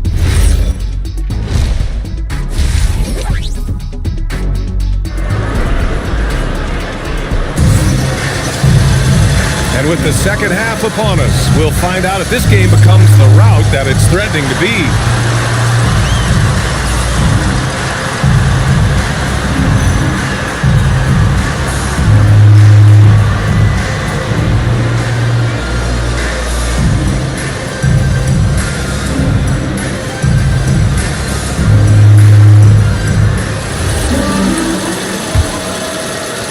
Kings lead by 13. On the floor for Brooklyn. Ja Morant is out there with Anthony. Then it's Zachary Risachet, and it's Duncan, and at the power forward position. Here's Petrovic. Off target from outside. And that's exactly how tightly you have to guard him every time he steps to the arc. He's just that good. Anthony misses. And gearing up for the alley-oop, just couldn't finish the play. Well, it's not easy to time that up. Just not quite in sync yet. Looking to get back on track. Clock at 6. Pass to Havlicek. The offensive rebound from deep. And Petrovic gets it to go. Petrovic has got 15 points. Adds to their lead. They've been able to rely on him all night. There's a screen inside. On the break. Here's Havlicek, and the dunk to finish it off. A beauty. They're really in control on both ends of the floor right now, forcing turnovers and finding easy points, while the other guys struggle to keep up. Anthony, the pass to Morant.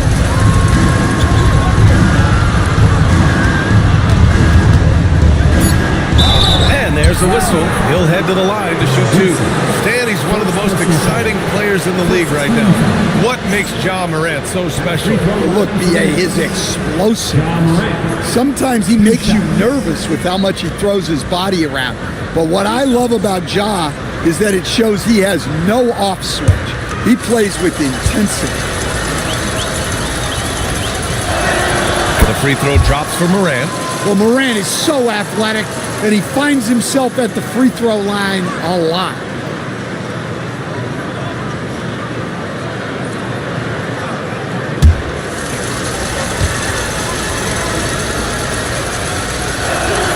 And Morant drops them both.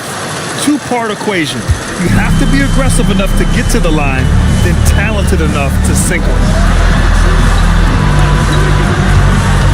Here's Petrovic. Risachet covering. Sacramento passing it around. Pass to Petrovic. Ibaka for 3. He's off on that one. Nets trail by 16.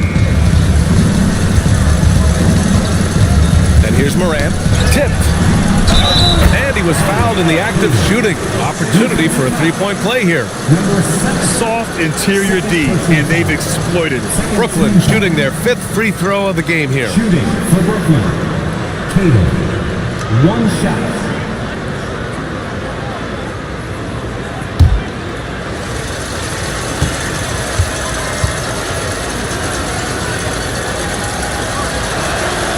And that one misses. Sacramento leading by 14. Here's Petrovic. It's rebounded by Risachet. Anthony outside. Back to Risachet.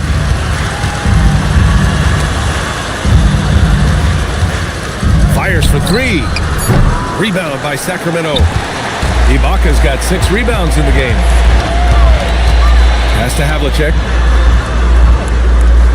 Here's Boosie. Here's Petrovic. 15 points in the game. Now Risachet. Cato. Tipped.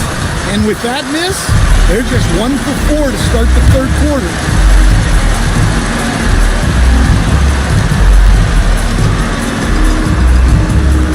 Here's Boosie. Up top, Ibaka.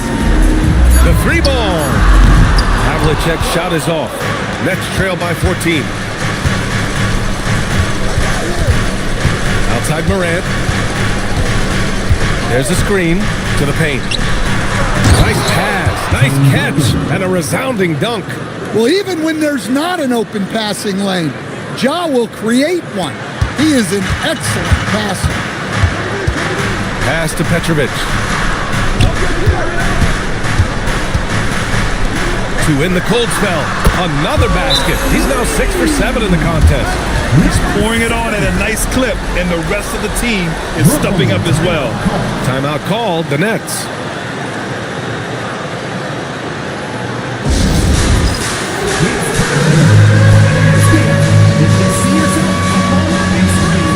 The Kings making a switch here. Hayden's checked in. And looking at this last month, here are the NBA teams that have been outstanding at reading the opponents and picking their pockets. Fourth, the Kings. They've really gotten after it at the defensive end, and that's been generating turnovers. And here's Anthony. He'll bring it up for the Nets. 15-point game.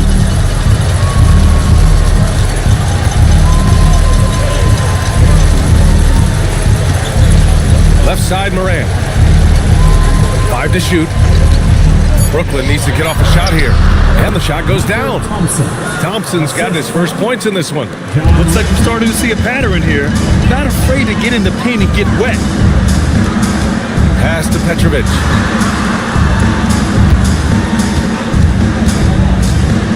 And he drives in and is blocked. Yeah, I'm not sure if he's going to be able to shoot his way out of this one or not. Morant with it. Right side, Risache. And here is Thompson. Now here's Risache. Blocked! Here's Boosie. Down low. And he slams it in one-handed. And adds a few more points to their lead, showing off some style. Wow, that was prime time stuff right there. For 3, Anthony. It's rebounded by Ibaka. Ibaka's got his 7th rebound here tonight. Payton against Anthony. Boom! He jams it straight down. BA, the one-hand dunk just looks so fluid. Yeah, and absolutely. Even smooth when he's powering it home like that. On the wing, Anthony.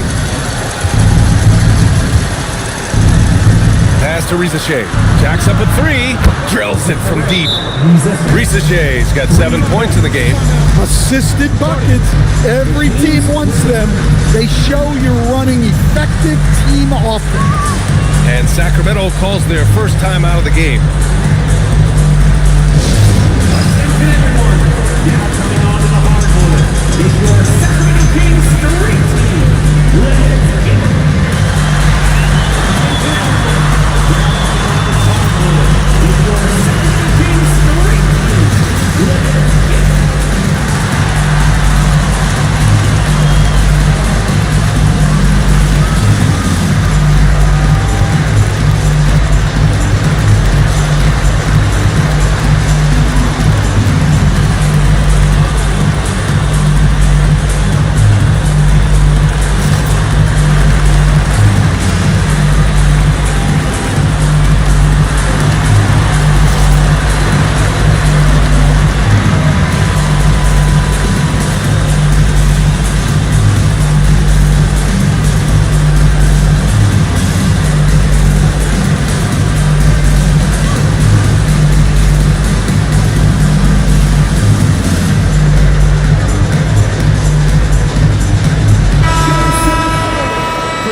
Sacramento leading by 14. Here's Boosie. Pass to Embry. Here's Payton. Sacramento passing it around. Here's Sharman. Brooklyn with the board.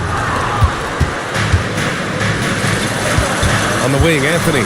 Guarded by Payton. Well, some lament the death of the mid-range jumper in today's game. Grant, you got any fixes? Well, some have suggested cutting out the corner threes, but the three-point line was only like above the break. Teams would probably need to rely more on that mid-range.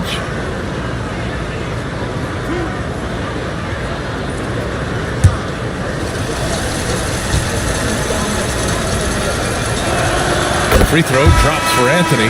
Johnson, he's checked in for Peyton.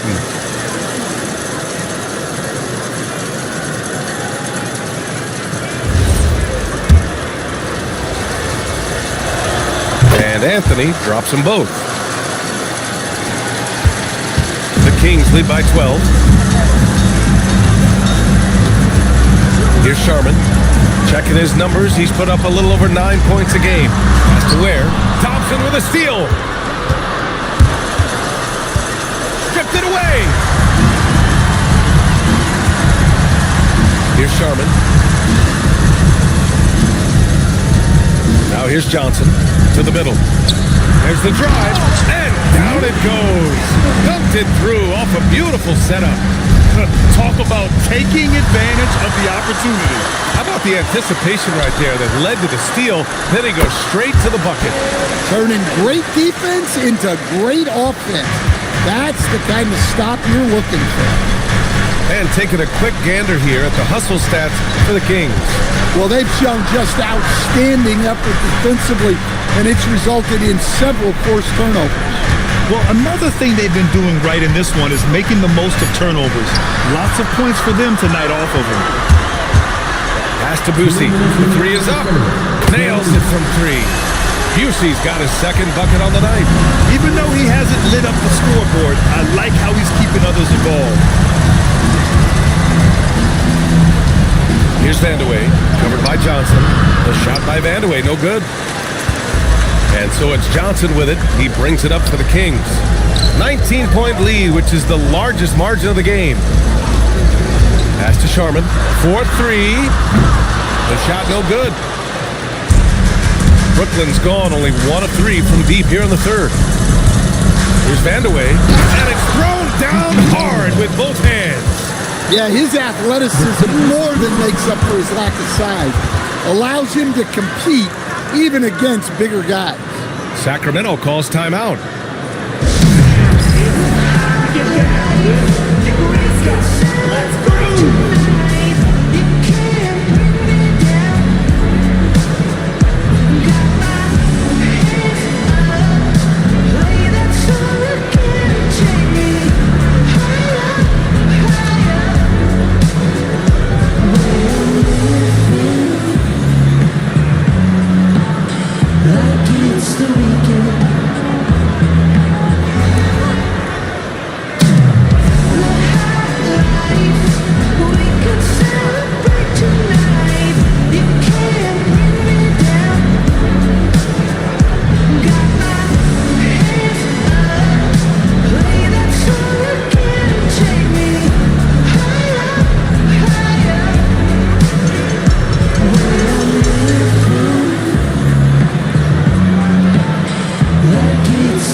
Take a minute now to see which point guards have been shooting the best from the free throw line during the last month of play.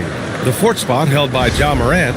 Yeah, when this group goes to the line, odds are they're sinking their shots. As a result, the defense really has to question whether they can be as aggressive as they'd like to be.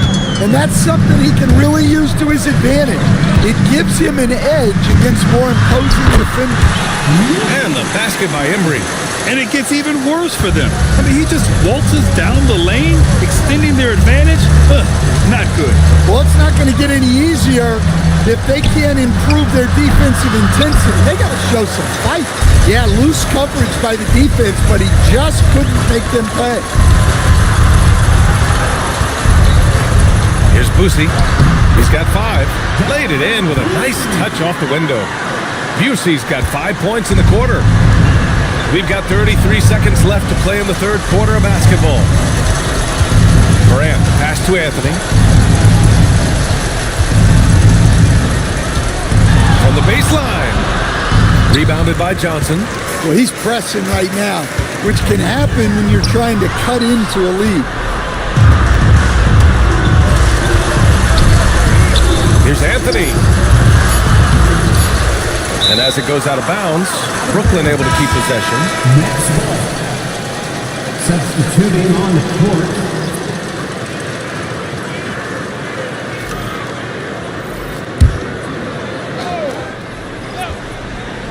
Here's Vandeweghe. Oh, it would have counted had it fallen, but it is offline. And so it's Sacramento sitting on a comfortable 21-point lead at the end of the quarter. Their efficiency has been off the charts. They're running their sets well with patience and purpose. And more NBA action on 2K Sports coming your way right after this.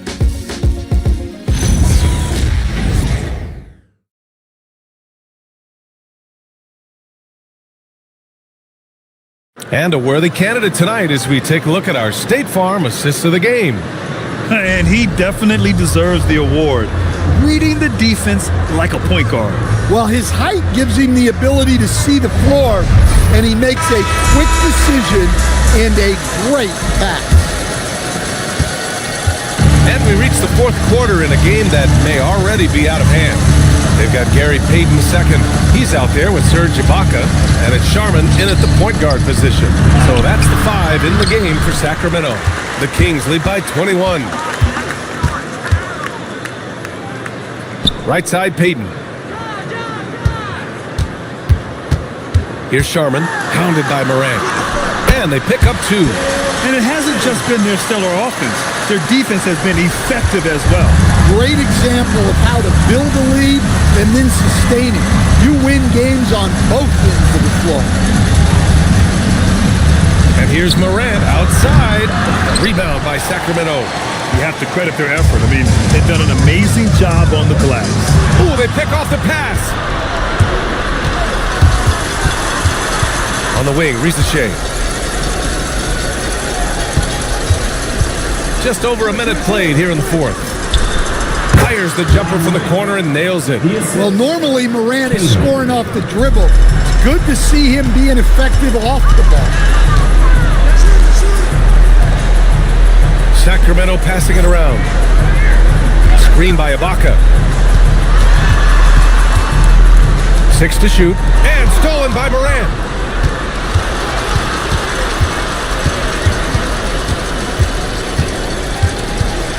And you look around the league, 30 different organizations, each with their own cultures. What did you look for as a player, Greg? You know, BA, winning always comes first. But after that, you're looking at resources and how they care for their players. That's where teams are trying to separate themselves these days. Taking 2 shots.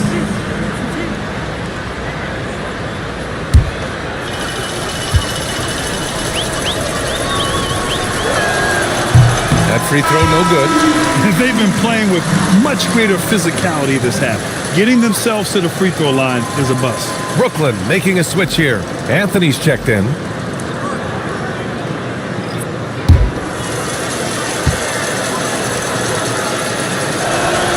And he's good on the second. 2 minutes gone by here in the fourth. The Kings lead by 20. Pass to Havlicek. Here's Boosie. Here's Havlicek. Over Anthony. A nice shot by Havlicek. And this is what you want to do when you've got a big lead. You must stay aggressive. Yeah, they're being absolutely relentless. Building this lead in every way possible. Here's Artest. Here's Morant. Oh, and there's the whistle on the shot. So 2 free throws for him coming up. Well, a lot of eyes focused on NBA officiating, but where their eyes are focused is also a topic. Yeah, the league's able to track officials' position on the court and even tell where they're looking. And you cross-check that with the results and train them where to be and where to keep watching. The first free throw is good.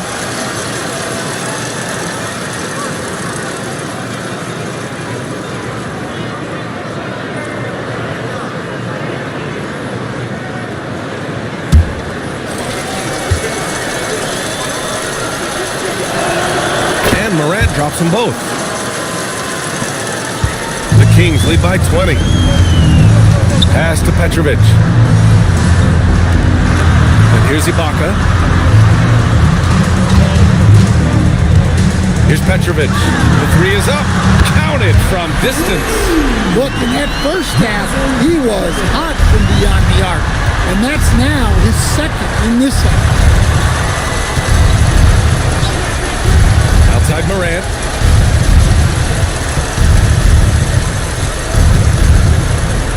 To the inside. Artest. And it's blocked by Ibaka.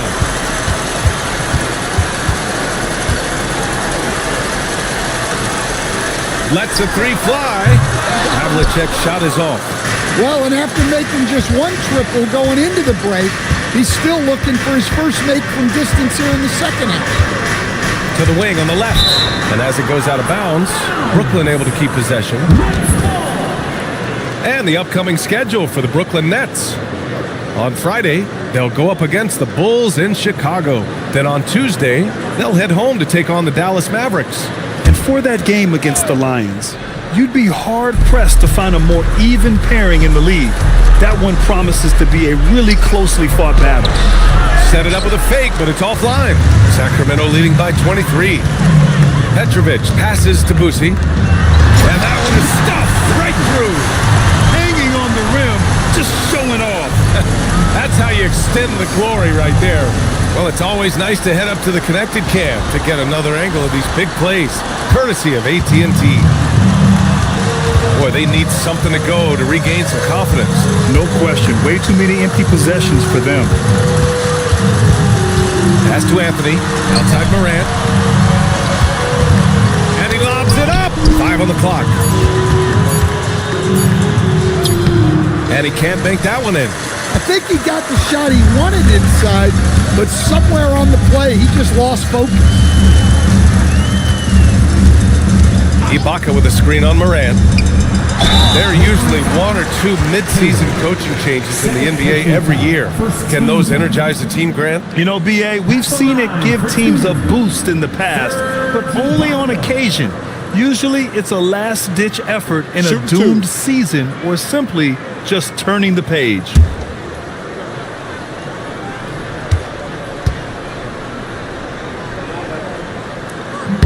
The first one falls. Bolden, he's checked in for Sacramento.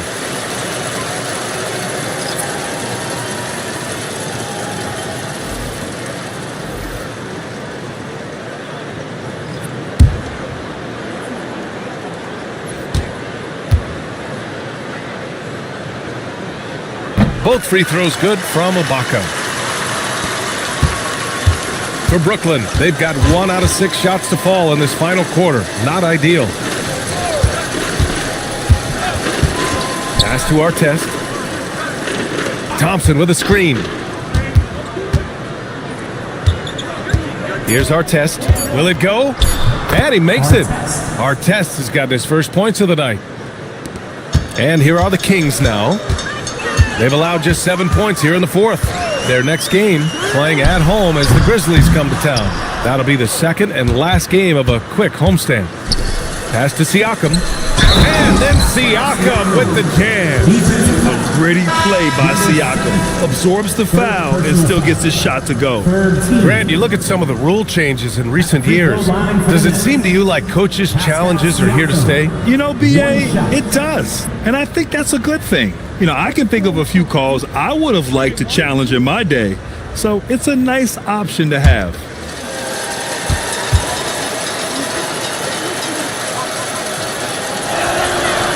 And the free throw, no good. The Kings lead by 23. Pass to Boosie. Here's Petrovic. Sacramento passing it around. Just 5 to shoot. Johnson for 3. Stolen by Thompson. Here's Lewis. Covered by Johnson.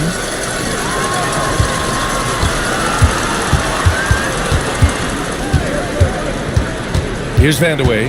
Clock at 6. 11 feet out, and he hits it. Here's Boosie.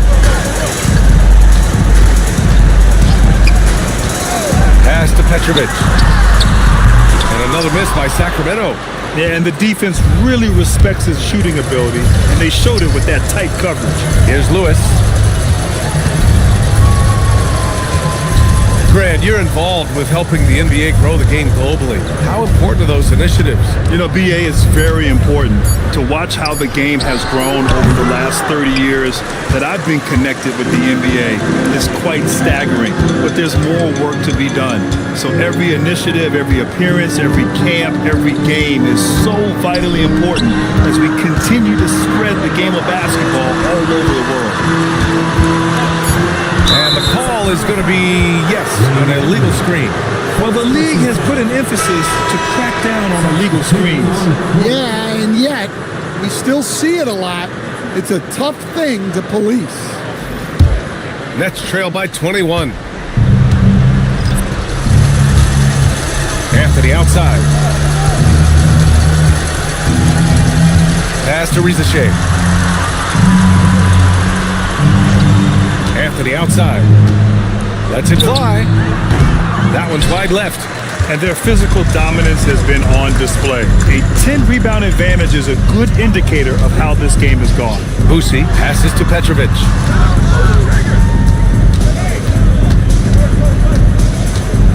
Yeah, I think he's letting his emotions get the better of him on that foul. The Kings call timeout. There's no way coach likes this effort level. They need to refocus. Yeah, you have to take a timeout in a situation like this. Stop the bleeding a bit and regroup. Your 916 crew.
Here, let's take a look at our player of the game, someone who really took over and earned this award tonight.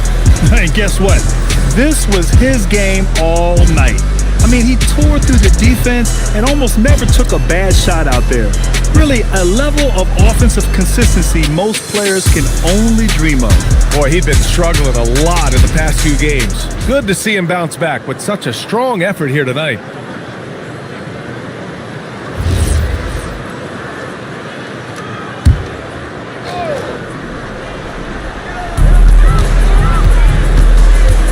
Here's Havlicek. He's guarded by Anthony. 6 on the shot clock. Here's Boosie. Blocked! And they forced the shot clock violation. Great D. And you got to be in awe of incredible defensive efforts like this. Yeah, just some terrific effort there. And you know the whole team will get an energy boost off a block like that one.